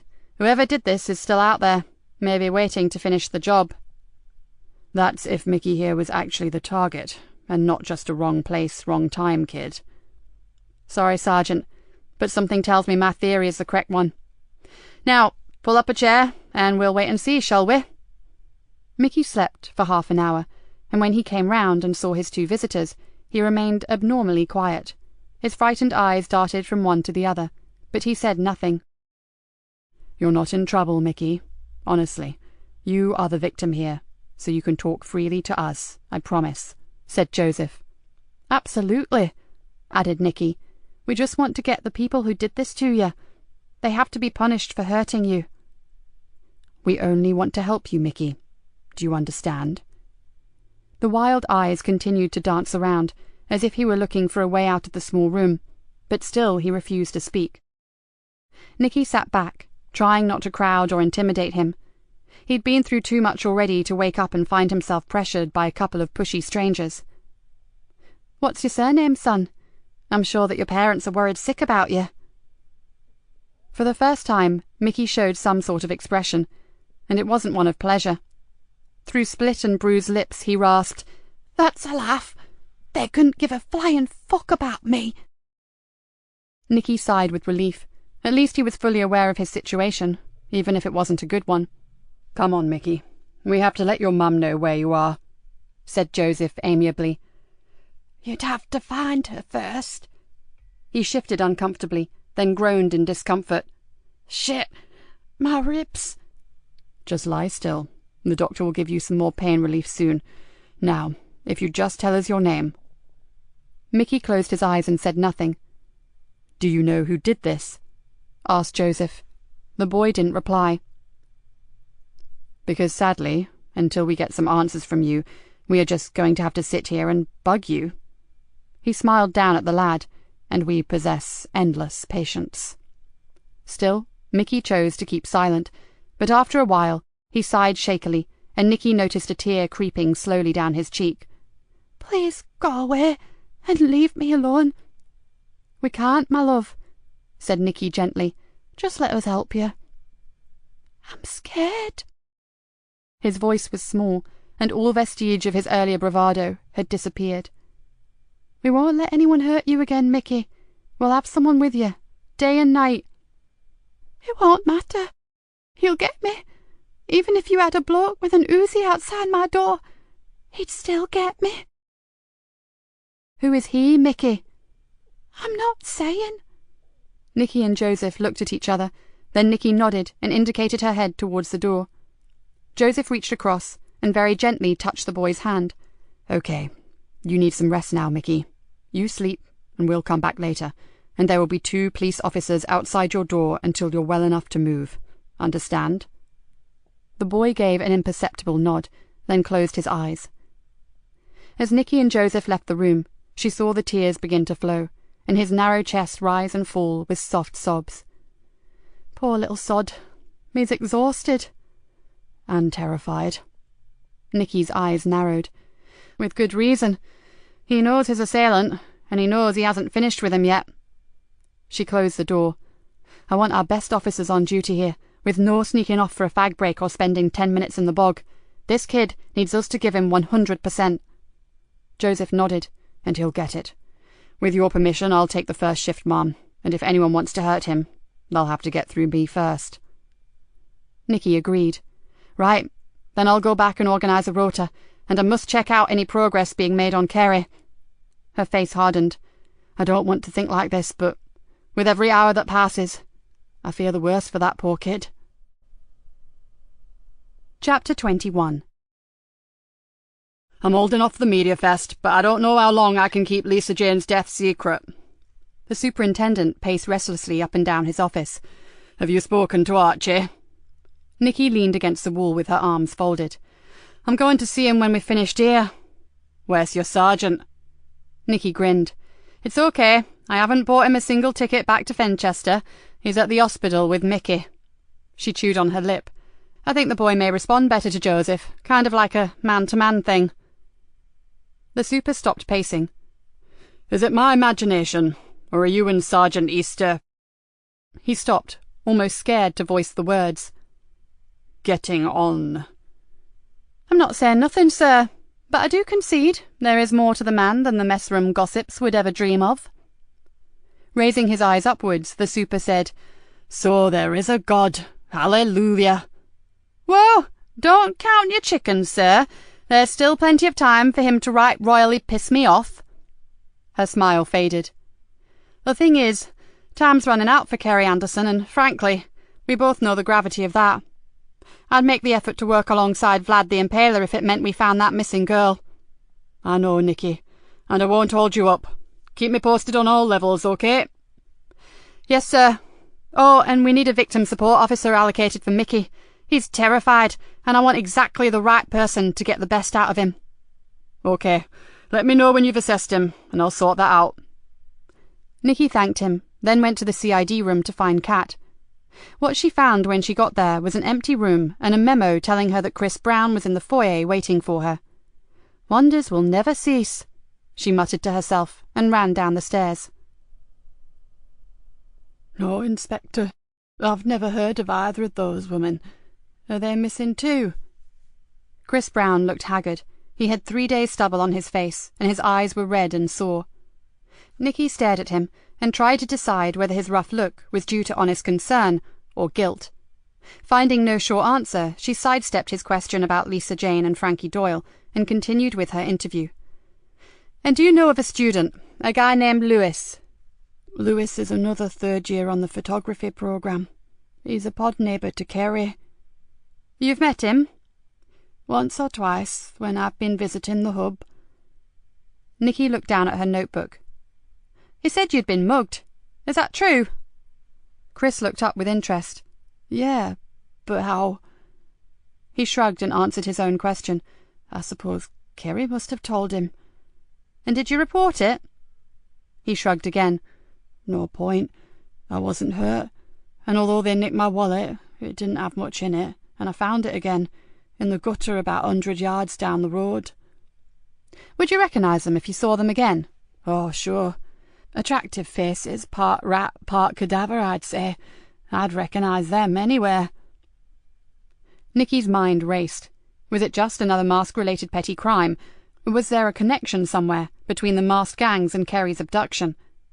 Whatever, she was in no mood for Chris Brown's sarcasm. "Don't be clever with me, Mr. Brown," she hissed. "In case you've forgotten, your little friend is still missing, and I'd rather be spending my time looking for her than listening to your snide digs. Now, stick to answering the questions, all right?" "Sorry." Chris looked as if he were about to cry. "But I'm as worried as you. I've been to every place that we used to go together, every place that she liked for atmospheric pictures, every place I can think of. I've walked half the length of the coastline and nothing. I'm exhausted. But as you say, she's still missing and I have to find her."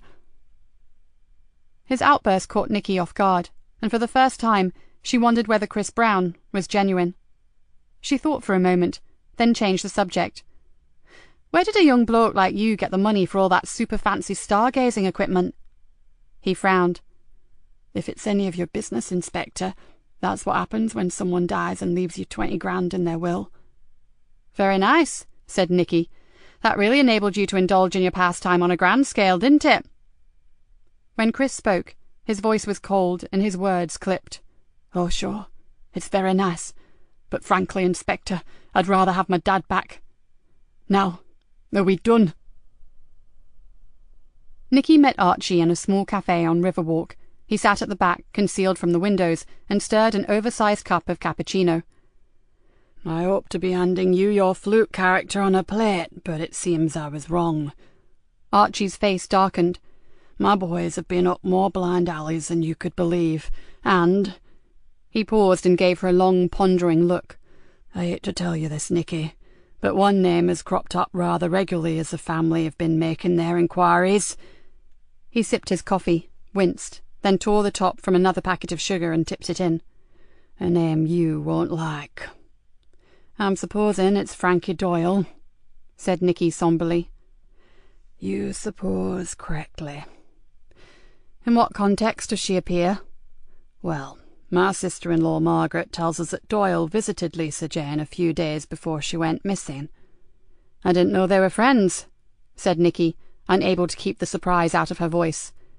"They weren't," said Archie, his jaw set forward. "We've had nothing to do with that piece of shit since we found she was responsible for your daughter's, unfortunate accident." "My daughter's attempted murder, you mean?" Archie nodded sadly. "How is she?" "Some days I think there is improvement, and others, well, you know." She drew in a breath. She didn't want to think about Hannah right now. "But back to Frankie Doyle. Does she still live on the Cabra? She slipped off our radar a few months ago, then I was told she was back and running with the big boys." "She will never run with the big boys. She's evil, but she's not clever. She's a maverick, a disturbed one. No one with any sense would trust her." He frowned. "And I'm sure she's not living around here anymore. One of my nephews is trying to get you an address. If he succeeds, I'll ring straight away." He took a big gulp of coffee. "Do you have anything for us?" Nikki told him about Mickey, but did not mention that the boy had regained consciousness. She trusted him, but still knew when to be tactful. "If he's the boy I'm thinking of, he's not the luckiest kid on the block. He's an only child and takes the brunt of his father's drunken rages. His mother, as I recall, spends more time with her sister in Peterborough than she does at home." "What's the boy's surname, Archie?" "Smith." "And where does he live?" Archie thought for a moment. "Cavendish Buildings. Not sure of the number." "Thanks. Let's just hope he pulls through." She leant forward and lowered her voice. "We may have a lead on the masks, or at least something about the name they're giving them." "Ah, the Griffiths." "That's the one. Our techies are checking out some violent porno computer game. There's a definite link, and they're trying to trace its inventor. We know he's local, and he stole some poor unsuspecting website designer's identity to do it." "Sounds probable. It's just the sort of thing some of the young yubbos around here would love. Anything brutal, vicious, or nasty." He shook his head. "I think I'm getting old, Nikki. I don't have the stomach for all this anymore." "You never did, my friend. Well, not gratuitous violence for the sake of it." She smiled at him. "As you rightly said, you needed brains to get to the top, not just skill with a flick knife." but I really have to go. We'll speak later." She stood up and pushed her chair back under the table. "Take care, Archie. And you, Nikki, especially if Frankie Doyle is back." The 4 p.m. meeting brought them no closer to finding Kerry, and the inquiries regarding the elusive fluke were inconclusive. In fact, there was considerable disagreement between the reports. Afterwards, Nikki sat with Joseph in her office and tried to make sense of it. "Conflicting descriptions and nothing concrete at all," Nikki grumbled. "I'm beginning to wonder if this fluke is a figment of our collective imagination." The Carber's own urban myth." Joseph absent-mindedly picked a speck of fluff from his jacket sleeve. "And it's frustrating to only have an out-of-date picture of Frankie Doyle. Young women, and please excuse the generalization, have a tendency to follow fashion and alter their appearance every time they step outside." "No offence taken. I totally agree with you. Our cat is a prime example. What I find amazing is that a wicked bitch like Frankie has managed to stay out of our clutches for so long." "Maybe she decided not to dirty her own doorstep. She could be working in another county, under a different name." Nikki wasn't convinced, but left it there. "How did you get on with young Mickey Smith after I left?" Joseph's face lit up. "I reckon that boy will open up a treat. I didn't push him, but he's starting to relax with me, and I get the feeling he could be a chatterbox, which would be useful." "Who's with him now?" 2 wooden tops until I get back. I promised I'd get him a couple of his favourite comics and drop them in when I finish." "I need to get a dedicated victim support officer over there soon. Got any ideas about who would be suitable?" "I'll sound out his relationship with his family. Then we'll see what he needs, if that's okay." Nikki nodded. "Well, I've just received the preliminary post-mortem report on Lisa Jane from your pet pathologist, so I'm going to be tied up for a while. Rather than hanging around like a bad smell, why don't you get yourself back to the hospital?" Joseph stood up. "Sure, and if he tells me anything interesting, I'll ring you." "You do that," said Nikki, opening the folder. "And by the way, what are Mickey's favourite comics?" "Afraid it's the Beano and the Dandy. It seems not all 12-year-olds are the violent thugs we believed." "Excuse me, but have you ever taken a good look at Dennis the Menace?" "Not for about 25 years. Joseph grinned, but I'm secretly hoping to get a sneaky peek before I give them to Mickey. Bye." As he left, Nikki smiled. If anyone was going to get Mickey Smith to talk, it would be her new sergeant.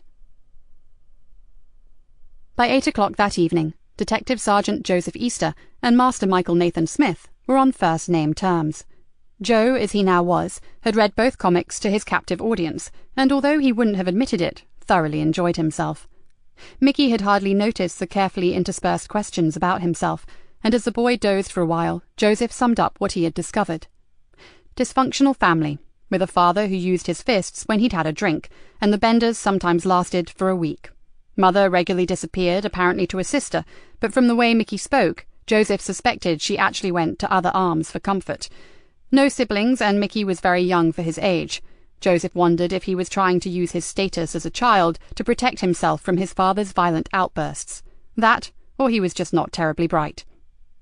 He stared at the battered child in the hospital bed. It was strange, because kids who were treated badly often grow up quickly, learn fast to fend for themselves. It was a bad world out there, and they needed to survive. It seemed that Mickey had gone the other way. "Sergeant?" The sister in charge beckoned him to the door. "We're happy that he's stable enough to move him from this unit now. His observation can continue in less frightening surroundings. We would appreciate your help with the transfer." "Where is he going, sister?" "There is a private room in the general surgery ward. It's next to the nursing station and would provide plenty of privacy, but also it would be easy for you to watch him." "Sounds perfect. What floor?" "Top floor, Sergeant." Joseph nodded. "Even better.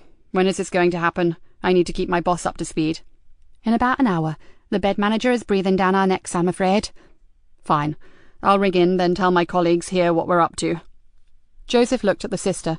"Sorry to ask this, but did all of your tests on the lad come back okay?" The woman's lips tightened. "We wouldn't be moving him if we were not completely happy, Detective." "Oh, I didn't mean that. I'm just concerned that he seems to have a rather erratic concentration span, and he talks very quickly, almost as if he's hyperactive." The sister softened. "That's very perceptive of you. Some old notes did mention a suspected learning difficulty when he was younger." She smiled. It's not his head injury, Sergeant. I'm afraid the childish behaviour is quite normal for Mickey. Half an hour later, Mickey was ready to go. You are coming with me, Joe. You won't leave me, will you? I'll be right by your side, no fear. Promise? I like the thought of a police guard. Your men are armed, aren't they? They're not much use if they can't shoot anyone who threatens me, and what if... The boy's agitation was becoming almost alarming. Hey, slow down, partner. This isn't a scene from Lethal Weapon. It's sleepy old Greenborough, remember? He reached across and held the boy's hand. No one is going to get to you, understand? You've got Sergeant Joe right here with you. Yeah, I have, haven't I?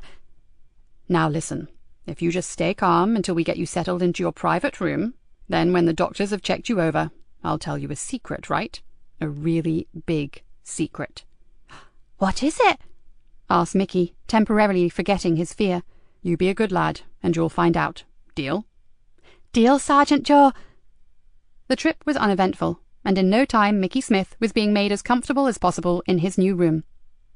Very nice.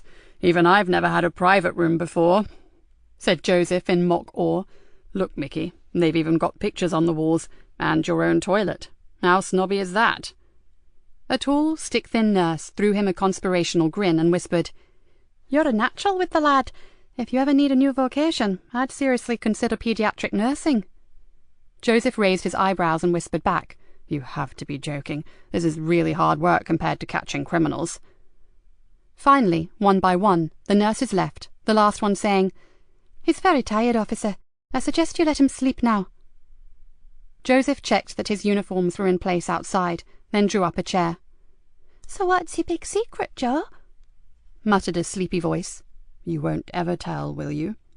Cross my heart and hope. I believe you, Mickey, interrupted Joseph, not wanting to hear the unfortunate child say that he'd hoped to die. In the job I had before this one, I used to have to guard people, very important people, just like you. Mickey yawned. So who did you protect? Joseph leaned across and whispered a name in the boy's ear. Then he moved back to see the child's dark eyes widen and the lips form an amazed O. Never. Yup, I really did. Mickey's eyes began to close, but the smile stayed on his face. I got secrets too. Joseph stiffened, but kept his tone soft. Really? Big as mine? Bigger. Wanna share them? Maybe. As Joseph watched, the child's breathing changed, and his ravaged face relaxed into sleep. Great timing, Mickey. He sat back and tried to make himself comfortable. But I'll still be here when you wake up. Believe me. Nikki closed the folder and let out a long, audible sigh. The forensic findings showed that Lisa Jane had been grabbed from behind and throttled to death with great force. The whole horrible incident would have taken only minutes. She hoped that Archie and his family might take some sort of consolation from that fact. She could just as easily have been incarcerated somewhere and tortured. Nikki tensed. Which could be the fate of Kerry Anderson, if they didn't damn well find her. Ma'am, may I have a word? She looked up to see WPC Yvonne Collins, dressed in civvies, waiting in the doorway. Sure, problem. I hope not, but I've got bad vibes about something, Gov. Nikki pointed to a chair, and realised that Collins, a woman who had never been her greatest fan, had just called her Gov, and her tone had none of its usual rancour. What's worrying you, Yvonne? Earlier today, Niall and I went to see an old snout of mine. We'd asked him about Fluke, and he said he'd get us some information and meet us at 5. Yvonne rubbed her forehead. Thing is, we waited at the rendezvous, but he didn't turn up. And he's normally reliable. I've known Vic longer than some of my work colleagues, and he's never missed. Do you drop him anything? Just a token amount, Gov, from my own purse. I'd do the same. It keeps them coming back. Yvonne looked miserable. It's not just that. I like the old boy. He's harmless and very intelligent. I'd hate something to have happened to him. I'm off duty now, and I'd like to go look for him, but I thought I should check with you first. I'm not sure that the carburer at night and out of uniform is a good move. It's far worse with your uniform on, believe me. But Niall has offered to go with me. OK, but keep your inquiries low-key and your phones switched on. I don't want 2 damned good officers getting hurt for the sake of an old wino whose liver finally gave up on him. He may be a good old boy, but you know what I'm saying. Any sign of anything amiss, call for help. Understand?" "Absolutely, Ma'am, and thank you." Nikki sat and watched the officer leave, and quietly wondered about herself. That was the second time today she had praised her staff. Maybe she was like Archie, getting too long in the tooth for all the aggro. Then she thought about Kerry, and her heart hardened. No sodding way. Nikki Galena was as tough as ever, and ready and waiting to do battle. She would clean this town of the drug dealers if it was the last thing she ever did. Chapter 22. Joseph had dozed on and off, while still keeping an eye on the slumbering boy. The slightest movement or whimper from the direction of the bed, and he was wide awake in a nanosecond. If you wanted to stay alive on special ops, you learned to catnap but remain vigilant, and in his year away from the world he had learned how to meditate, which refreshed him more than an hour of sleep could ever do. Outside on the ward he could hear the nurses coming and going, buzzers bleeping and the occasional voice, but in the single room it was quiet. The last few days had been an unexpected roller coaster, and it was good to take a breather. He watched as the boy's chest rose and fell rhythmically, and decided that his move to Greenborough had been a good one. He liked his new team, even if the boss did call them dysfunctional, and then there was Di Galena herself. She was not what the jungle drums had warned him about. Yes, she had a vitriolic tongue, and yes, she could put people's backs up in an instant, but she was a complicated woman. There were deep, dark, and tangled parts to her, but there was also intelligence, shrewdness, and above all, compassion. It didn't show itself too often, but it was there all right. Joseph smiled and thought about Dave. Generally, he was considered a scruffy, lazy bastard, but Di Galena had made it her business to look deeper, and that was why Dave was working with her right now. Joseph didn't know the details. His guess was a disabled wife or mother, but the man had serious family commitments, which left him exhausted and with no time to look after himself. If the DI had been the hard-hearted harridan that so many thought her, she would not have taken the time to rescue Dave Harris. Then, of course, there was Cat Cullen. The DI took the piss out of her, but openly respected her strengths, and Joseph had seen the effect that a word of praise from the boss had had on the girl earlier that day. It had really meant something to her. Okay, so they were a dysfunctional bunch, and he included himself in that statement, but he would prefer them over most of the people he'd worked with. He took a deep breath, let it out slowly, and wondered if he might have a chance to stay in Greenborough. Strangely, considering the havoc that surrounded him, he was beginning to like it. At around 10:30 he stuck his head out of the door and asked one of the officers to get him a strong coffee. For some reason he'd suddenly felt unnaturally twitchy about Mickey Smith and wanted to keep as alert as he could. He sat back down and sipped the scalding liquid tentatively. Maybe it was the fact that he knew that Mickey had secrets that made him so edgy. If he knew, others would as well. Maybe it was those secrets that had put him into intensive care in the first place. And if it was, what the hell did he know that was worth going down for murder for? The boy moved uncomfortably, then cried out in fear and pain. "No, I'm sorry. Don't hurt me. I'm sorry." "Hey, it's all right, Mickey. You're safe now." "Sergeant Joe, don't let him hurt me again." "I won't let anyone hurt you, son." The cries faded into sobs. "Who hurt you, Mickey?" "The man my friend works for," he whispered. "What friend is that?" Marcus Lee." "And do you know the name of the man Marcus works for?" "He calls himself Fluke." He paused and stared mournfully at his new friend.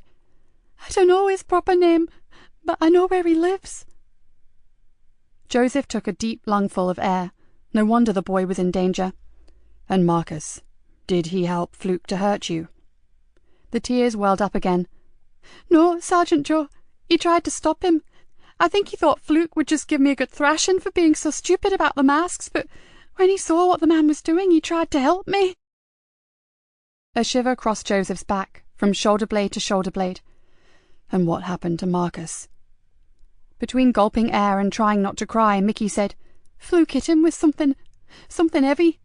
He went down and he didn't move again. Then the man came back to me and he had a knife." Mickey began to shake uncontrollably. "That's enough now. You try to rest. It's all over. You can leave it all to us. Just tell me where Marcus lives. Then we'll find your friend and we'll make sure that we find this fluke too." Joseph went to the door and called one of the constables inside. "Stay with him. Don't leave him for 1 second. I have some urgent calls to make." Nikki picked up the phone on the first ring. "He said what?" she exclaimed. "Yes, he doesn't know Fluke's actual address, but he said he could take us there." "Shit! We can't wait for that. Could you get him to describe where it is?" "I'll try, Mom, but he's asleep again, and the nursing staff are not happy that he got so upset earlier. His last outpouring really floored him, poor kid." "But we have to find this Marcus Lee, whoever he is. He could be badly injured, maybe dead or dying. Damn it, is this never going to end?" "If he's got form, he'll be on the police computer, but not if he's clean. Why don't you save time and ring Archie? 10 to 1 he'll know exactly where the Lees live." "Good thinking, Sergeant. Now get back to your charge. Apart from keeping him safe, he's worth his weight in gold right now. And do all you can to discover Fluke's address. Mickey can sleep for days and have all the comics he wants after he helps us nail his attacker." "I'm on to it, Mom." Nikki caught the super just as he was leaving. She briefed him and promised to call him if anything of note happened. He had offered to stay, but Nikki had not liked the unnatural pallor of his face and decided the man badly needed some sleep. Having done that, she rang Archie, got an address for Marcus Lee, then after thanking the man profusely, she phoned Yvonne Collins on her mobile. "Any luck with that snout of yours?" "No one's seen him since lunchtime, Mum." The constable sounded both tired and worried. "Look, sorry to add to your problems, but would you two make an unofficial call on 201 Bristow Street? We're anxious to locate a young man who lives there named Marcus Lee. We believe he may be injured, possibly severely. Softly, softly please, Collins. We don't want to alarm his family if this turns out to be unreliable information, okay?" "We're quite close to there now, Mum. I'll ring you back. Oh, and Mum, there's an ugly feeling on the estate this evening." "Like what?" "Hard to put our finger on it, just feels really uneasy." "I'll pass on those good tidings to your sergeant, as if he wasn't stressed enough already. Hear from you soon." She closed her phone and strode along the corridor towards the lift. If Mickey was correct, this was the first time Fluke had shown his hand and actually been identified. Not that he believed Mickey would be around long enough to point the finger. Nikki stopped in her tracks. It was imperative that Fluke did not find out that Mickey had survived the attack. She thought for a moment. This whole case had been riddled with deception. Would one more hurt? Picking up her step, she went down to the main office to report Yvonne Collins' observations regarding the mood on the Cabra, then hurried back to her office. It was a big and risky chance to take, but if Mickey Smith's home life was as bad as she'd been led to believe, then it could just be the answer. She sat back and considered how she would go about it. The one thing she was pretty certain about was that Sergeant Easter would back her to the hilt. Yes, to save the boy's life, she would allow a rumour to spread that Mickey had not survived. Then she would spirit him away to safety until she had fucking Fluke banged up. A small smile spread across her face. She could feel it in her bones that they were getting closer to him, and if they found him, please God, they'd also find Frankie Doyle. "He's not at home, Mum, and his family didn't seem unduly worried about him. Marcus is 19 and he's a law unto himself, apparently. We've left a message for him to ring the station if and when he gets back, but I suspect my card is already in the dustbin." "Thanks for trying, Yvonne. Are you continuing with your search for your snout?" "Word says he's been frightened off, Gov. And there are more urgent issues when you look at the big picture. Plus, we both need sleep." "Sensible. Get yourselves home and thanks." She hung up and wondered about Marcus Lee. Had he run off, and was he licking his wounds somewhere? Or had Fluke decided not to leave any more loose ends lying around? They really needed Fluke's address. She flipped open her phone, then closed it again. Joseph would ring as soon as he had something to tell her. There was no point bugging him and putting the hospital staff's back up in the process. Nikki began to pace the floor. She felt about as happy as a newly caged tiger. She needed to be out there, doing something, not stuck in her office waiting for the damn phone to ring. She glanced at her watch. She had missed the tea-time television news, and the super had organised the Anderson family, well, Mr. Anderson, to make an appeal for Kerry's safe return. She logged onto her computer and found the television station's catch-up channel, While she waited, she may as well find out how it went. 5 minutes later, she closed it down again. Anderson had been eloquent and seemingly devastated. His wife had sat silently beside him, and for the full interview had managed to look like a frightened rabbit caught in a headlight. The super was grave-faced and every bit a senior officer with the weight of the world on his shoulders. And why wouldn't he be? There had been no confirmed sightings of Kerry right across the region, and nothing from any other county force. Kerry Anderson had walked out into the night and disappeared without trace. Nikki wandered out to the CID office and stared at the glass evidence board with the words "Unidentified young white male" written on it. Mickey Smith. He could be their golden child. He was young, into everything, inquisitive and lonely. He spent as much time out of his house as he could, and Nikki was pretty sure that he knew more about the Carrboro and the folks who lived there than Archie Leonard. Her gaze moved across the board and settled on a picture that caused her to shiver every time she saw it. It was of a young woman, approximately 5'8", not skinny but certainly not overweight. Her hair was short, a nondescript mousy brown, and her eyes were evil, whatever colour that was. The name under the photograph was Frankie Doyle, the woman who had taken her daughter's life and put it on hold, possibly forever. Officers were still working in the big room, phones were still ringing, and printers clattered and whirred, but Nikki was lost in a private place, with only Hannah occupying her mind.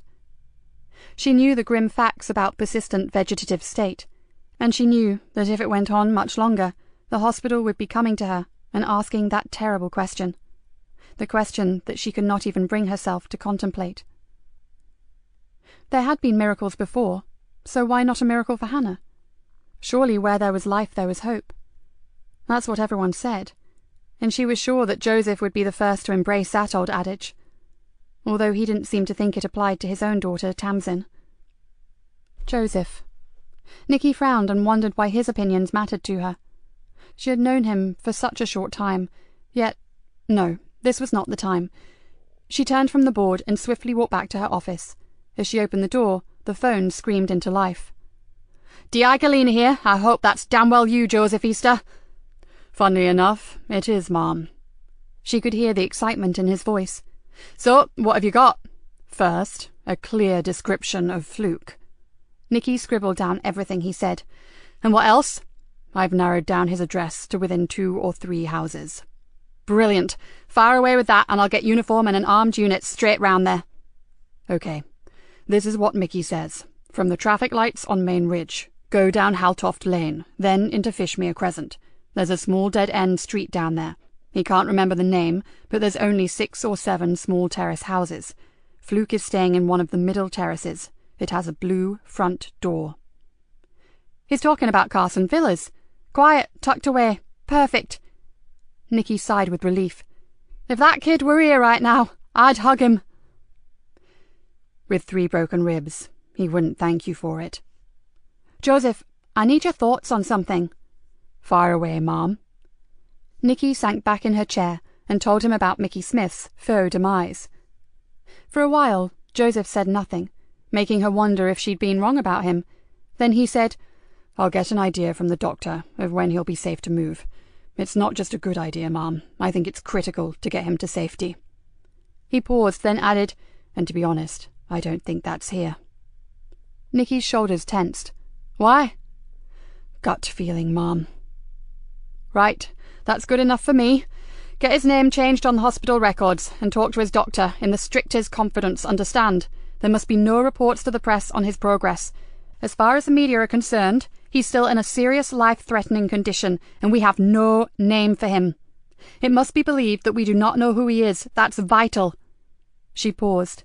"And Joseph, I know you feel something of a personal responsibility for this boy, but you have to get some sleep yourself.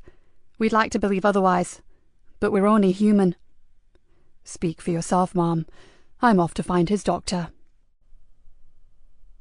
Chapter 23. Nikki took the information that Joseph had given her and went directly to the CID room. Within minutes, the officers on duty had identified the correct property. It was time to go visiting. "This is a description of your target, Sergeant. We have no name, just the tag of Fluke. We know the property is let, but the agency is closed and we can't locate anyone to give us the name of the tenant." The uniformed sergeant nodded. "The arm unit should be with us in minutes, then we go in. I've held off scrambling the chopper. I think we'll have enough personnel covering back and front, don't you, Mum?" "Yes. If this turns out to be bad information, the powers that be would probably hang me out to dry for wasting money on the helicopter as well as the firearms boys. We'll rely on your troops on the ground, Sergeant." "Very well, Mum. Are you coming along?" "Try and stop me. I've been waiting to see this elusive villain for too long to miss out on this." It had only taken one swing of the heavy metal enforcer to shatter the front door of 9 Carson Villas. "Front room clear, sir. Kitchen clear." Men stormed through the property, checking room after room, and as each call of clear came back, Nikki's hopes of finding Fluke sunk further and further. "Sir, back bedroom, we have a white male not responding." Nikki ran up the stairs 2 at a time. In the small room, huddled on his side on the floor, was a dark-haired youth.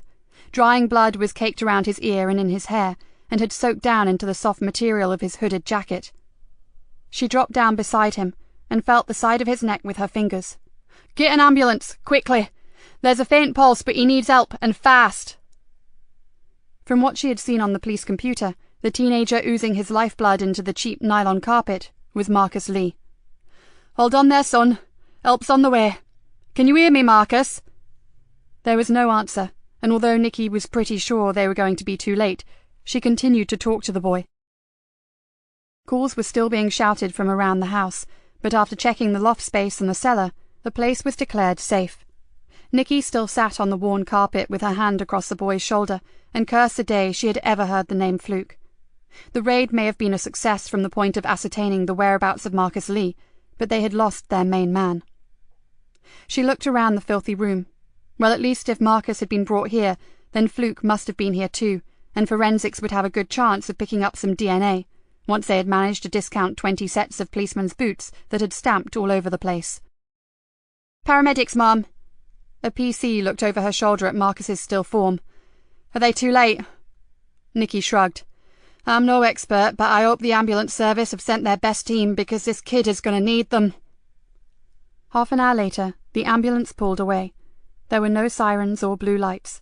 The crew had fought to stabilize him, but Marcus Lee had sustained a catastrophic head injury, from which there was no coming back. Nikki closed up the house, saw it was cordoned off, and arranged with the sergeant to organize a police watch. "No one goes in or out. I've already sent for the scene of crime officers, and until they are through, this is off limits to absolutely everybody." She walked back out into the night and to her car. She felt tired. No, she felt exhausted. And for a moment she wondered how Joseph kept going. She just had to get her head down, if only for a few hours.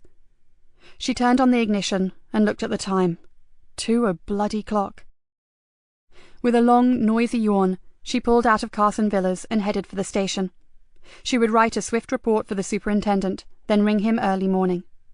He had asked to be kept updated, but as there was nothing he or anyone else could do right now for Marcus Lee, she'd allow him a few more hours of precious sleep. She parked badly, cursed, then locked the car anyway. Just a few more minutes' work and she could go home. Young Mickey was safe with his own personal and very professional bodyguard, and her energy levels had just plummeted to rock bottom. She craved sleep. Joseph Easter may be super cop, but she really was only human. Nikki awoke at 5, with her alarm clock beeping in an ever-increasing volume close to her ear. For the first time in years, she had slept soundly and dreamlessly. She switched off the alarm and lurched unsteadily to the kitchen. 2.5 hours of solid sleep should have refreshed her, but she felt like shit. All she could think about was that Kerry had now been missing for 3 days and 4 nights, and that was not good. As she automatically made coffee, she went over the happening of the day before, and briefly wondered how old the cornflakes were. She tried to concentrate, but her mind felt fuzzy, and her head ached as if she had a god-awful hangover.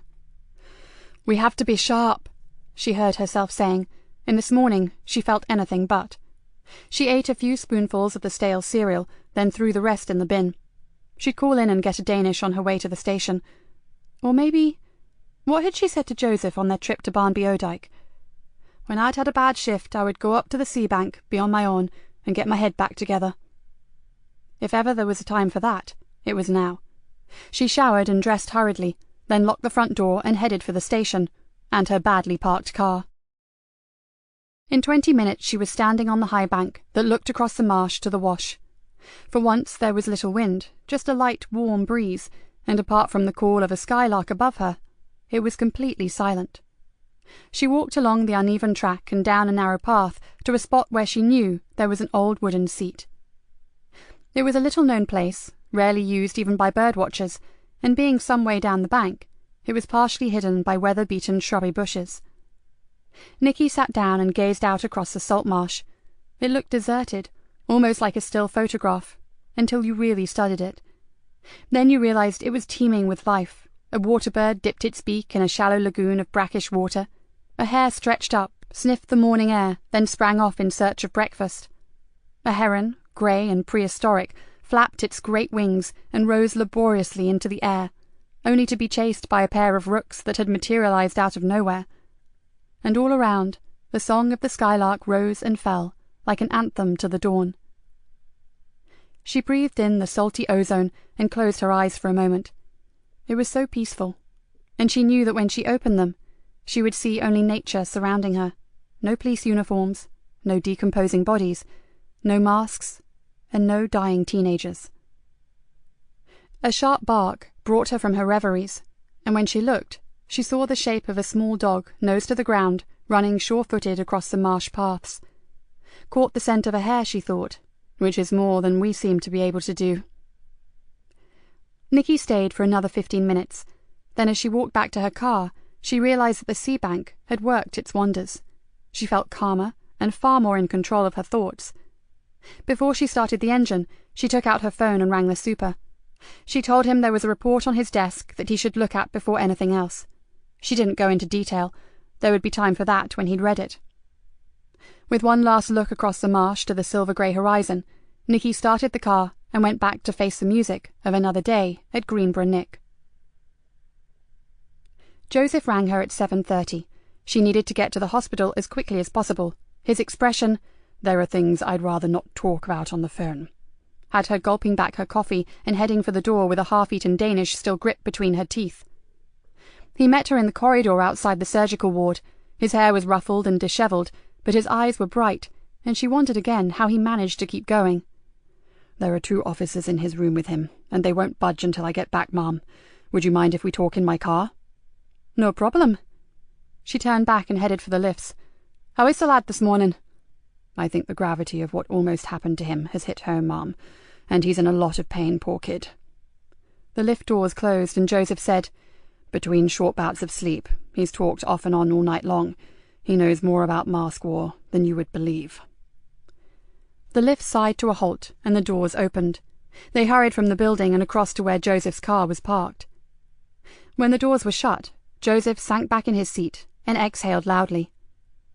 "You need some rest, Sergeant." She looked at him severely. "But I get the idea that if I stuck an SAS squad in there with him, you'd still not be happy."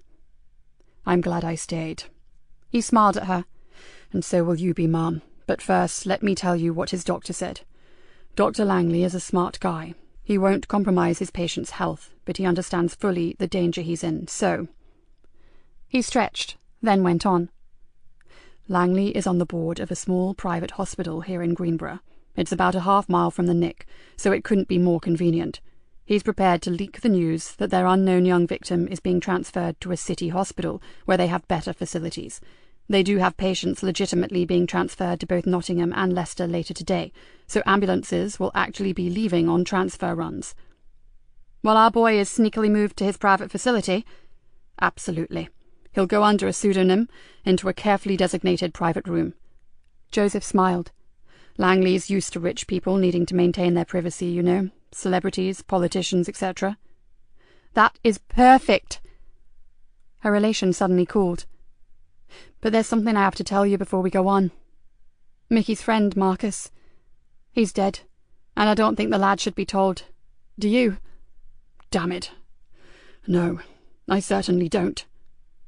Joseph's face creased into worry lines. There's only so much a kid can take on board without lasting damage. Nikki quickly explained what had happened the night before in Carson Villas. Joseph's expression softened when she told him about Marcus's death. Tough on you, Mom, all things considered. A lot tougher on Marcus and his family, Sergeant. She threw him a weak smile. And I was fine, thank you. Different situation, different altogether. It was just another gruesome aspect to police work, and one I can handle. Nikki turned toward him. Now, what does this boy know that we don't? Phew, where do I start? He pushed his floppy fringe of dark blonde hair from his eyes. Most importantly, he knows all about the masks. Well, pretty well all about them. Marcus and Mickey were the distributors of the damn things, and Mickey, who is slightly hyperactive, didn't just do as he was told and get on with the job. He nosed around, trying to discover what was going on. Nikki rubbed her eyes and massaged the bridge of her nose. I now see why you're practically phobic about him. Keeping him safe is absolutely vital. She looked up. But getting everything he's told you recorded is almost as critical. Joseph reached into his inside jacket pocket and handed her a folded sheaf of papers. While he slept, I got it all down, Mom. It makes interesting reading, and I've also written down the address and contact number for Dr. Langley's clinic. Excellent. Now, I just need to decide what to do about his loving parents. Joseph pulled a face. Loving mother left home the night before last, for good. No forwarding address. Doting father went banzai, tore up the house, then went on yet another bender. Mickey has no idea, or gives a toss, where he is. Nikki shook her head. Archie said he wasn't the luckiest kid on the block, but this makes things easier for us, at least temporarily. They'll have to be found, but frankly, they're the least of my worries right now. And I'd better get back in there. You need a break, Sergeant. Once we've got him to safety, Mom. Let me stick it out until then. He looked at her, with those infuriatingly sincere dark eyes, then added, I'd never be able to rest now, would I? Okay, have it your way, but the moment he's settled, you go home. Understood? Perfectly, Mom. Joseph opened the door and stepped out. And thank you. I appreciate it. Nikki was met in the CID room by Kat, who was remarkably an hour early. Something's bugging me, Gov. She ran her hand through her spiked-up hair and looked earnestly at Nikki. I want permission to go back to the home of Terry James, the web designer, with a search warrant. What have you found on his computer, Kat? It's what I've not found, Gov. Something isn't right, and I've got a hunch that all is not what it seems in Rydell Street. Nikki looked carefully at her. It was unlike Kat to stick her neck out on a hunch, so her gut feeling had to be pretty strong. Have you got enough evidence for us to convince a magistrate to sign a warrant?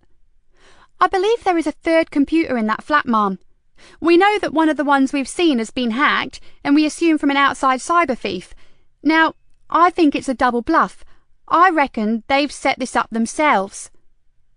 She shrugged her shoulders. I don't know quite how to put that over to the magistrate, but IT agrees with me. The web design bit is kosher, but we suspect it's a cover for something darker than pretty bunches of flowers and cake tins.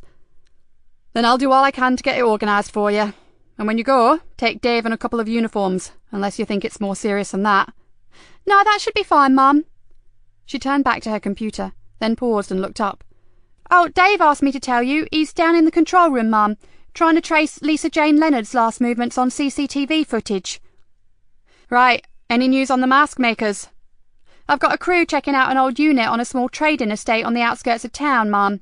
I found a supplier who had delivered goods there quite a bit recently, but he reckons they've done a bunk, owing him a small fortune. Kat grimaced, which coincides nicely with my disappearing lead. Well, keep at it, and I'll go sort out this warrant.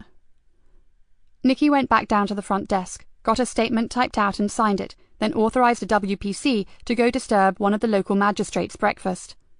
Her mobile rang just as the WPC was heading out of the station. It's Archie. Can we meet, Nikki? Hell, I'm up to my armpits. Where are you? I'll drive down to the Riverside car park. 5 minutes is all I need. Give me 10 and I'll be there. Nikki closed her phone, and leaving a message on the desk to say that she would be out for half an hour, hurried from the building. My boys, along with some of her friends, have traced the first 15 minutes of Lisa Jane's movements since she left her home on the night she died. Then we lose her. If I give you specific times and locations, would your CCTV cameras be able to pick her up from there? We can certainly try, Archie, although Greenborough's equipment is hardly state-of-the-art. Dave is actually working on that now. I'm sure he'll be pleased to have some points of reference to help him. She scribbled down everything he told her, then shut her notebook. Marcus Lee is dead, Archie. This Fluke character is favourite for his murder, although we have no proof. She paused, then added, "Yet." Ah, the mysterious Fluke again. I wanted to talk to you about him, Nikki. Archie leaned back against the bonnet of his old Mercedes and stared down at the river. I may be wrong, but since my family has been paying particular interest in this vermin, we have come across several very contradictory descriptions, and as my boys have been quite, how shall I say, well, forceful in their methods, I do not believe any of our informants are lying. We've had exactly the same. Nikki narrowed her eyes.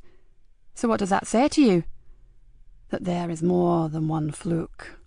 He raised his hands, palms up. What else can it mean? Unless he's a wizard at disguise, I totally agree. Although... It was her turn to stare thoughtfully downriver. I have no bloody idea what these bastards are playing at. For a while, neither spoke. Then Nikki said, "One of my officers said there was a bad feeling on the estate last night." And I expect we haven't helped much either. He gave Nikki a slightly apologetic look. We have offered to help you, and we appreciate your help in return, but it doesn't mean that the family isn't at boiling point. Some of the younger ones, Lisa Jane's peers, they're wanting blood. Hardly surprising, Archie, but for God's sake, rein them in. I don't have to tell you what more violence erupting on the Carborough would mean. Nikki paced up and down angrily. What with this bloody Fluke masked gangs, the stabbing, the attacks and the death of Marcus Lee, added to your own tragedy and the missing student, we're at our fucking wits' end.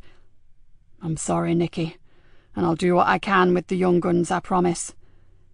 We'll continue to track Fluke, if you'd help us with that CCTV footage.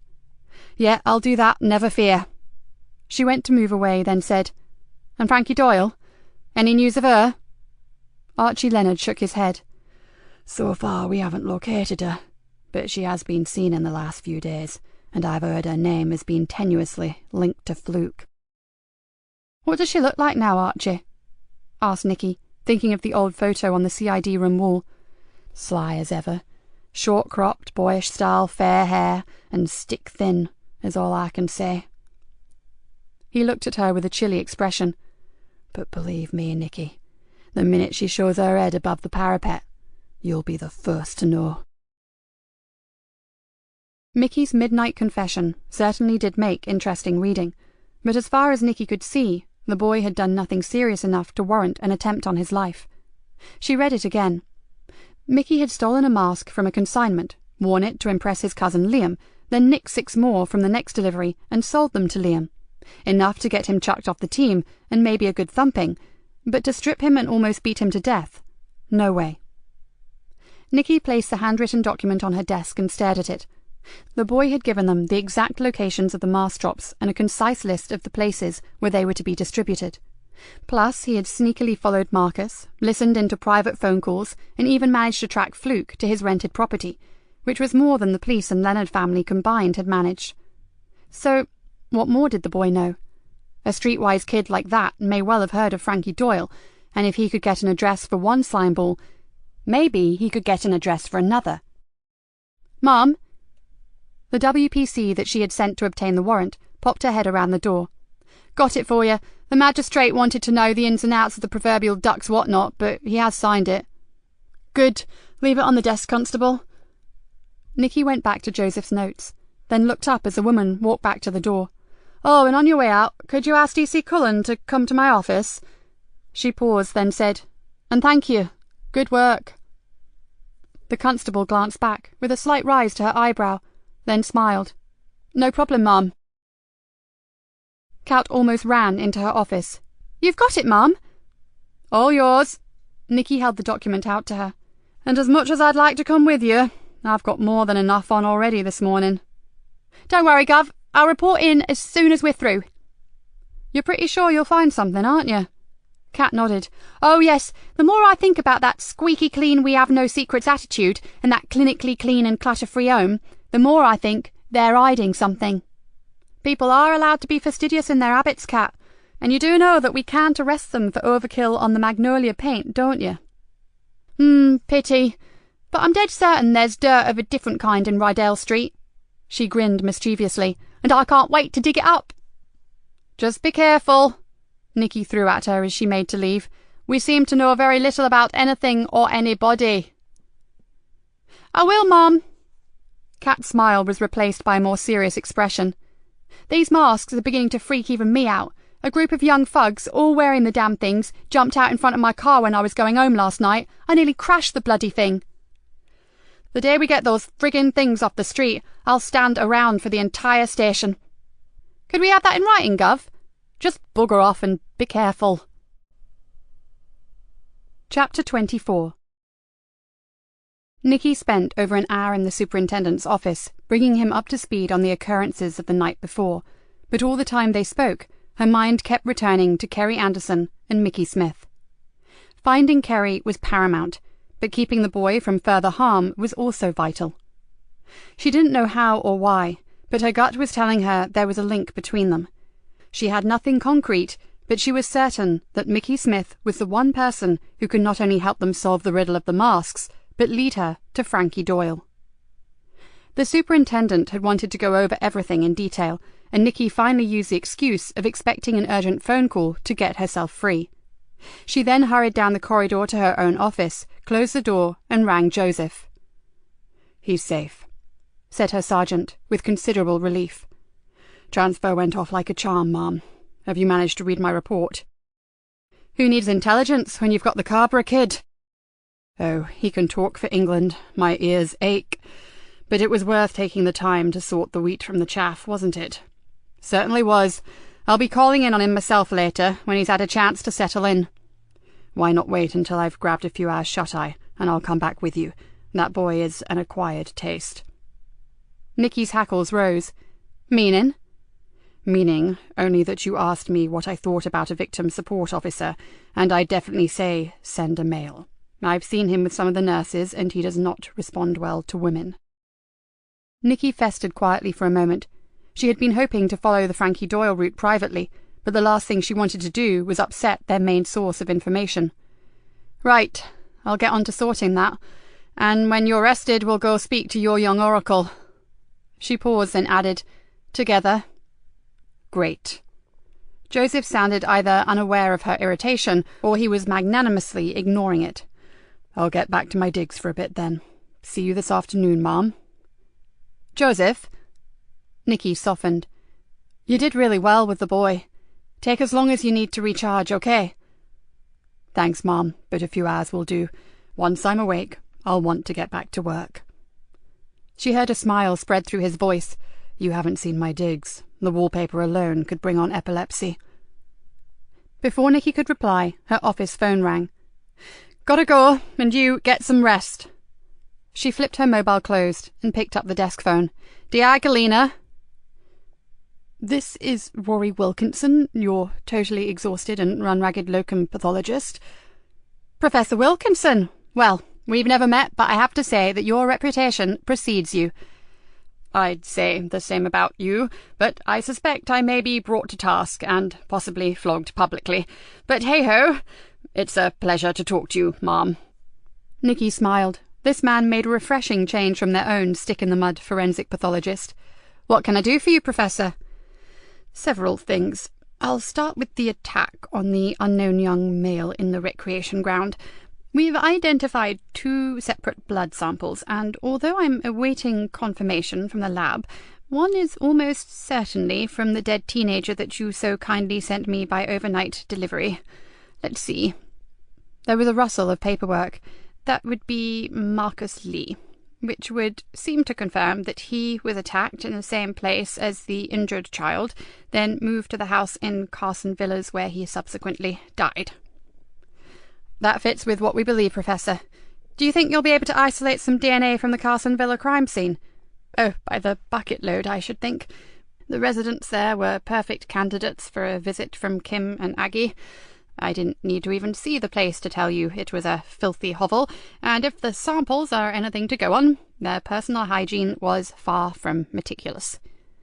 It wasn't good. I spent some time sitting on the carpet with that unfortunate boy.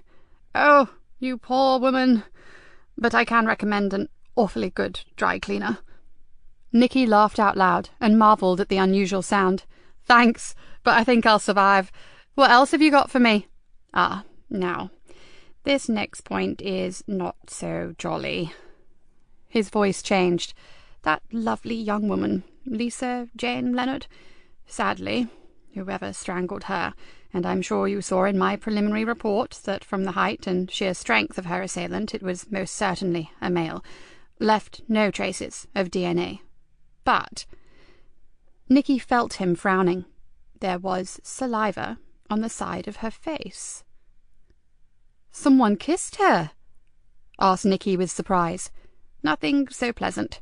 Someone spat on her, and having fast-tracked the DNA results, I can tell you it was a woman. Nikki's brain threw up an instant picture of Frankie Doyle's evil eyes. "So," continued Rory Wilkinson, "if you just happen to come up with an accessory to murder, and you suspect she has a heart as cold and hard as a grave digger's shovel, then I'd be more than happy to prove you correct, if I can only get her onto my dissecting table, that is. If it's the woman I think it is, I couldn't think of a more fitting place for her," muttered Nikki through gritted teeth. "Spoken with sincere venom, Inspector. I like that," said the pathologist appreciatively. "Now, finally, I have to say, and please don't think I'm complaining, but just because I'm filling in while your own eminent professor is boring the pants off anyone who's still awake in the Royal Courts of Justice, don't feel that you have to pack every moment of my fun-filled day with new forensic challenges.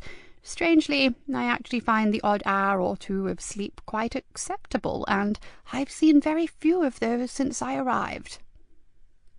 Nikki had heard about this pathologist many times, seen a few photographs of him, and even read some of his work on police-related cases.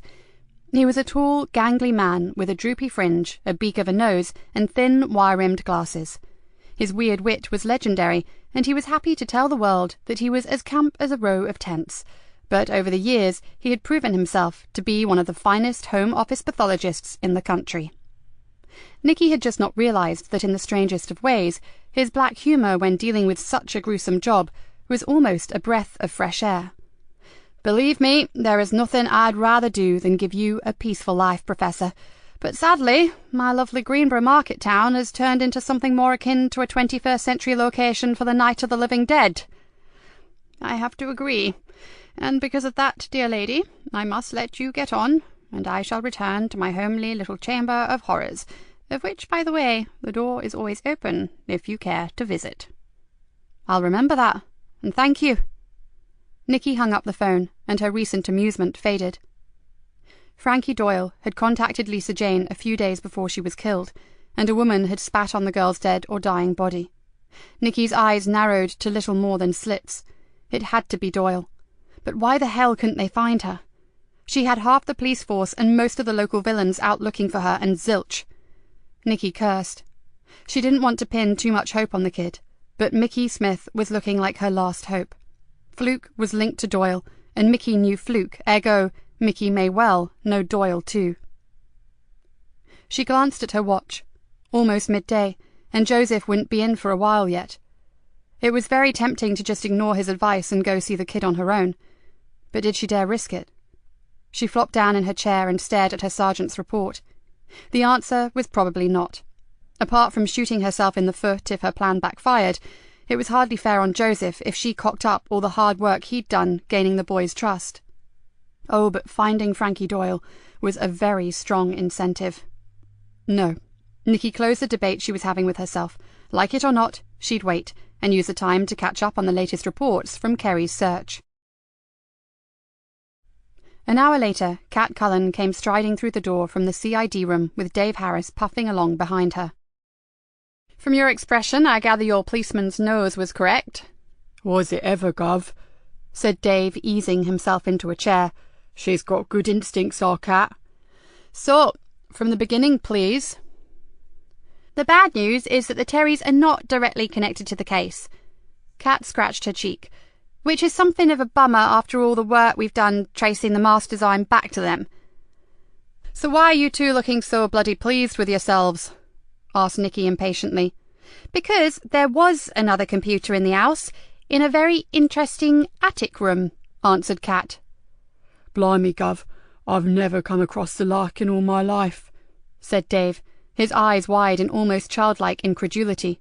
Sadly, I have, added Kat. When I worked Vice. The thing is, Mum, Lyco-Rapture is the brainchild of Mr. and Mrs. Squeaky Clean, only the dirty bastards are far from that, and that particular perverted game is just one of many. The pretty web design stuff is legit, but they keep it up purely as a front. So they are the originators of the rat death masks? Nikki felt mildly confused. No, some sleazebag downloaded the game, saw the hideous creature, nicked the character's design for the masks, and named it Griffix. So it's another dead end. Not exactly. Kat leaned back against the wall. James and his wife are both top IT boffins. I checked her out after she said she'd worked at the university, and she did. She taught high-level computer studies. He's a graphic designer, moved on to web design, and the other thing they have in common is weird sex. The more perverted, the better. Nikki's mouth dropped. You are talking about the same couple that we met the other day. Oh, yes, Gov. Mr. and Mrs. Prim and Proper have produced some of the worst pornographic computer games I've ever seen in my life. And they charge extortionate money to download them, Mum, added Dave. One of them costs nearly 500 quid. And as you can imagine, Gov, it's not one to play with your mum or dad around. Kat screwed up her face in distaste. We've got them both downstairs in custody, Gov, and frankly, I think we are only scratching the surface with these games. If it's okay with you, I'd like to hand the old thing over to a specialist unit to deal with. Considering what we're trying to handle at present, I wholeheartedly agree. Nikki frowned. But you said something about it not being a dead end. Ah, yes. Well, before the masks materialised on the streets, you had to pay to get hold of Lyco-Rapture, and the Jameses may be a pair of pervs, but they are painstakingly precise on their bookkeeping. They have copies of all their transactions for the last 3 years, said Dave. How does that help us? Dave leaned forward. Because a few of their customers were particularly interested to know if they had any other games that had the Griffix in them, and the Jameses made notes to that effect. When they produced a follow-up game, they contacted the interested parties and told them. And they kept the contact details. Nikki was beginning to understand. Yup, smiled Kat. But when they saw kids suddenly wearing Griffix masks, dear Terry and Bella nearly shit a brick. It didn't take too long to realise that the masks were going to be big trouble, and they may be implicated. Which could scupper their very lucrative sideline, Dave interjected. So they ran a blog with a link to a free download of the game, then hacked into their own business computer to make it look like they were the victims of a cyber theft. And we'd have swallowed that if it hadn't been for you, Kat. Well done. Nikki gave her a rare smile. So, have you got the list of names? I've sent their hard drive to IT to retrieve the data. Terry James offered to get it for us, but I didn't let him within touching distance. I suspected he'd installed some ingenious destruct program. Smart thinking. Nikki sat back in her chair and looked inquiringly at Dave. So, tell me about this attic room of theirs. Dave's eyes widened again. Well, part of it was like some high-tech recording or photographic studio, more equipment than it would take to launch the space shuttle, but the rest was more like a home cinema. He swallowed noisily.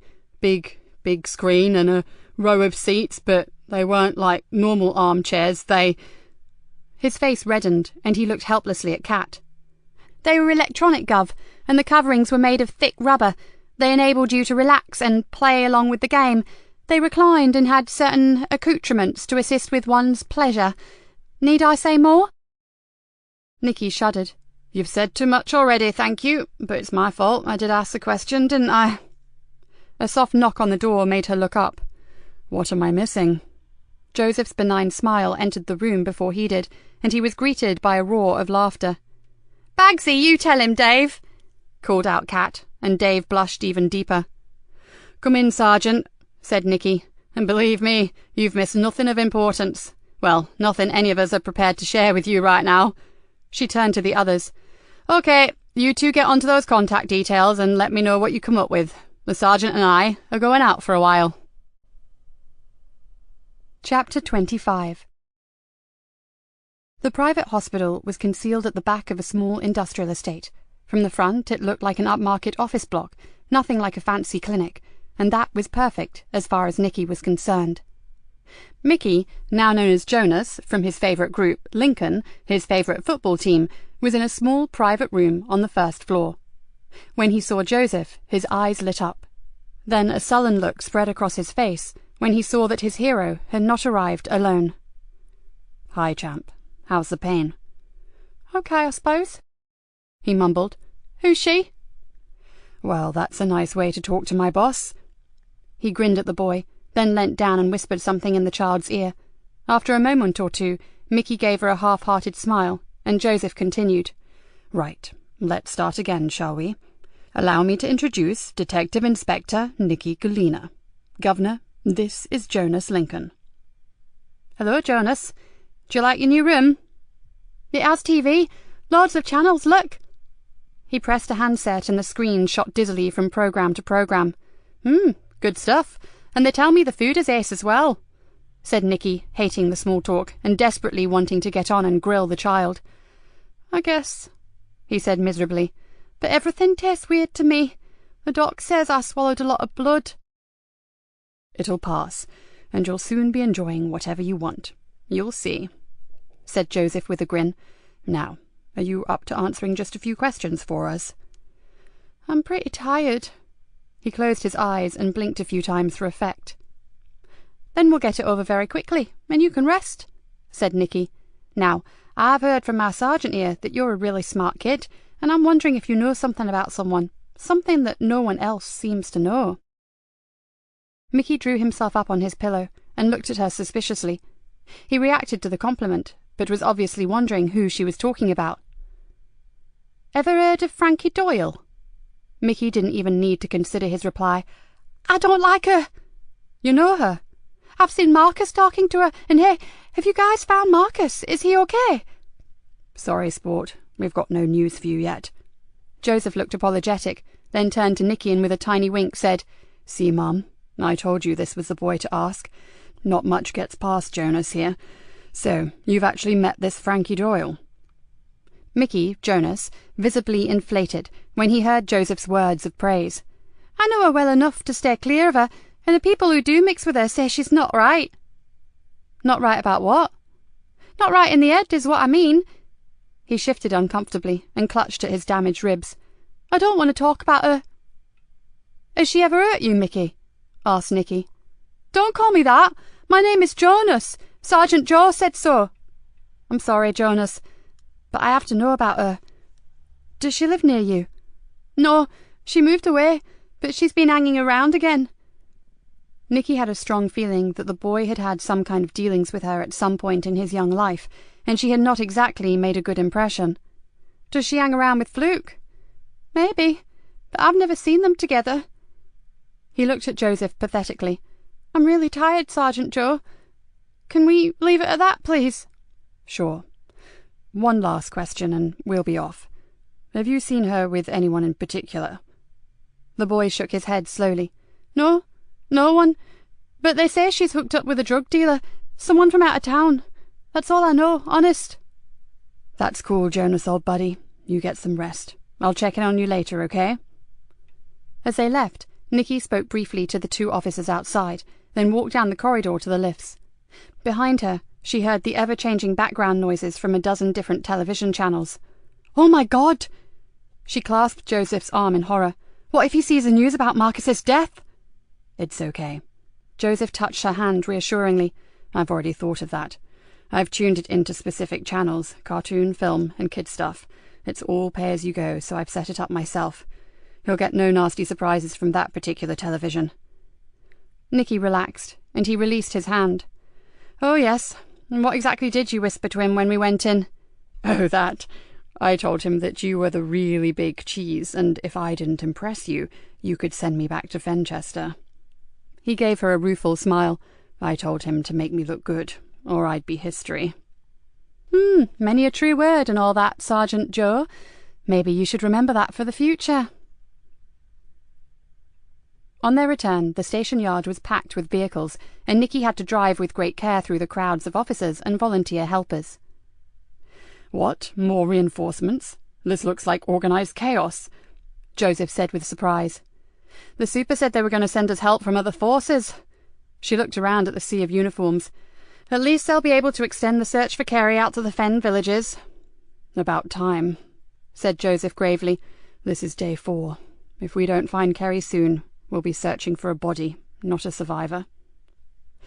They made their way up to the relative peace of the CID room, where they were met by a disconsolate Cat. "The officers who went out to my possible site for a mask-making factory have found it totally cleared out, Mum. It was definitely the right place. They found odd pieces of rubber and a few damaged masks, but the trail ends there, I'm afraid." She looked down at the floor, clearly angry at herself. "It was gutted. All the equipment, the moulds and the basic ingredients have gone. If I'd just got on top of it a bit quicker, we may have got 'em." "You did better than most, Detective. Don't beat yourself up over it." Nikki stared at her thoughtfully. "I suppose they paid their rent in cash and under a bogus name." "Naturally, and Scarpa'd owing most of it." "No one saw them go? No one could identify their vehicles?" Cat sighed. "No, and the area is dead seedy. No cameras, no security. They just disappeared into the night. It's like they never existed." "Cheer up. You did your best," said Nikki. "What are you working on now?" "Helping Dave to trace Lisa Jane's movements on the CCTV." "Good. Stick with that for the time being." As Kat left the room, Nikki was suddenly hit by a frightening thought, and one that left her mind reeling. "Something wrong, Mom?" Joseph stared at her. For a moment she could only look at him. Then she said, "I'm not sure. Grab us a drink if you would. Something's just occurred to me, and I could do with a hefty shot of caffeine to help me get my head around it." As Joseph went to the coffee machine, Nikki carefully removed a large map of Greenborough from the wall, took it into her office, and tacked it up where they could see it. Joseph placed the mugs on the desk, then threw her a puzzled glance, but remained silent. Still trying to rearrange her thoughts, Nikki pulled a tin of coloured marker pins from her drawer and began to stick them in various parts of the map. "Think about this, Joseph, and tell me what it says to you. 1. The mask factory shuts down. 2. The distributors of the masks are both disposed of. So—" "They've finished with them. No more use for them. Whatever they set out to do has either been achieved or for some reason they've given up." He paused. "And I don't think it's the latter." "Nor do I." She fixed him with a steely stare. "And I'm pretty sure they've done exactly what they planned." "Which was?" "You answered your own question as we drove into the car park. Chaos. Organised chaos, you said." Joseph stared at her uncomprehendingly. "What if—" Nikki rubbed hard at her temples with her middle fingers and tried to concentrate. "What if the whole damn manic scenario is just a smokescreen for something else, something bigger?" She began to pace the room, and suddenly felt other things start to slot into place in her mind. "Oh my God!" She stared at the map. "Why didn't I see this before?" "What?" demanded Joseph. "What the devil have you seen, and what could be bigger than multiple murders and abduction?" Nikki grabbed another handful of coloured pins. "Where do we believe Lisa Jane met with her killer?"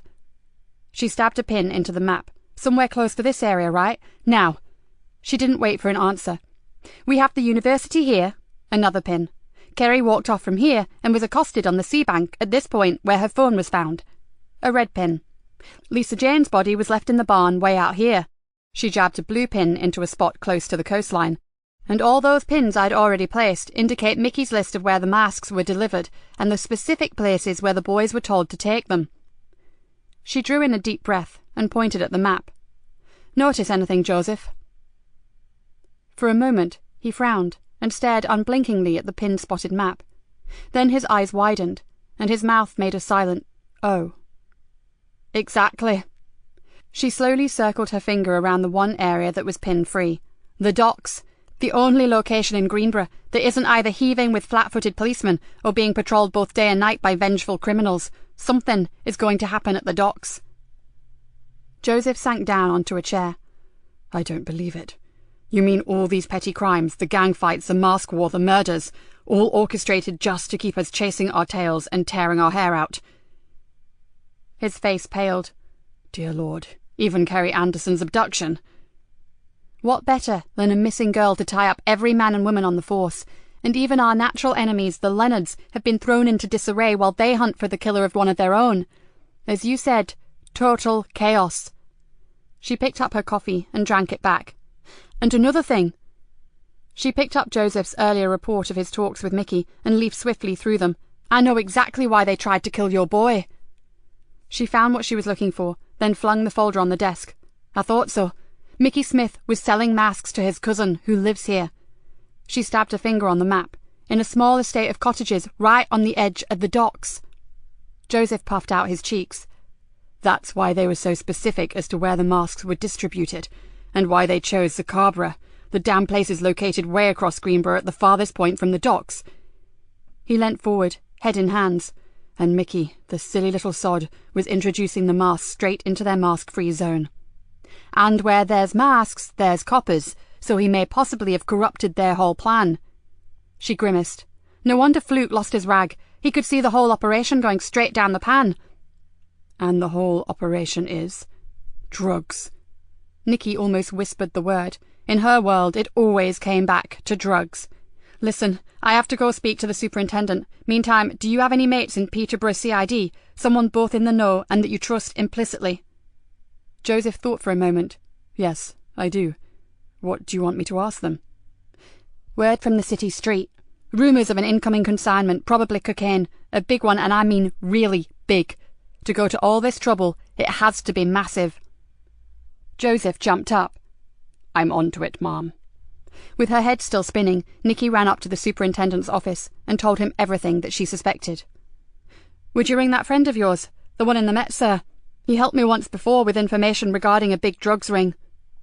Before she'd even finished speaking, Rick Bainbridge had picked up the phone and asked to be put through to London. 5 minutes later, he carefully replaced the receiver on the handset and looked at her squarely. It looks like you were right, Nikki Galena. The undercover drug squad have intercepted information that a huge amount of cocaine will be hitting the streets in the next few days. They just have no idea where or how it's coming in. He ran a hand through his iron-grey hair and shook his head. You really mean all this carnage is a distraction? I do, sir. What would focus us more than a murder inquiry? What would stretch us to the limits more than a hunt for a missing girl? And what would use up our remaining manpower more than trying to quell a gang war? What's the old saying? Divide and conquer. Well, sir, they've divided us, but I'll be damned if they'll conquer. Nikki's brain was moving into overdrive. The drop is obviously imminent, isn't it?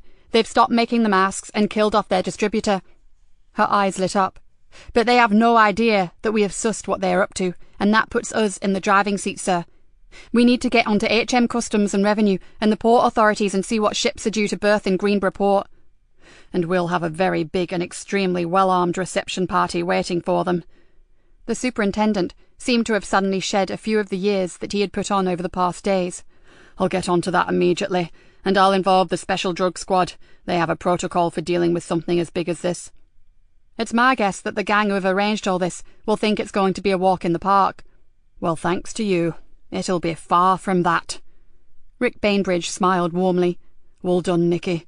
If we pull this off, your job will be safe and secure until you decide to draw your pension. Or just until I ruffle a few more feathers, sir. But thanks. I appreciate all your support recently.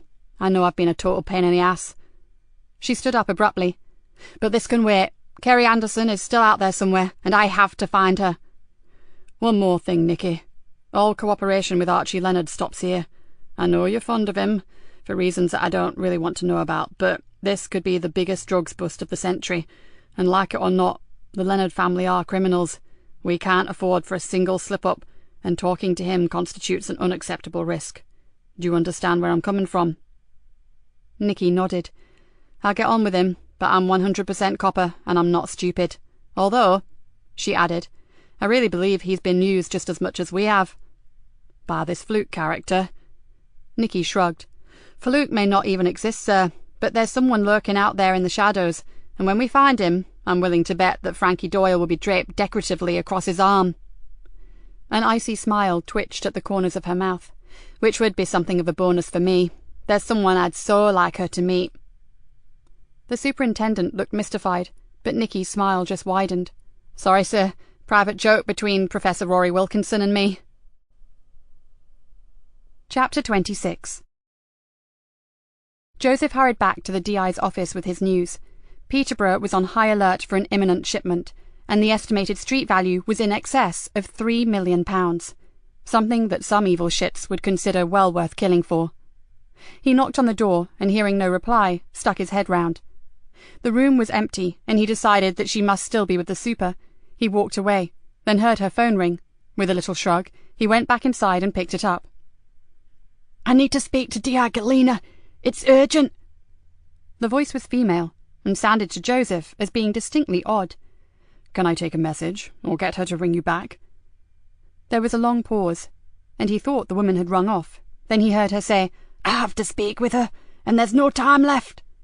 Joseph tensed. "Who is this, please?" "My name is Frankie Doyle, and there are things that she has to know." The name alone sent a shiver coursing down Joseph's spine.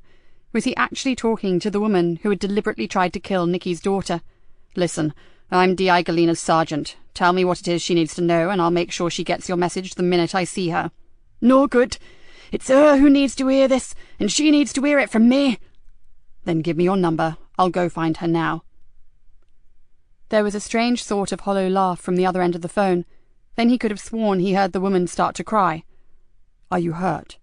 Do you need help?" The answer was a muted sigh. "Yes, I need help, but it's too late." There was a pause. Then the woman said, "You sound nice, whoever you are. Just tell her that she's got it all wrong. Everything she ever believed about me. It's all wrong." "Where are you?" "Hiding." "Why?" "There are some very bad people out there. They kill pretty girls." Joseph froze. "What do you know about that?" "Everything. And I have to see Nikki Galena about it." Tears broke through. "Don't you understand? I have to see her." "Look, I'll get her, okay? Just stay on the line." "No, I can't. It's not safe. I made a big mistake, and now—" Another pause. "Now I'm scared, Mr. Policeman. You probably don't know what that's like, but I'm really scared." "I do know about being scared, Frankie. Honestly, I do. But I want to help you. Just tell me how I can do that." Joseph looked frantically out of the door, but no one was in sight, and he was running out of things to say to keep her on the line. "If I can, I'll be at the old cattle market in 1 hour. The river end. No promises, but I'll try to get there. Tell her to come, but no other Rosses, understand? Or I'll disappear, got it?" Sure, I understand. But Frankie, can I go with her?" There was a long pause. "If you must, but only you, Mr. Policeman. No others." The phone howled in his ear. Frankie Doyle, if indeed it had been Frankie Doyle, had gone. Joseph tapped the receiver swiftly and asked for a trace. 2 minutes later, Joseph uttered a word that rarely escaped his lips, and went to find his boss. "Joseph!" Nikki's voice echoed down the corridor. "There's a Dutch cargo vessel docking in 2 hours' time, then nothing for 2 days. It has to be the one." Nikki stopped and stared at Joseph's confused expression. "Aren't you pleased? It looks as though we're right." "I'm sure we are, Ma'am. Peterborough confirms that they have heard the rumours. Just no time or location." "So why the long face?" "Because you just missed a call from Frankie Doyle on an untraceable pay-as-you-go mobile." "What?" Nikki's voice rose several octaves. "When? Are you sure it was her?" With her mind in turmoil, she pushed her office door open and pointed inside. "Close the door." Nikki spun around. "What the hell did she want?" "To talk to you." "About what exactly?" Joseph relayed the conversation word for word, then leant heavily against the door and stared directly at her.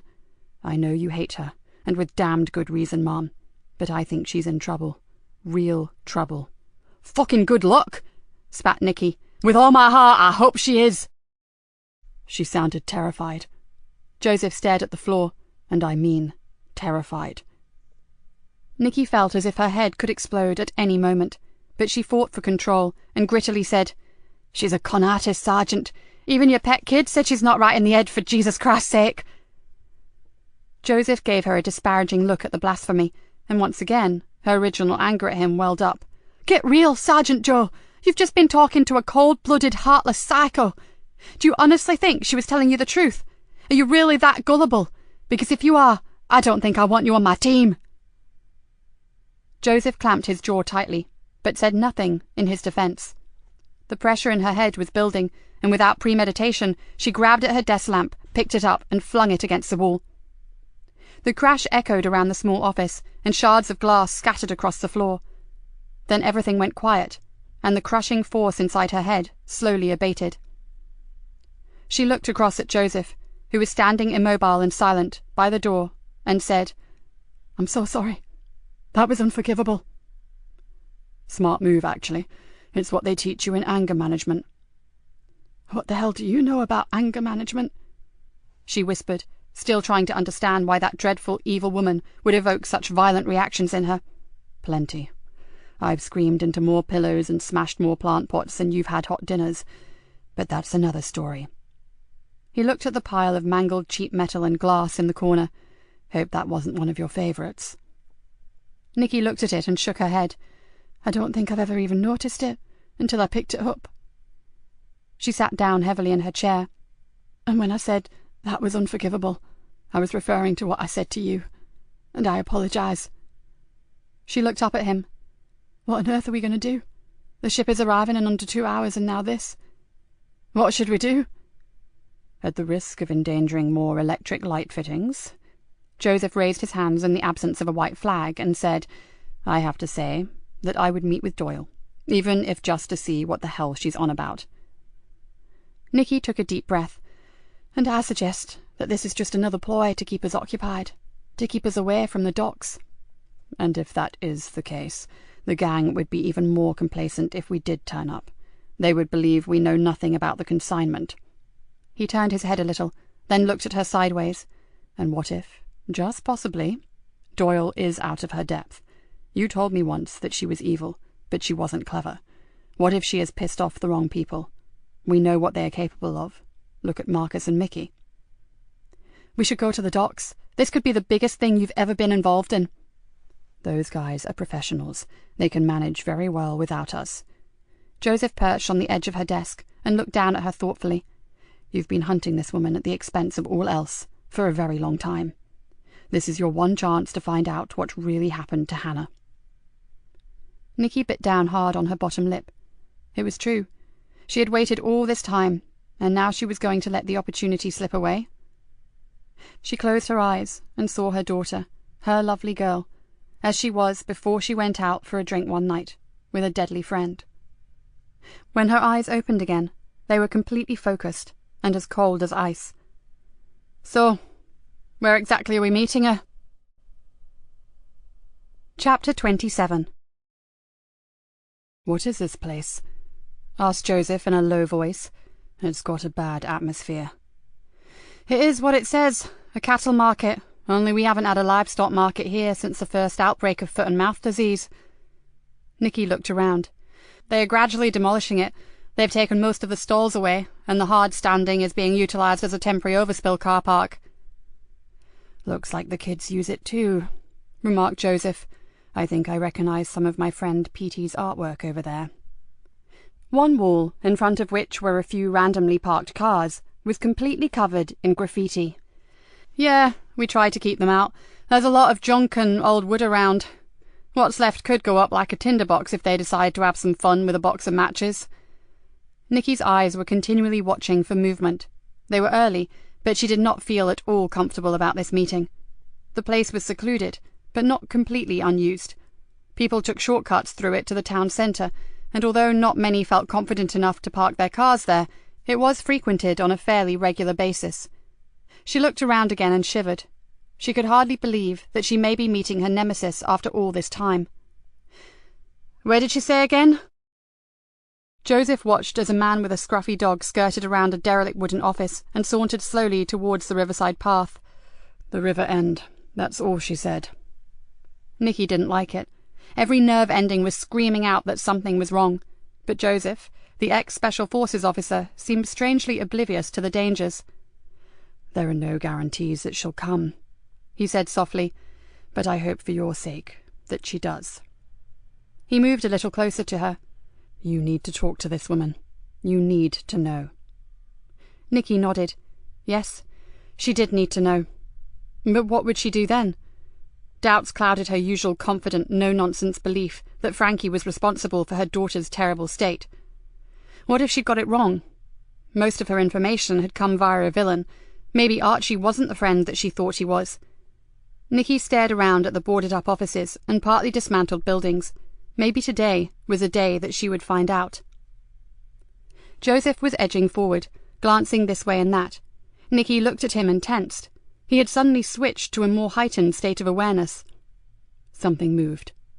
He swung towards a stack of planks of wood, piled high and waiting for collection by the demolition company. Someone's there. For a second, Nikki was glad that she had told Dave Harris what was happening at the cattle market. Not the full details, just a sighting of Doyle that she and Sergeant Easter considered worth following up. Because right now, Nikki was a bubbling cocktail of anger and anticipation, with a splash of fear thrown in for colour. "Can you see her?" "Someone's behind those wood piles." Joseph inched forward. "I don't know if it's her or not, but I'm going to check it out." He moved forward again, with Nikki close behind. They passed a deserted shell of a wooden office and began to circle the stack of old timber. "Frankie sends her apologies." The voice was low and slightly muffled, but its intent was crystal clear. "She got tied up at the last minute, Inspector Galena." Nikki turned slowly to see a stocky, broad-shouldered man standing beside the debris of the old office, and the reason for his distorted speech was the dead rat mask that covered his features. "Neither of you even think about making a move. I'm not alone." He gave a short, husky laugh. "Let me introduce my friends. This is someone you've been looking for recently." He gestured to a taller, skinnier man who had just emerged from the back of the office to stand unmoving in the shadows.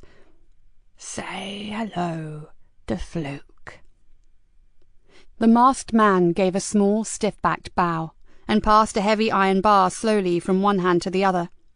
Nikki felt, rather than saw, Joseph stiffen in the presence of the man who had killed Marcus Lee and tried to beat Mickey Smith to death. "It would be polite to take off those masks, you filthy cowards," growled Joseph. "All in good time. But what right do you have to shout the orders? You weren't even invited to this party, Sergeant Easter." As he spoke, two other masked men silently materialized on opposite sides of them. "Ah, my other brothers, this is Fluke." He pointed to one of the other men, a small man with a large knife clasped tightly in his right hand. "And that one over there, you guessed it, is also Fluke." He laughed. "I hope I'm not confusing you officers, but you see, to be able to be in more than one place at a time gives one a wicked reputation." "Where's Doyle?" Nikki's voice held nothing but contempt. "You and your freaks don't interest me one bit. I want Doyle." "Don't be a fool, Inspector. Frankie was never going to be here. It's me you should be worried about. It always was." As the man ranted at her, Nikki half heard his words and half watched Joseph as she saw him glance back along the narrow avenue that they had just innocently walked down, and visibly pale. To her horror, she looked past him and saw the reason why. Across the concrete parking area, a young woman was just unlocking her car and extracting a child's pushchair from the boot. Her knowledge of the area automatically kicked in, and she saw in her mind the children's play school situated at the end of the river walk. She even saw the rainbow-coloured sign above the doors, "Busy Little Bees." She swallowed hard and tried to think of a way of alerting the girl to the dangers that lay ahead of her. "One word from either of you, and I'll let one of my freaks have her, for as long as they want her, if you see what I mean." The voice had a sibilant quality, and Nikki imagined snake eyes beneath the mask. "Then just let her go on her way," she hissed back. "She has nothing to do with any of this. It's me you want, isn't it? Well, you got me, so let her be." "Then you better be as quiet as the grave. Her life, or maybe just her sanity, depends on it." As they spoke, the click-clack of the woman's shoes got closer. Nikki's mouth was dry as chaff, but she managed to whisper to Joseph, "Say nothing. Do nothing." "Wise words, Inspector," came softly from behind her. The silent masked men had blended back into the shadows, and as the girl got closer, it took all of Nikki's strength to stop herself screaming out loud for the woman to run for her life, or she may never see her child again. At that point, her helplessness, her inability to change this terrible situation, caused the world to slip into slow motion. All Nikki could see was the girl's long auburn hair swaying from side to side as she walked, handbag casually over her shoulder, and pushing the bright blue buggy ahead of her. And for the first time, since Emily Drennan had died in her arms, Nikki prayed. "Oh, dear Lord, don't let this happen. Just don't let this happen." And it seemed that her prayer was answered, until the woman was almost past them, and she hesitated and looked uncertainly back at Joseph. Whether she was suddenly spooked, or had been in a daydream and realized that a handsome man was looking at her strangely, Nikki didn't know, but the world came crashing back like a hurricane hitting.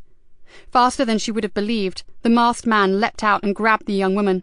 The buggy fell over, and the woman screamed in surprise and horror when she saw the hideous masked face so close to hers. "Help me!" was all she could say before a big hand clamped itself roughly over her open mouth. The girl's eyes flew wide open, and she looked directly at Nikki. Those eyes. In that single second, Nikki knew they had been tricked. She swung round to Joseph, but he was no longer there. In the time it took her to scream out to him, Joseph had leapt on the masked man, wrenched the terrified girl away from him, and grabbed her to safety. But there was no safety. Not for Joseph. As he opened his mouth to calm her, no doubt to utter some soothing words of comfort, as he prepared to rush her away from her assailants, his face changed. Shock and disbelief fought for recognition, then distress screwed his handsome face into a knotted mass of pain. "Joseph!" Nikki's cry echoed high above the deserted marketplace, and she lunged forward to catch him as he fell. Above him, with a long-bladed knife still in her hand, stood Frankie Doyle. Nikki took Joseph's weight and went to the ground with him, holding him and trying to roll him away from the woman who was standing there laughing at them. All she could think of was protecting him from any further thrusts with that wicked knife. "Ah, touching. Don't you think it's touching, Stevie?" Stevie? Not... Shit. Right now, she didn't give a damn who it was. She had to get help for Joseph. She held him closer and saw that her hands were covered in his blood. If she didn't act quickly... Nikki looked up, saw a semicircle of jeering faces looking down at them, and her heart sank. The masks had been thrown to the ground, all except the main man, who was carefully peeling his over his head. If they didn't care about being identified, then they were certainly going to kill her. So nothing mattered, did it? Nikki swiftly turned Joseph onto his side, checked his airway, then placed herself between him and the gang. If there was any chance for one of them, it had to be him. She looked up at them defiantly, then saw the uncovered face of the ringleader, and her defiance turned to revulsion. The rat death mask had almost been an improvement on his distorted features. One side of his head had no hair. The ear looked as if it had been melted into something that resembled tiny cauliflower florets, and his right cheek, temple and jaw were a mass of puckered scar tissue. But the other side was just as it always had been, and she recognized Stephen Cox immediately. "I see you haven't forgotten me, Inspector." His twisted face smiled vindictively. "And you'll know that I have debts to settle." He squatted down on his haunches beside her. "You make my life hell, Di Galena. If you hadn't driven me away from Greenborough, I wouldn't look like this." He pointed to his ravaged face. Nikki still had her hand on Joseph's pulse, and it was becoming erratic. She had to do something, but she had no idea what. Desperation and anger welled up inside her, and in pure frustration, she vented it all on Stephen Cox. "I don't give a shit what's happened to you. You are vermin. Filthy, murdering vermin. And whatever you've suffered, it wasn't nearly bad enough considering what you did to Emily Drennan. And where is Kerry Anderson? You do have her, don't you? You fucking little shitbag."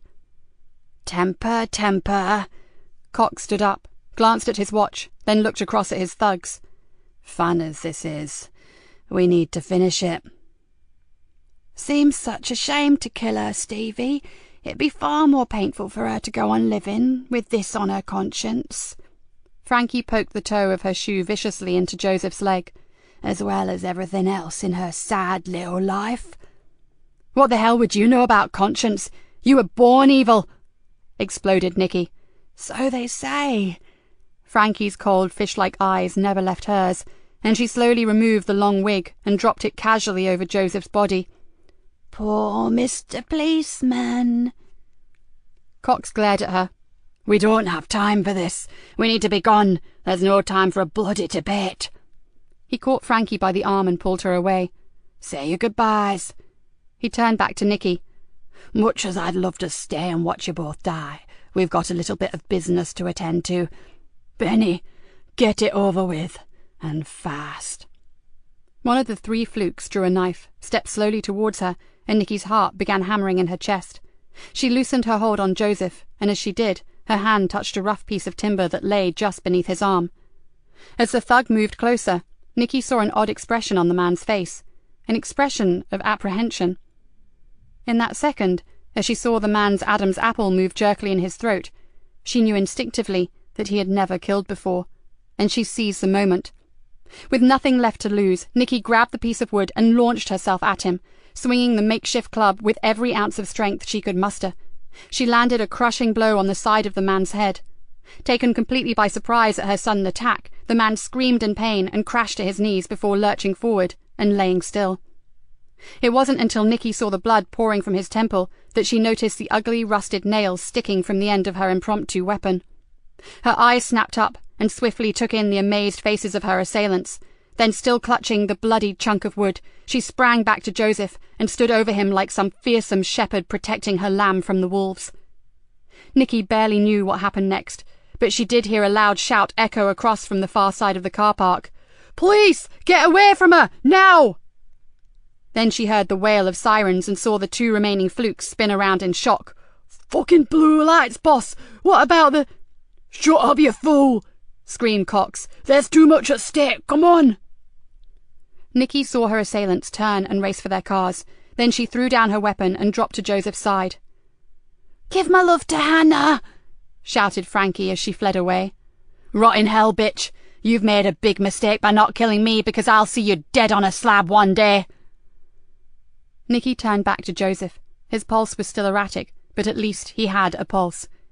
She just didn't like the way his eyelids fluttered, and his breath was now coming in short, ragged gasps. She ripped off her thin jacket, balled it up, and pressed it firmly against the wound in his side. "Oh, Joseph, you fool, you bloody stupid fool! Stay with me. You're going to be fine. You hear me? Just fine. I'm not losing the best sergeant I've ever had. Not now.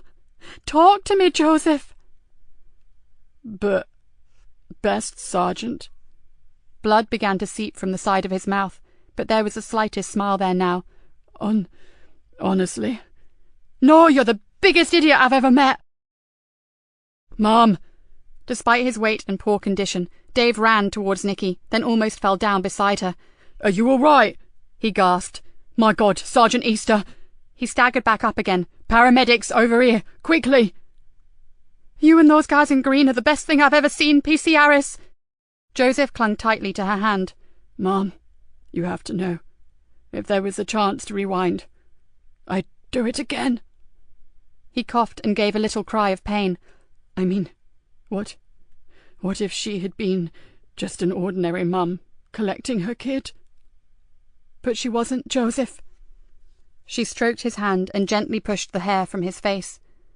"But I couldn't have taken that risk with an innocent life, could I?"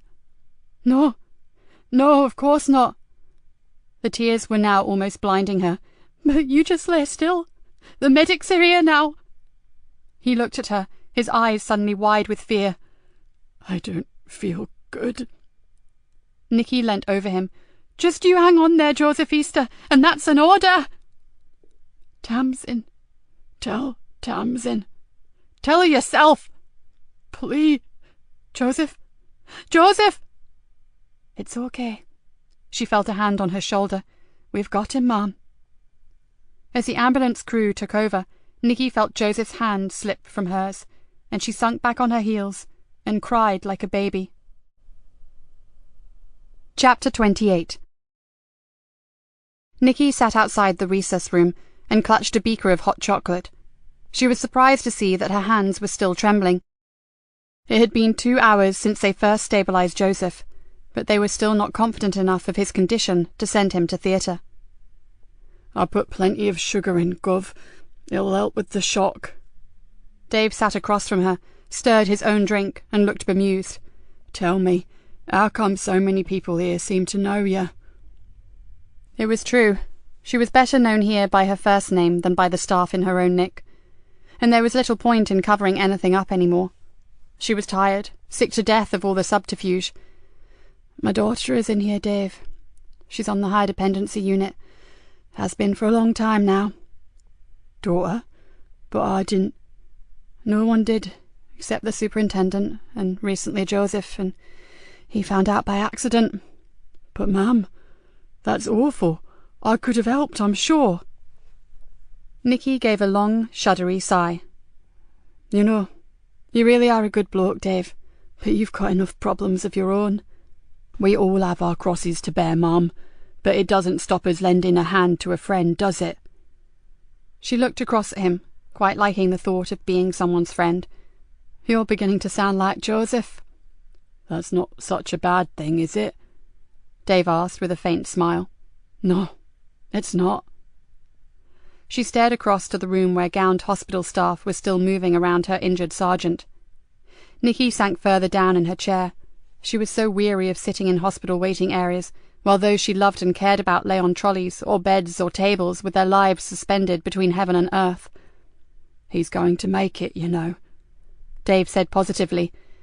If he does, it's down to you. I never dreamed you'd followed us. I thought you'd have gone to the docks. I don't like crowds, Gov, and I had a really bad feeling about you and the Sarge. Thank heavens you did. By the time I got there, Joseph was already on the ground and you were yelling your head off. Dave shook his head. I rang for the ambulance and told them I needed a quiet approach to the entrance as far from the river as possible. I ran back when I saw their vehicles. Then I had to re-evaluate the scene, didn't I? I couldn't let those medics wade into a potentially life-threatening situation. But when that one came at you with the knife, I told them to throw on the blues and twos and decided to wade in and help. Am I glad those villains decided to leg it? You came across that car park as if the hounds of hell were after you. Nikki gave him a tired smile. I had no idea you possessed such speed. Surprised myself, Mum. It's funny what the old adrenaline can do. Control to PC Harris, confirm your location, over. Dave's radio crackled into life. PC Harris here, still at Greenborough Hospital. Over. Any news on Sergeant Easter? Not yet. I'll contact immediately that we have anything. Thanks. The super wants you to ring control on landline, please. Wilco. Dave flicked off his radio and turned to Nikki. They want me to ring in. His voice dropped to a whisper. Must be for an update on what's going down. Nikki straightened up. Then go and ask them when it all kicks off and if they have the suspects in place. Dave was back in moments. Everything is ready. They reckon within the hour, and they have 4 suspects in their sights, 3 male and 1 female. Nikki gave up a silent thank you. Sorry to interrupt, Mrs. Galena, but we are ready to take your officer to theatre. The doctor, yet another, who had attended Hannah, gave her an exhausted smile. Touch and go, but he's much more stable now, and we'd rather not wait too long. We can't afford an internal bleed, but as long as his vital signs stay as they are, he's got a really good chance of pulling through. You can wait with him until they take him up if you like. Try and stop me? Nikki grinned at Dave, who immediately passed on the good news to their colleagues. At the door, she faltered, her legs suddenly unable to carry her into the room. What if he didn't make it? What if there was another bleed? What if he finished up like... So, Where's the grapes? Joseph's voice may have been weak and raspy, but it broke the binding spell. Still on the Tesco shelf, Sergeant. Sorry, I've been busy chasing villains. Was it my imagination, or did you really call that masked thug a little shitbag? Fucking little shitbag, actually. Oh, good. Nikki was suddenly overcome with relief and almost ran to his side. How are you feeling, you great? I feel like I've been stabbed. And idiot is the word, isn't it? He reached for her hand, and she took it gladly. Idiot will do, until I get you back into the CID room. By then, I'll have had time to think of a few more appropriate ones. Joseph's expression changed. I'm so sorry, Mom. I put us both in danger. He looked thoroughly miserable. I can't imagine why I believed her. My instincts have never let me down before, in all my years as a soldier. His words seemed to dry up. Maybe, finally, you are not that soldier anymore. That soldier you so desperately wanted to leave behind. Perhaps you are 100% policeman now, and it's a very different job. We are fighting a different sort of enemy, Joseph, and it's not straightforward. We make mistakes, believe me. Maybe. He closed his eyes, then everything seemed to flood back to him. Mom? Was it the right ship? Did they seize the drugs? Did they get the gang? Whoa, relax. You must stay calm, Joseph. Yes, it's the right ship, but the operation can't begin until the cargo is unloaded. They have to catch the villains taking possession of the consignment. The super says everything is in place, and our rat-faced friends are waiting in the freight office, paperwork in hand. Including Frankie Doyle. She was the woman who stabbed me, wasn't she? Yes, Joseph. She's there, and they'll catch her. Then she'll suffer for what she's done. I promise you. Joseph closed his eyes again. Promise me something else. Nikki moved closer. It's no schmaltzy tell Laura I love her stuff, is it? Far from it. He gripped her hand tightly. Listen. They told me my operation is not without risk. And even if all goes well, I may be in here for some time. I know that, but you are going to be fine. I have it on the best authority from your #1 fan, Dave Harris. She looked around, and on cue, Dave lifted a hand and waved through the observation window. Joseph smiled at the man, then turned back to her, his face deadly serious. Frankie Doyle, when you get her into custody, and I have no doubt that you will, do it by the book. Promise me, Mom. Nikki frowned. What do you mean? You know exactly what I mean. She's done you immeasurable damage. He gripped her tighter. But don't give her 1 inch to play with. Not one tiny discrepancy where she could have anything on you and get herself off. He gave her a small smile. I know you'd like to tear her limb from limb, slowly and without anesthetic, but for God's sake, treat her with kid gloves. She has to go down. She has to go to prison, and she has to stay there, Mom. His breathing became laboured, but he hadn't finished. And don't forget, she is probably the one person who knows where Kerry Anderson is. If you antagonize her even more, she'll never tell us anything. Before Nikki could answer, a voice called out, "Time to go, Joseph!"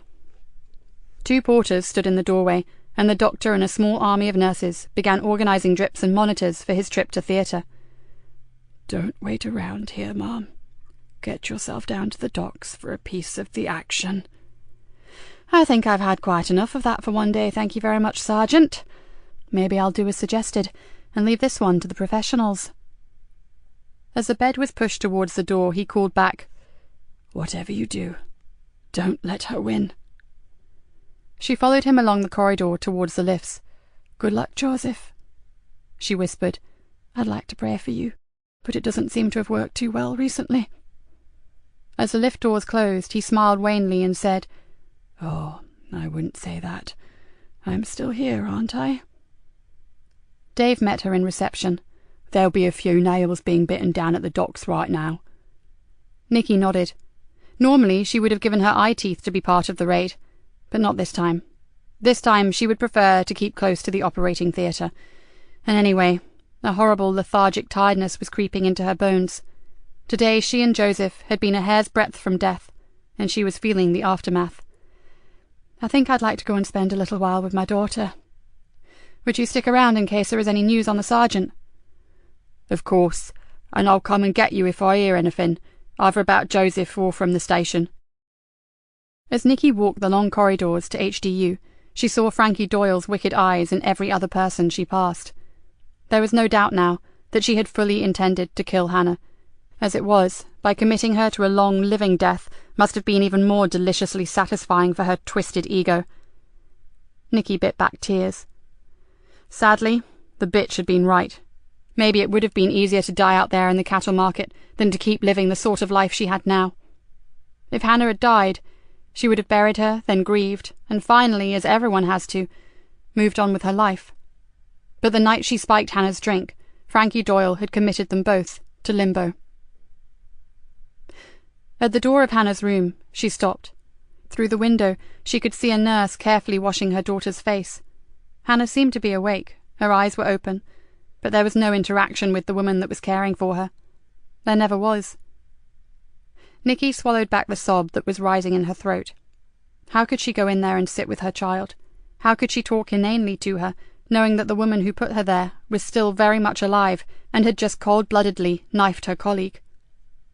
She remained at the door, looking in for a moment or two more, then turned and walked slowly back down the corridor. She couldn't face her. Not today. As she walked, she decided that Joseph was right. Everything regarding the treatment of Frankie Doyle had to be carried out by the book. There should be no legal loophole that she could squeeze through. But could she do it? The punishment meted out by the judges didn't always reflect the severity of the crime, and Nikki wasn't sure she wanted to leave that judgment to chance. Frankie Doyle was going to pay, one way or another. Chapter 29. It was just before 11 when Nikki and Dave walked slowly across the deserted hospital car park to their vehicle. Straight back to the station, Mom? Asked Dave with a yawn. Yeah, I just hope to God they get hold of all that white stuff and the scum that were about to make a fortune out of it. They will, Mom, said Dave confidently as he unlocked the car. I know there wasn't much time to organise such a massive operation, but those specialist units really know their job. Nikki didn't feel quite so positive. She'd been part of some glorious cock-ups in the past, and knew that the slightest thing, the most inauspicious action, could ruin the whole operation. She closed the door, buckled up her seatbelt, and switched on her radio. I'll see if I can find out how it's going.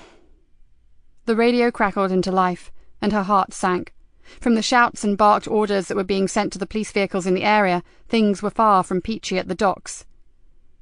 Joy Galena, present location Greenborough Hospital. Can we assist? 2 suspects apprehended, 2 on their toes, Mom. Last seen running from the docks 30 minutes ago. No sighting since. Damn, cursed Nikki. Do we know who they are? Don't let it be Doyle. Just not Doyle. No, Mom. One is a white male and one a young white female. Nikki signed off, then crashed her balled fists down on the dashboard. She could barely bring herself to say the words. She's got away. So where to, Mom? Shall we go help look for her? Where would she go? Who would help them out? Nikki was thinking out loud. They're going to need transport. A car. Surely they'll nick one. Frankie wouldn't want to damage her nail polish. But who is she with? One of the Flukes or Stephen Cox? The henchman could hotwire a car in seconds, but Cox, no, probably not. We better get back to the station, Dave, and get some more details before we chase our tails all around the town. For a while, she could hardly speak. Her blood boiled at the thought of that scum on the loose again. Okay, maybe she'd lost all her merchandise, but Doyle still had her fucking freedom. Any cars in the vicinity of Adams Way, lone female, possibly our subject, heading towards the Cabra estate. The radio screeched at them. The Cabra, Dave, and fast. Dave hung a Yui and drove at speed down a series of side streets that led towards the estate. If she gets in there, we'll never find her. Don't be so sure. Nikki flipped open her phone, punched the speed dial number for Archie Leonard, and talked earnestly for a few minutes. As she closed the phone, a cold smile spread across her face, and she half whispered, "Nowhere to hide, Frankie Doyle. The big boys are very unhappy with you." "So where should I go now?" asked Dave, looking around the deserted streets. "Just cruise, and keep your eyes peeled. She's here somewhere. It's the only place in town that she believes she may be safe." As the car toured the lonely streets, Nikki suddenly realized what Yvonne had meant when she said that the atmosphere was bad. In a very short time, the Cabra had subtly changed. The streets that she knew so well felt sinister and threatening. Shadows were no longer just shadows, they were pools of darkness that concealed the shapes of men. The whole place had seemed to come to life, but you saw nothing clearly. Nikki felt her pulse quicken. They were out there. They were looking for her. Other police cars drifted in and out of side streets. A window went down and a few negative words were spoken before the cars sighed off again. It seemed like an eternity, but it took less than 30 minutes for her mobile to ring. "Archie?" Her voice shook in anticipation. The voice on the other end was slow, calm, and carried all the warmth of the polar ice cap. "Come to the Zigzag Cafe. Back door is unlocked. Tell no one." Nikki stared at the phone, then pressed the end button. "Where to, Mum? Has he found her?" Nikki inhaled, then held her breath for several seconds before she blew the air out. "I think he may have." "Fan-bloody-tastic. That was a stroke of genius, Gov. Asking the enemy to help." "Archie Leonard isn't the enemy, Dave. He's a villain, but he's hung on to some sort of values.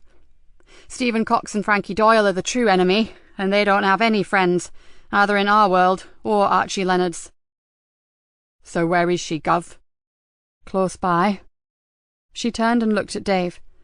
"And I'm going to suggest that—" Before she could continue, Dave swore loudly and swiftly pulled the car into the curb. "Shit!" Dave jumped out of the car and stared down at the front driver's side tyre. "Jesus, look at that!" In the narrow side street lay part of an improvised stinger, the sort of equipment that they use themselves to stop stolen cars and joyriders by shredding their tyres.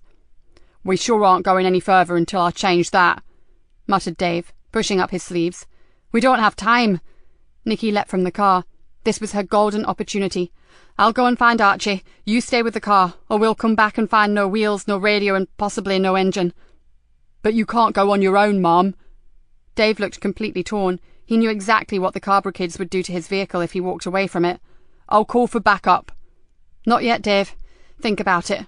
I've got the biggest, baddest man on the block plus half his extensive family all looking out for me. Who's safest, me or you?" "And Doyle?" he asked. "If she's there, you know you shouldn't see her alone, Mum.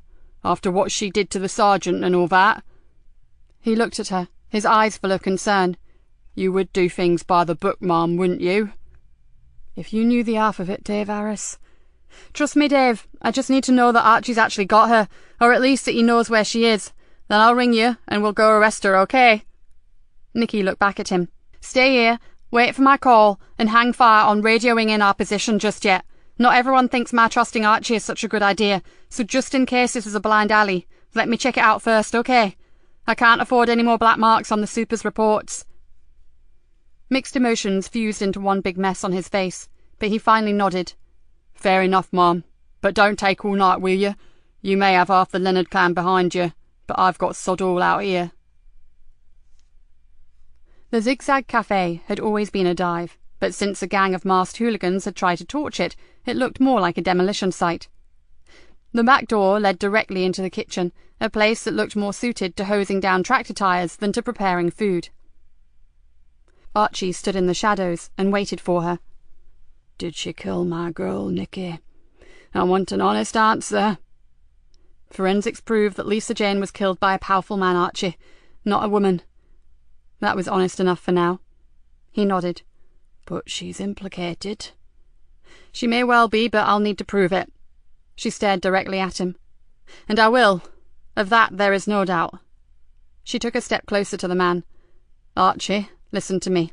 If it was Doyle that hurt my Hannah, you know that I'll never be able to pin anything on her, so I need to take her down for every other crime that she's ever committed." Archie Leonard placed a hand on her shoulder. "There's more than one way to make her pay, Nikki. Walk out now, and it could all end right here, forever." "Maybe I wish I could do just that." Nikki closed her eyes. "After what she's done to Joseph." She ran out of words for a second, then whispered, "But I have to know, Archie, about Anna. I have to hear it from Doyle's own lips, and I have to try to find Kerry Anderson. If she knows where that poor girl is, somehow I have to get her to tell me. And there's so little time." Archie stepped back from her.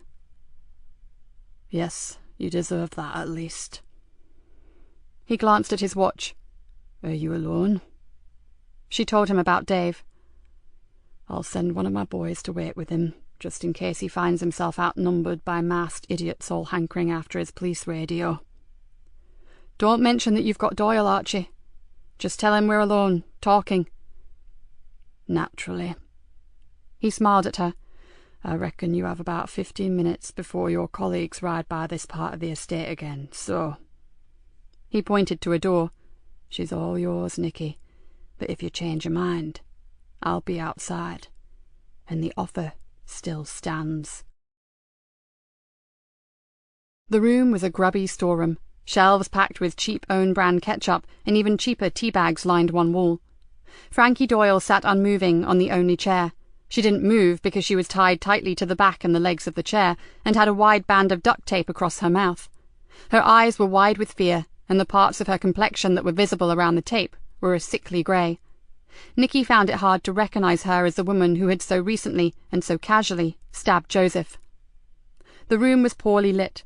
One greasy 15-watt bulb hung from an even greasier light fitting, and it swung backwards and forwards in the draught from an old air-conditioning unit and caused freaky shadows to move around the walls. Perfect. Nikki closed the door. For so long she had dreamed of this moment, played out 1,000 different scenarios of what she would do if she ever got Frankie Doyle alone in a small room. Not surprisingly, they had all been violent in some way or another, and most involved considerable blood loss. Her heart should have been pumping adrenaline at an alarming pace, and her face should be contorted in righteous anger. But it wasn't. A strange calm descended over her as she leaned back against the door and stared unblinkingly at the other woman. There was no hurry now. No one was going anywhere for a while. Doyle tried to stare back, but blinked rapidly, and Nikki could see her throat constrict several times as she swallowed. For once in her miserable life, Frankie Doyle was not in charge, and she was bricking it. Taking her time, Nikki approached the woman, then pulled the tape from her mouth. Doyle gave a muffled scream, and tears involuntarily filled her eyes as a strong adhesive tore at her skin.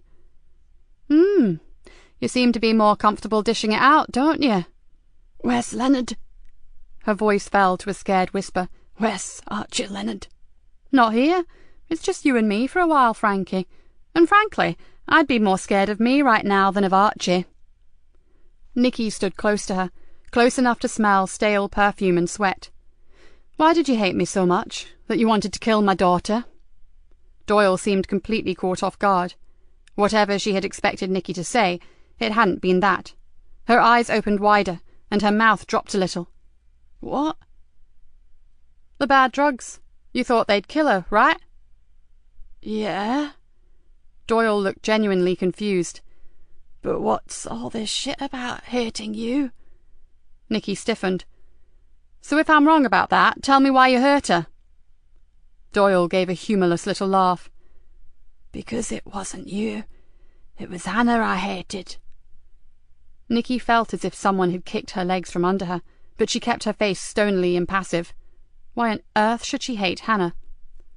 Doyle's fear seemed to fade, and for a moment she looked quite pleased with herself. She had apparently never considered that the inimitable detective inspector may have been barking up the wrong tree for so long. "So, you thought I did it to get at you? Well, well." "What did Hannah ever do to you?" Nikki asked, trying to keep the immediacy from her voice. "What? I'll tell you what. Day in, day out, whine, whine, whine. My mother hates me. My father hates me. He's gone to America and left me with her." Frankie Doyle's eyes flared in anger as she imitated a petty, whinging voice. Poor hard done by Hannah. Can you imagine what that does to someone whose mother and father really hated her? She stared up at Nikki. Look at my arms. Go on, roll up my sleeve. Either one. They're both the same. Although she didn't want to do it, Nikki pulled up the sleeve of the woman's silky blouse. The skin on the inside of her forearm was a grid of old welts, a criss-cross pattern of long, narrow raised scars. That ain't self-harming either. That's what real hate is. And there's more. Some nice cigarette burns. Want to see them too? In spite of her shock at seeing the woman's horrific scars, Nikki managed to remain silent, but Doyle was still talking. See, you, Inspector, never hated Hannah. You loved her. You gave her everything she wanted, and tried to keep a proper home going even though you had your poxy stinking job. And all your ungrateful daughter could do was plot and plan to get her own back on you. She screwed up her face in disgust. Oh, don't get me wrong. I couldn't give a flying fuck about you. I'd just had enough of your miserable bleating offspring who didn't know when she was bleeding well off. But you don't kill someone for something like that. I do, if they piss me off enough. And my sergeant, how did he piss you off? Doyle pouted. He didn't do anything, except play the hero. What an asshole. There's something missing in you, isn't there? Nikki looked at her, rather like she would a nasty, smelly specimen under a microscope. I'm sorry for what you suffered, but it goes much deeper than that, doesn't it? She tapped her head with one finger. Something's not right up here. Doyle bridled. You can talk. You're so much better, are you? You hound people. You make their lives a misery. Nikki could have laughed at the comparison if it hadn't been so pathetic, but still, Doyle's open admission that she had fully intended to get rid of Hannah had rocked her. All this time, wondering and speculating, and now she knew. She knew. But what was she going to do about it? For a few moments, Nikki stood and just stared at Doyle. Yes, if she were honest, Nikki wanted to call out for Archie, tell him to finish off this parasite, this damaged, compassionless creature. She could still do that. And the way she felt, she may actually do it. But one thing stopped her. Kerry Anderson. She glanced at her watch. How long did she have? Just long enough, she hoped. Were you and Stephen Cox lovers? Me and that meathead? You're joking. We were business partners, she said importantly. How did he get his face burnt off? When you chased him out of Greenborough, he started doing a bit of dealing on someone else's patch. She tugged unsuccessfully at her restraints. They didn't take it too well, and it was just Stevie's bad luck that one of them owned a restaurant. They griddled him. Nikki had carefully watched her face as she told the story, but even though a good-looking man had had his face and the side of his head pressed into a searing hot iron plate, there was no compassion, no horror at what had happened, no emotion at all. It worked out all right in the end, though. He got rid of them and took their manor, made a packet out of it. And now, where is he exactly? Doyle's face darkened. We got split up, but he'll be back for me. Oh, yeah. I thought I saw a bloke outside on a big white horse, all ready to ride in and save you. Nikki laughed. Get real, Frankie. You're in deep shit and he's laughing. Like I said, he'll be back. He'll find me. You really weren't the brains of the outfit, were you? She threw Frankie a piteous look. You fool. He'll be miles away by now. He's ditched you, Frankie. Left you to take the blame for everything. And believe me, you will. Get stuffed. Shall I get Archie back? Doyle threw her a look of pure hatred. What do you want? Why did Stephen Cox arrange the abduction of Kerry Anderson? Because I asked him to, spat Frankie. Nikki smothered her excitement. She did know about Kerry, which meant a slender chance of finding her. Ah, so she was someone else who pissed you off, I suppose. Let me guess. Kerry was bright, intelligent, and was making something of herself, even if she came from the Carborough. Stuck-up cow, muttered Doyle. She had it coming, just like the Leonard bitch, all fucking airs and graces, the pair of 'em. Nikki felt nauseous, and prayed that Archie was not listening outside the door. Somehow she fought back the rising bile, and knew that she had to keep on probing, because she desperately needed to find Kerry. Did Cox kill her, like he did Lisa Jane? I know you were there when he did it to Lisa Jane. You spat on her, didn't you? Doyle began to struggle again. I don't want to talk about her any more. Not with him.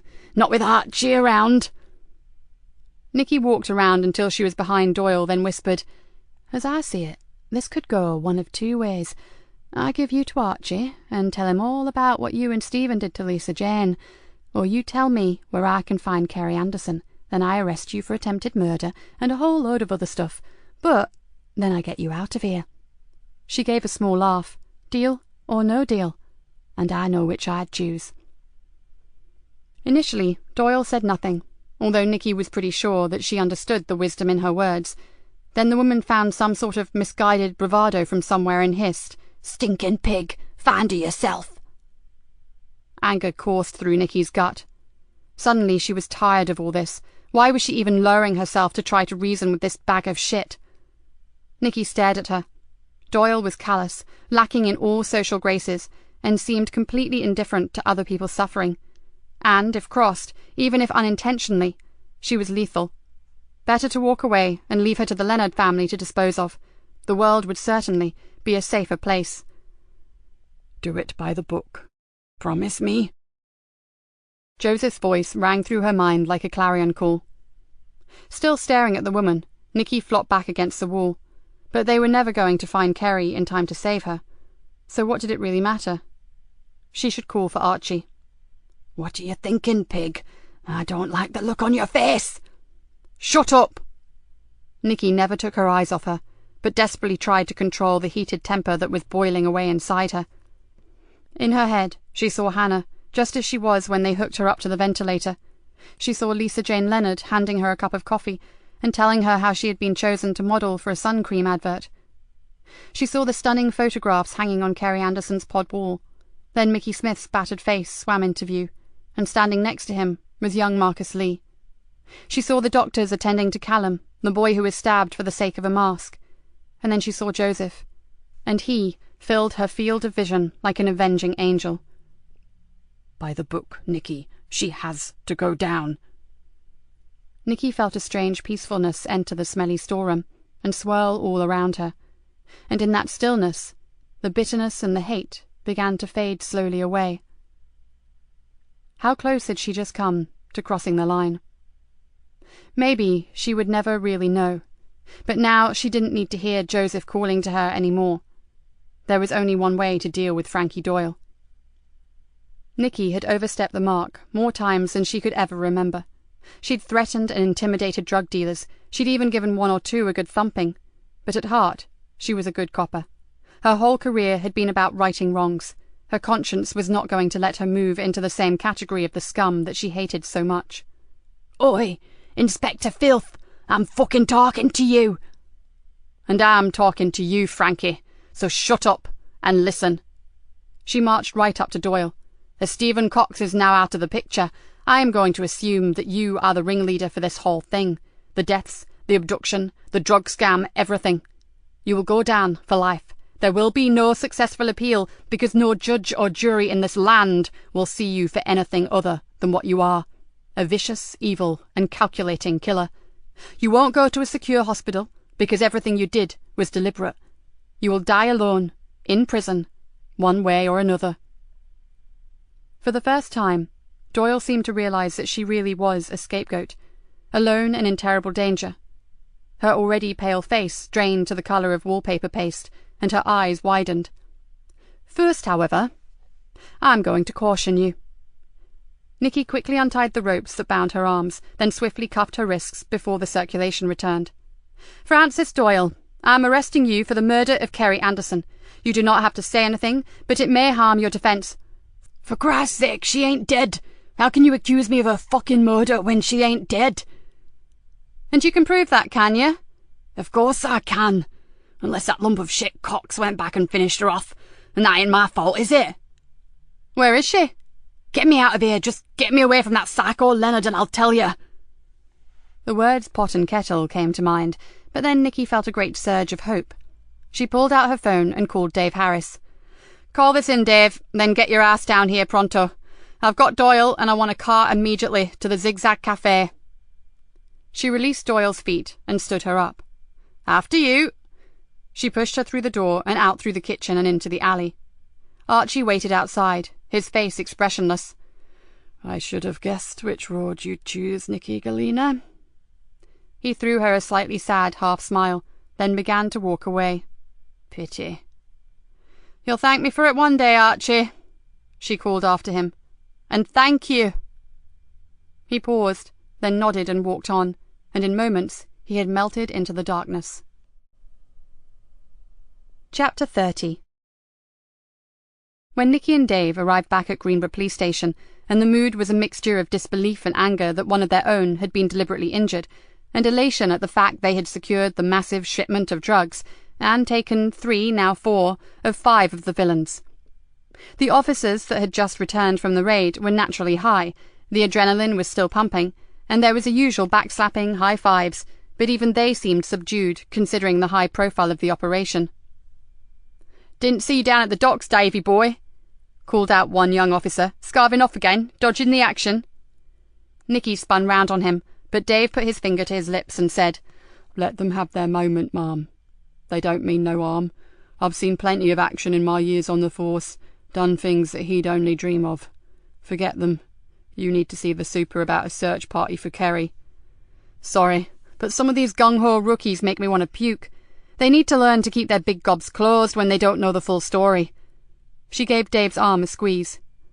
"You've been a diamond today, and I'm going to make quite sure that the superintendent is aware of it." She pulled in a deep breath. "Go grab a coffee, Dave, and thanks for everything."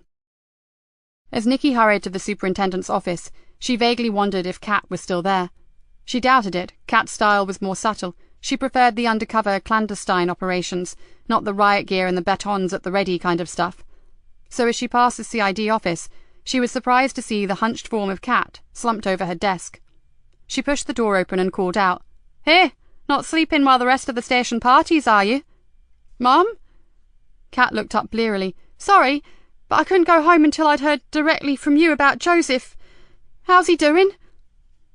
"His operation went fine, but they want to keep a close eye on him for a while. The knife penetrated his stomach, and they had to resection a chunk of his intestines. They're scared of sepsis, so he'll be pumped full of antibiotics for a while to counteract any infections." "It doesn't seem fair, does it? A good bloke like the Sarge goes to another nick for a change of scenery, and some psycho sticks a blade in him." "No, you're right, it doesn't seem fair. But good news, I've caught Doyle, and she may know where Kerry is, so I need to see the super right away." Kat brightened instantly. "Go, Mum! That's fantastic!" She had expected the super's office to be jam-packed with gold braid and shoulder pips, but oddly, the man sat alone at his desk, with an expression on his face that Nikki found difficult to read. "Ah, Nikki, come in and sit down. Thank you for keeping me posted on Joseph's condition." He reached into his drawer, took out the familiar half bottle of whiskey and 2 glasses. "It's such a relief that he's pulled through." "You may want to put that on hold, sir." Nikki would have wrenched his arm off for the drink, but the night was not yet over. "Doyle needs to be interviewed, and the book states that as I have issues with the prisoner, I can't do it." The super looked at the whiskey, then returned it reluctantly to his drawer. "So, you really have got her downstairs? How did you manage that?" He raised an eyebrow. "When the rest of the force failed." "We aren't the only ones who want her off the street, sir. Even the villains hate a loose cannon like that. It muddies the waters for their more legitimate crimes."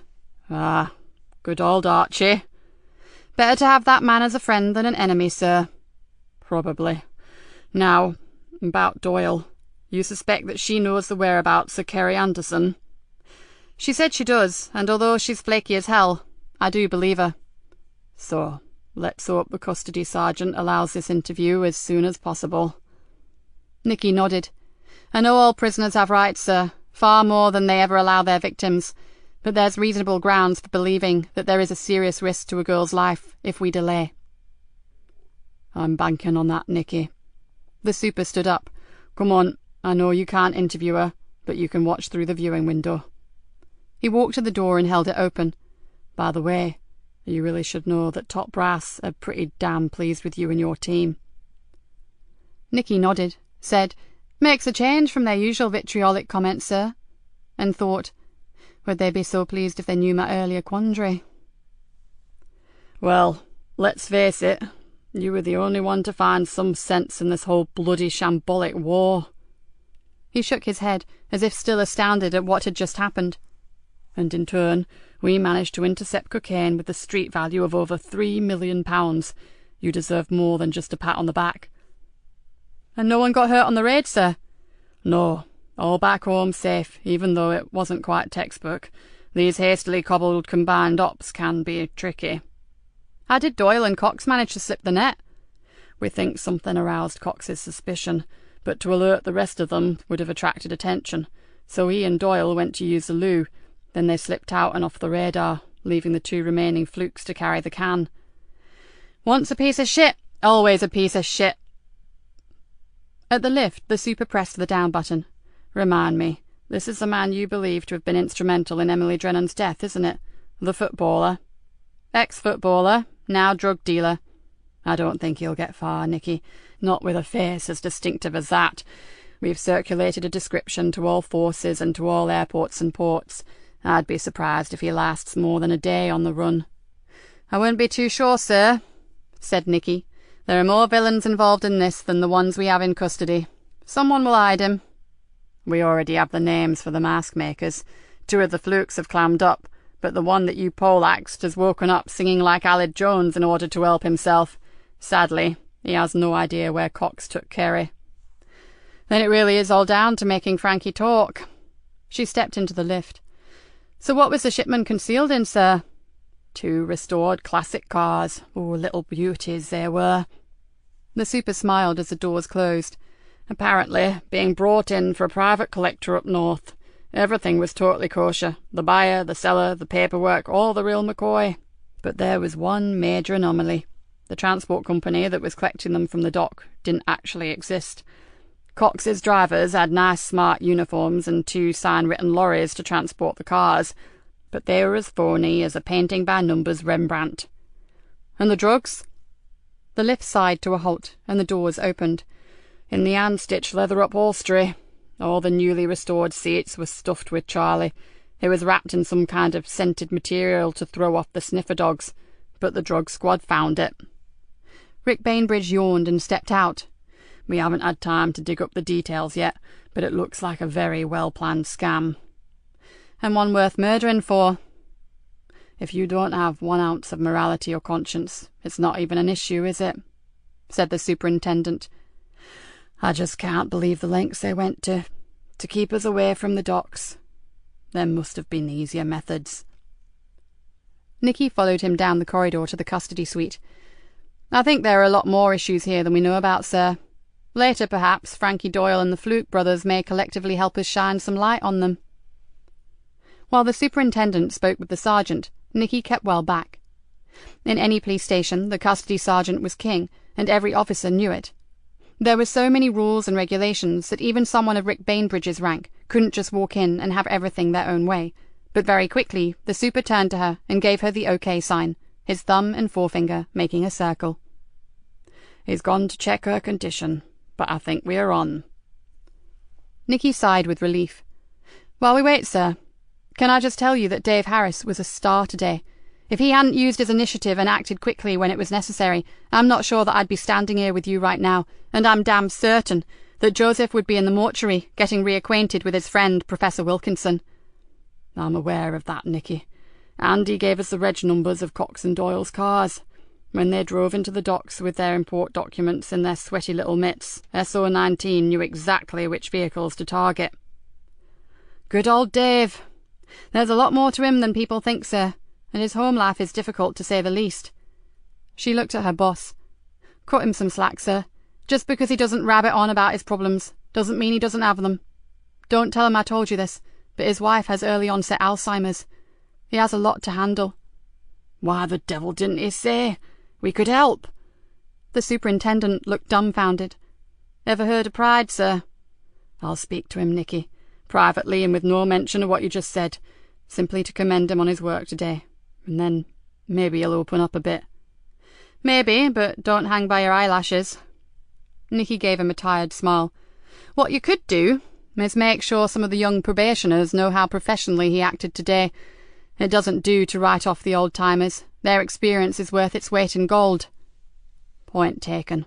I'll make sure they hear about him. Ah, look." The sergeant was beckoning to them. "Are you okay with this, Nikki? After what happened earlier, you don't have to be here." The super looked suddenly concerned about her. "I'm fine, sir, and I'm seeing this through, for Joseph's sake, and for Kerry's. Let's go, shall we?" The interview took very little time, and resulted in an irate Rick Bainbridge storming from the room, growling, "Her idea of knowing where someone is and mine are a very different thing." "At least we've got a clearer location to search this time, sir. Did you hear that smart comment about the fucking marshes not having postcodes?" Nikki nodded. "I did, but the area she mentioned is well known to me. Shall I organise a team, sir?" The super shook his head. "Don't be daft, Nikki. You know we can't head out for at least 4 hours yet. It's the dead of night. Pitch black, and it's now pissing with rain again. Doyle's indicated a treacherous spot in the middle of the bloody marshes. It'll be bad enough after dawn, yet alone now. We can't put more lives at risk." Nikki knew all that, but it had been worth a try. "Go home, and tell your team to do the same. Grab some sleep. God knows you all need it. We'll find her, Nikki. Just as soon as it's safe to get out there, we'll find her." "I know, sir. It's just that I'd prefer her to still be alive." Chapter 31. Nikki began her short walk home, then stopped abruptly. Mickey Smith. What would he think when his hero failed to turn up to visit him? Even worse, what if he got to hear that Joseph had been badly hurt? He should be told the truth, and it would be better coming from her. She could do nothing for her own child, but maybe she could help a boy who no one cared about. With a sigh, she turned around, went back for her car, and drove to the clinic. The night staff told her that Jonas had been fretting, unable to settle, and seemed unduly frightened, even though the protection officers were with him. As Nikki pushed open his door, she was glad she had made the effort. He had helped them, and no matter how tired she was, it was only fair that they do the right thing by him. She pulled up a chair and gently explained about Joseph. Although she softened the story, she decided not to lie to him. After a while, the boy cried, and to her astonishment, she cried with him. "He's special," said Jonas, wiping his nose on the sleeve of his pyjamas. "I know," said Nikki, sniffing into a tissue.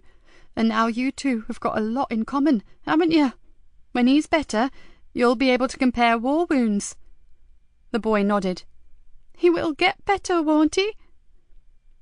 Nikki didn't want to frighten the lad with the real prognosis, one that was far from reassuring, so she said, "I've spoken to the doctors, and they are all really happy with his progress."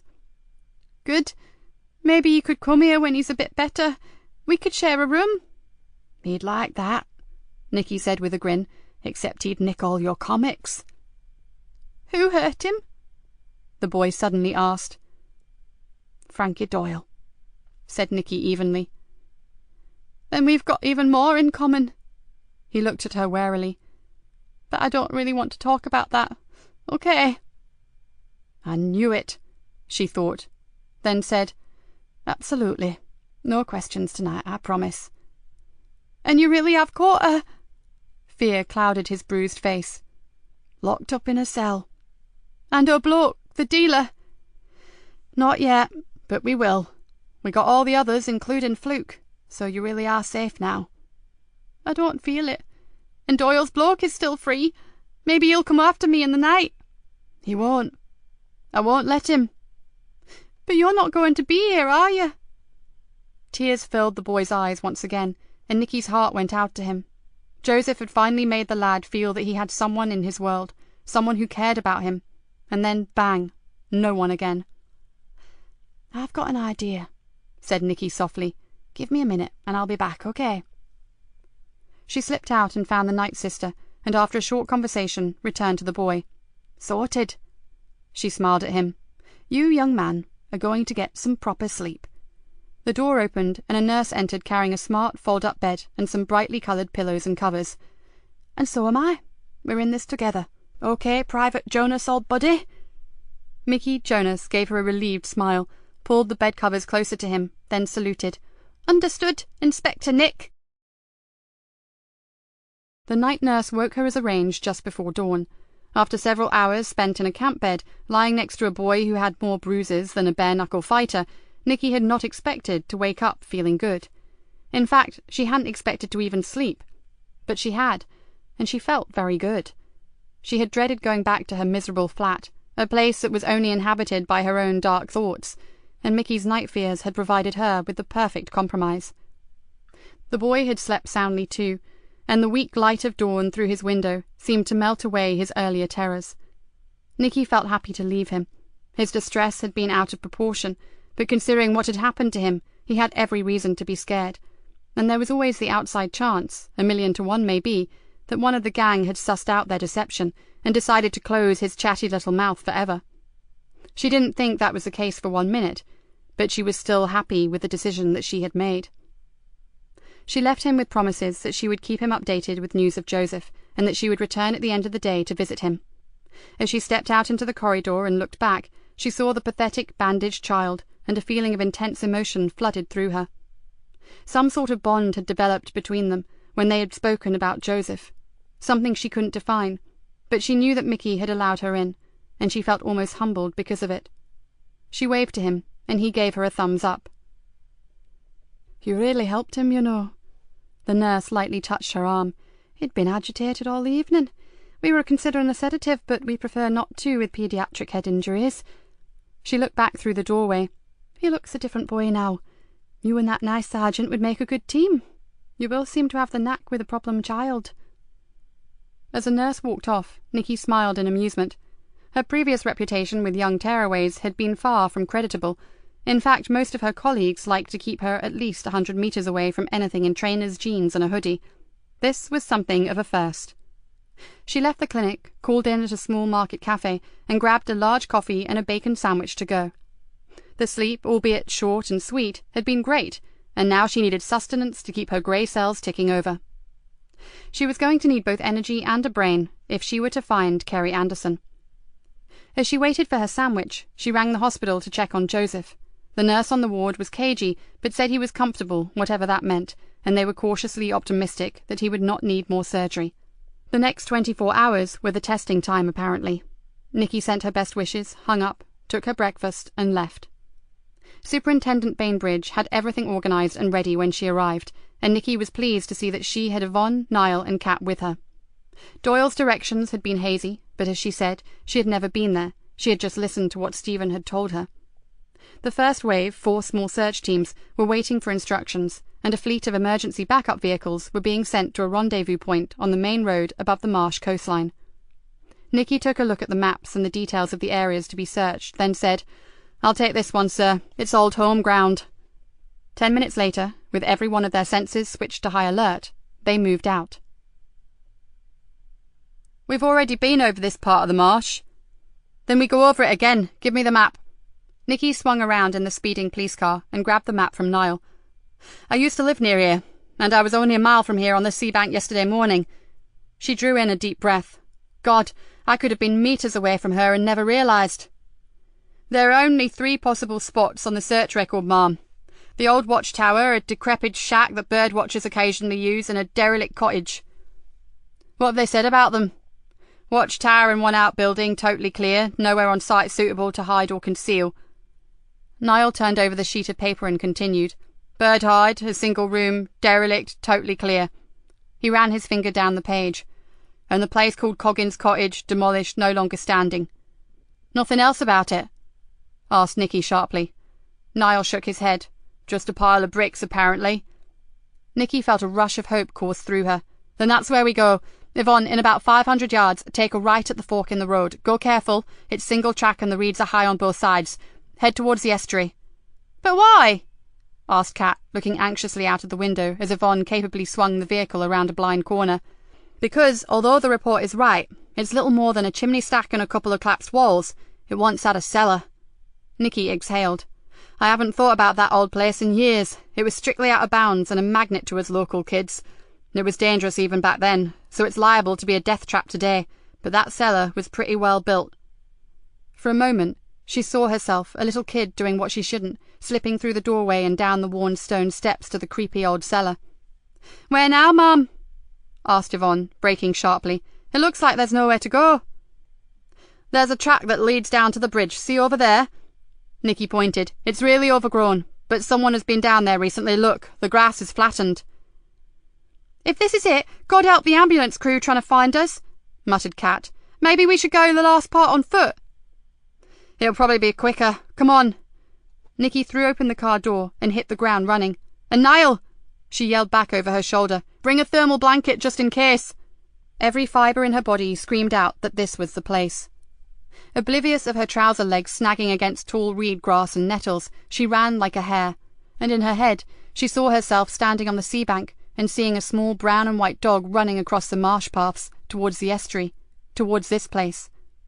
A broken skeleton of a 5-bar gate blocked her way, but she scrambled swiftly over it, all the time thinking about the dog. What was Chris Brown's dog? A Springer Spaniel. Swampy, he'd called it, but this stretch of coastline was miles away from Barnaby O'Dyke. Could it be the same animal? And if it was, what other reason would it have had to travel so far, but to go to find someone it loved? "This is it! I know it!" she called to the others, hardly even knowing if they were managing to keep up with her or not. She felt so sure because another thing had just hit her. Stevie Cox would certainly have known about Coggins Cottage. Years ago, the Cox family had lived close to her own, but that was before Stevie found money in football, and they moved on to some posh address closer to the Wolds. "Carrie!" Her voice echoed over the vast reaches of the watery landscape.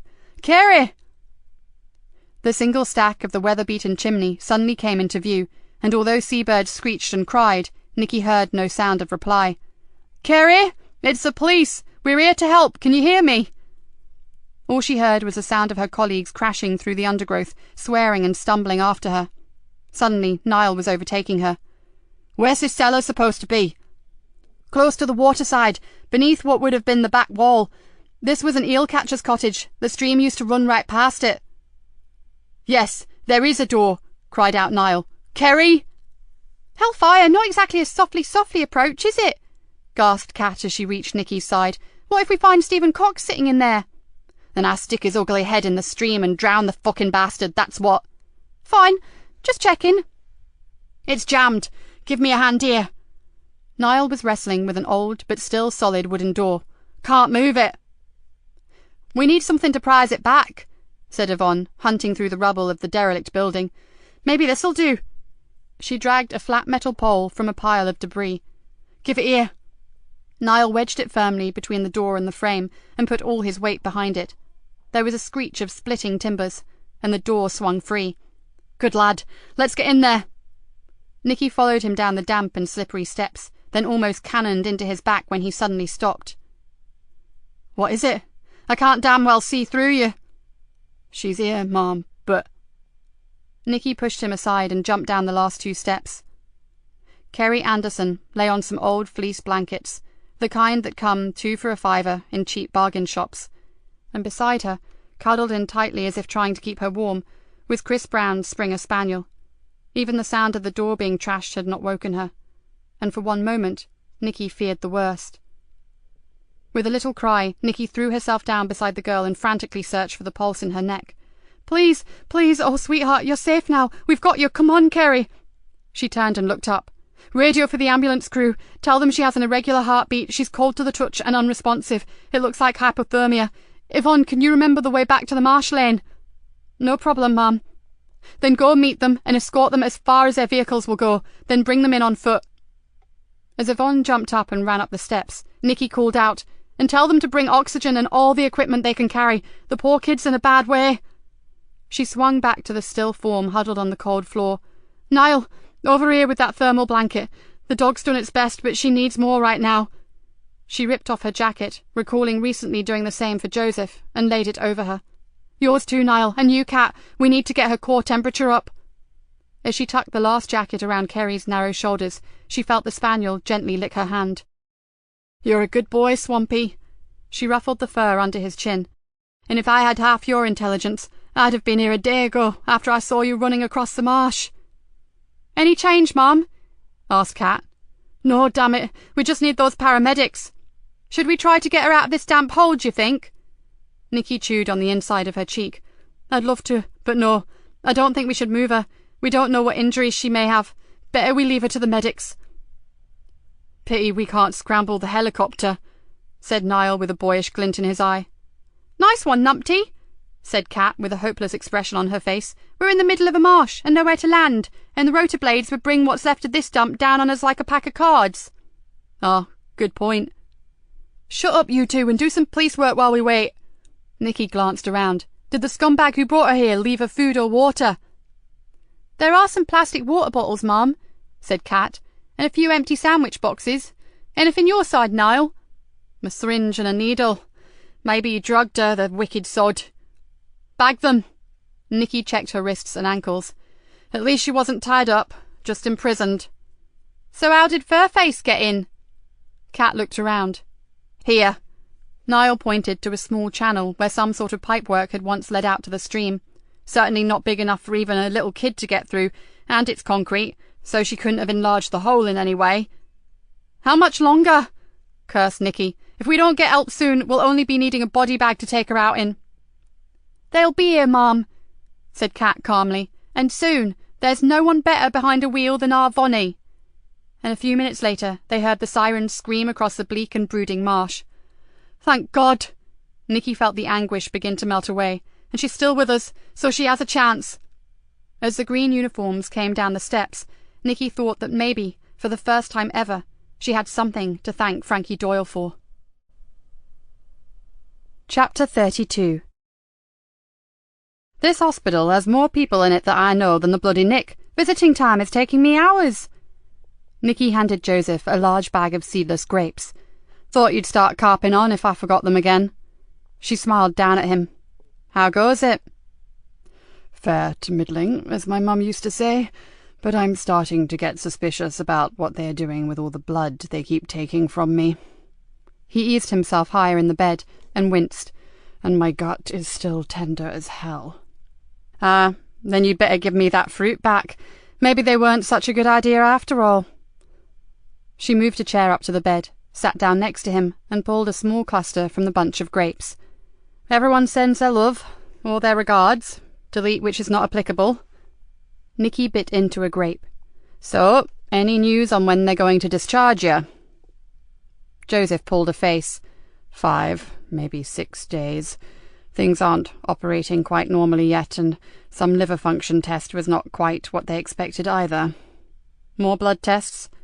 He nodded glumly. I know I should be just happy to be alive, but my boredom threshold is pretty low. I need to be doing something.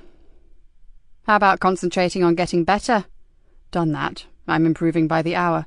Oh, and how's Kerry? That's one resilient kid. If it hadn't been for Chris Brown's dog, I'm not sure she'd have made it. Nikki grinned. I saw her earlier, and she was raving on about the light-shade juxtapositions in the Coggins cottage cellar. Can you believe it? She actually wants to go back there and photograph the place for her final project. Incredible. But I wish her well. Joseph moved uncomfortably. Have you pieced together what actually happened to her yet? More or less, said Nikki with her mouth full. Nice grapes. Sorry about that gut of yours. Now, just prior to Kerry's abduction, Fluke 3 mugged Chris Brown, nicked his wallet to make it look good, but actually took his mobile phone. Ah, that answers a lot. Texting her, luring her up to the sea bank, and diverting the suspicion to Chris. Spot on. And lucky for them that Chris was a bit of a weirdo. I was so unhappy with that boy, but it turns out he was always obsessive. Then his father's death made him 10 times worse. He watches the heavens to be closer to his dad. Nikki looked slightly abashed. I may just have to make a few apologies there.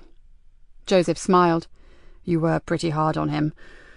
But going back to Kerry, why didn't Fluke kill her?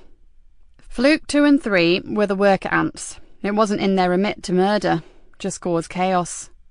So why kill Lisa Jane? I'm afraid that was simply a whim on the part of Frankie Doyle. Jealousy and spite. Lisa Jane was all the things that Frankie was not, beautiful and loved by her family. So no vendetta, no takeover, no revenge on the Leonard family for past crimes? Nope, just a twisted, bitter woman without a scrap of humanity in her heart, if she has one. Nikki thought how right Rory Wilkinson, the pathologist, had been when he said she would have a heart as cold as a gravedigger's shovel. And Stephen Cox, the original fluke. Nikki's face darkened. Disappeared. With a face like that. How on earth did he manage that?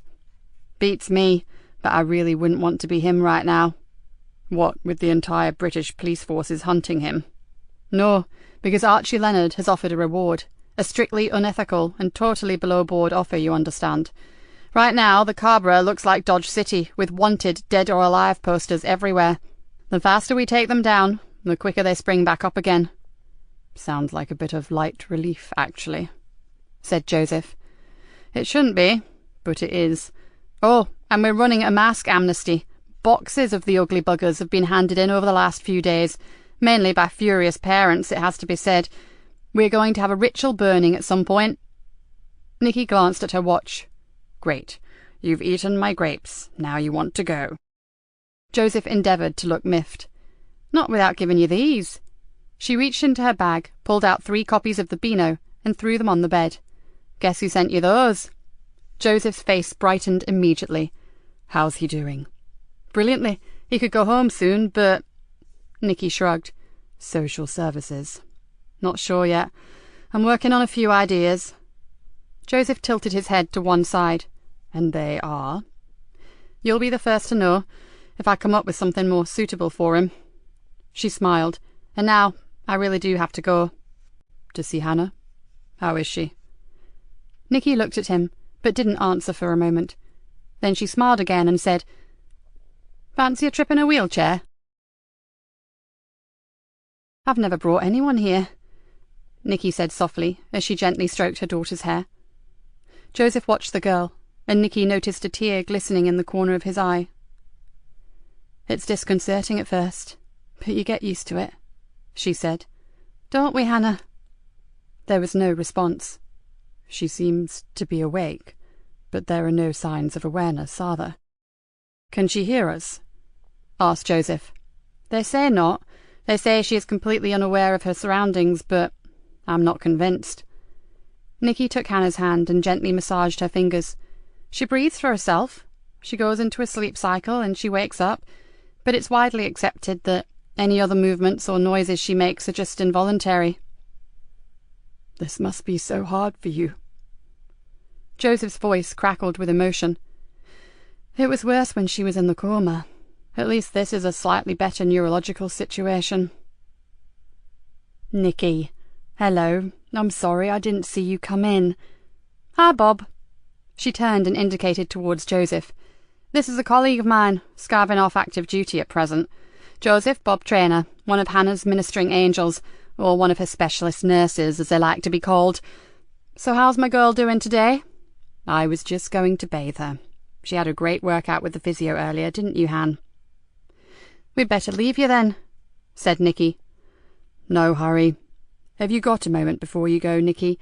Hannah's consultant asked me to give you a letter if I saw you. It's in the office. Nikki's heart lurched in her chest. Please, not like this, not after all this time. Surely not in a letter. Somehow she kept it together and said, Would you stay with her, Joseph, just for a minute or two? My pleasure. Time we got acquainted. I've got such a lot to tell this girl about her mother. Nikki followed the nurse into the office. Do you know what the letter is about, Bob? She tried to keep the tremor out of her voice. I do, actually, and I know he also wants to talk to you personally about it. A shiver rippled from shoulder blade to shoulder blade. She wasn't ready for this. Not on top of everything else that had just happened. And? Bob Traynor smiled at her. We did a functional MRI scan yesterday. I know. I consented for it. But I didn't know you'd done it already. It threw up some very slight differences from the last one we did. Nikki stared at him. For the better, or? Bob rubbed his hands together. Let's just say that her consultant, Mr. Layton, has been in touch with the Cognition and Brain Sciences unit at Cambridge. He wants to do further tests and he wants their expertise. That's what this letter is. An explanation and a consent form for you to sign. He would have spoken to you himself, but he's in Liège in Belgium at the university. He's taken Hannah's case for them to review. For a moment, Nikki felt as if she would pass out. You know that this is not a cure, Nikki, don't you? He looked at her seriously as he handed her the envelope. But we do believe that she has some new brain activity that we may be able to stimulate. He exhaled, then added, just don't expect too much. She's been in this state a very long time, and that's not good, but... Nikki tried to stop herself from grabbing the man and hugging him. But it just may be an early sign of recovery. I wouldn't go that far, but stranger things have happened in medical science. If nothing else, it's a reprieve, isn't it? Oh, yes, it's that for sure. As Nikki walked back to Hannah's room, she felt as if an enormous weight had been lifted from her. It was the smallest improvement, a tiny drop in the ocean, but it was a step forward, not another backward slide. She felt as if someone had given her a little piece of her daughter back. At the door, she paused and looked in. Joseph sat with Hannah's hand in his and chatted comfortably with her. She saw him talk, then smile, then laugh as if they were sharing some secret joke. And who was to say that they weren't? Nikki stepped back from the door and watched them unnoticed. Joseph was a natural with Hannah. She thought of Mickey Smith and the way that Joseph had handled him. Hyperactive or not, he had got through to the boy, and very quickly. She then saw him take a tissue from a box beside the bed and carefully wipe the corner of Hannah's mouth. He was a good man, and those around him should see past the rumours and the gossip, and see the real Joseph Easter. Nikki took a deep breath. He deserved better, especially from his own family. Epilogue. It was called the Garden of Tranquility. Lots of hospitals have them, if you know where to look. Greenborough's was set at the back of the chapel, and could be accessed either by a door from the chapel or by a long, straight pathway that led from the car park. In the centre was a rectangular fish pond, its surface interlaced with oriental-looking pink water lilies, and a scattering of tiny lime-green duckweed. All around were tall, scented shrubs and beds of brightly coloured summer plants. It was well kept, but Nikki had hardly ever seen it used, which was a shame in one way, but when Hannah had first been brought here, it served as a private place for her to bring her broken heart and cry unnoticed. Today, as she entered the garden, she didn't feel sad. She felt excited, almost elated, but part of her was as nervous as a school kid waiting for A-level results. With a rueful smile on her face, she walked across to the wooden bench with a faded brass plaque on it, sat down, and wondered if she had done the right thing. But then again, she had done rather a lot of quite radical things in the last few days, and most of them were still open to question. The first thing she had done was to ring her landlord and give him a month's notice on her grim little bijou residence in the town. She had then driven out to Cloud Fen, taken with her a builder and a decorator, and told them that they had 4 weeks to get her old home livable again. She knew it would mean a very different work schedule for her, living back out on the marsh, but she also knew it was time for changes. In the last few days, she had done a lot of hard thinking. The dark thoughts and intentions that she had harboured when in that small room with Frankie Doyle had scared her badly. If she had continued with her old crusade, if she had travelled much further down that ever-spiralling pathway of bitterness and revenge, without ever being forced to take a look at herself, what would she have done in that room? Nikki shifted uncomfortably. It was the fact that she really didn't know that had sparked off her new mission, to make some big life choices, some big life changes, before it was too late. The second thing she had done was to champion the cause of Mickey Smith. There had been no way on God's earth he could have gone back to his family, and Nikki had been certain that a foster home was not appropriate, considering what the child had gone through. So she had approached Archie Leonard. To an outsider, it may have seemed like madness, but Nikki knew quite a lot of well-kept secrets about the Leonard family, and in particular one that involved Archie's youngest son. Peter wasn't a rogue like most of his family. He had a home, a wife, and a small business of his own, and the previous year he had lost his only son, a boy with severe learning difficulties. The death had left a big aching chasm in the little family's life, and she had no doubt that given the chance, Mickey could go part of the way to healing it. And let's face it, Mickey had been brought up rough, very rough. He was at home on the Cabra, and this was something that Peter understood, given his own background. Give Mickey to a nice middle-class family, and he'd be running riot in no time. So she'd arranged a month's holiday for him. It may not work, but it was worth a try, for Mickey's sake. A warm breeze blew across Nikki's face and brought with it the smell of orange blossom. There had been an orange blossom tree at her old home. She wondered if it was still alive after being neglected for so long. She hoped so. She inhaled its perfume, and it made her think of happier times. Nikki sighed. She was making changes all right, but it was too soon to think that happy times may come round again, although she would dearly love that to happen. One day. She glanced at her watch. Joseph was meeting her here in just about 10 minutes, and she had some news for him. The problem was, she was not sure if it would be welcome news. As soon as the doctors had assured him that in time he would make a full recovery, she had gone to Rick Bainbridge and asked if he would consider assigning Joseph to her team as her permanent detective sergeant. The super had practically tripped over his tongue in saying yes, but it would all hinge on Joseph. His time in Greenborough had been hardly peaceful, and whereas once she couldn't wait for him to hightail it back to Fenchester, now she felt very different. She touched the delicate petal of a rose that grew close to the seat. If Joseph hadn't been with her, even if only in her mind, in that stark and dangerous room, she may not be sitting here now, smelling flowers. Because no way could she have continued as a police officer, knowing that she had consigned another human being, and she used the term loosely in Doyle's case, to a violent death. To protect life. That was what it was all about. The rose felt like silk to her fingertips. She desperately hoped he would agree to stay. It was all part of her plan for a new attitude to policing her patch, and if he didn't, well, she wasn't too sure how she'd manage. She pursed her lips and gave a little shrug. She'd know soon enough. Nikki leaned back, closed her eyes, and breathed in slowly. It was so good to be alone like this, with the breeze and the flowers and birds singing. It was very different to the kind of alone that she used to enjoy, in dark alleys, waiting for another drug dealer to walk into her trap. Oh, she'd still go after them, and she'd still catch them and lock them up, but that would just be a part of her life, not all of it. The sound of footsteps dragged her from her reverie.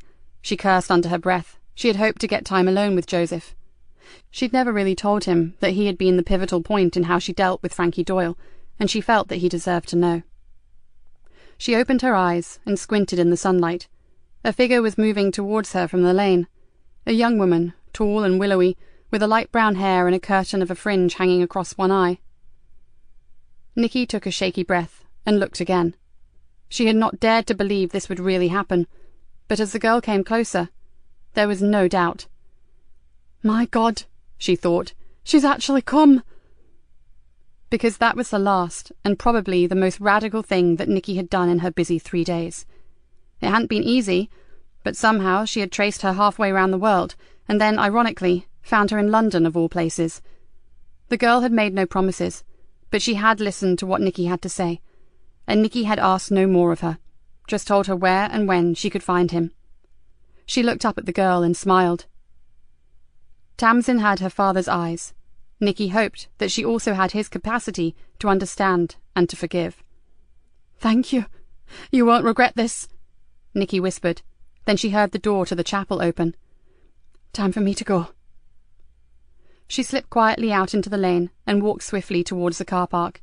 It was so hard not to take a look back, but this was their time, not hers. She unlocked her car and slid into the driver's seat. Joseph had said it would take a miracle to reconcile him with his daughter, so no one knew what this meeting would bring, but it could be that miracle. And if Joseph could have one, maybe she could too. Nikki slipped the key into the ignition and smiled. One day at a time.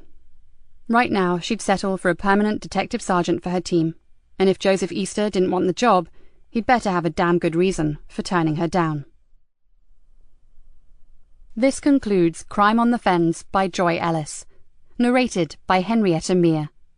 Copyright 2016 by Joy Ellis. This unabridged audiobook is published by arrangement with Joffy Books and was produced in the year 2016 by Tantor Media Incorporated, a division of Recorded Books which holds the copyright thereto.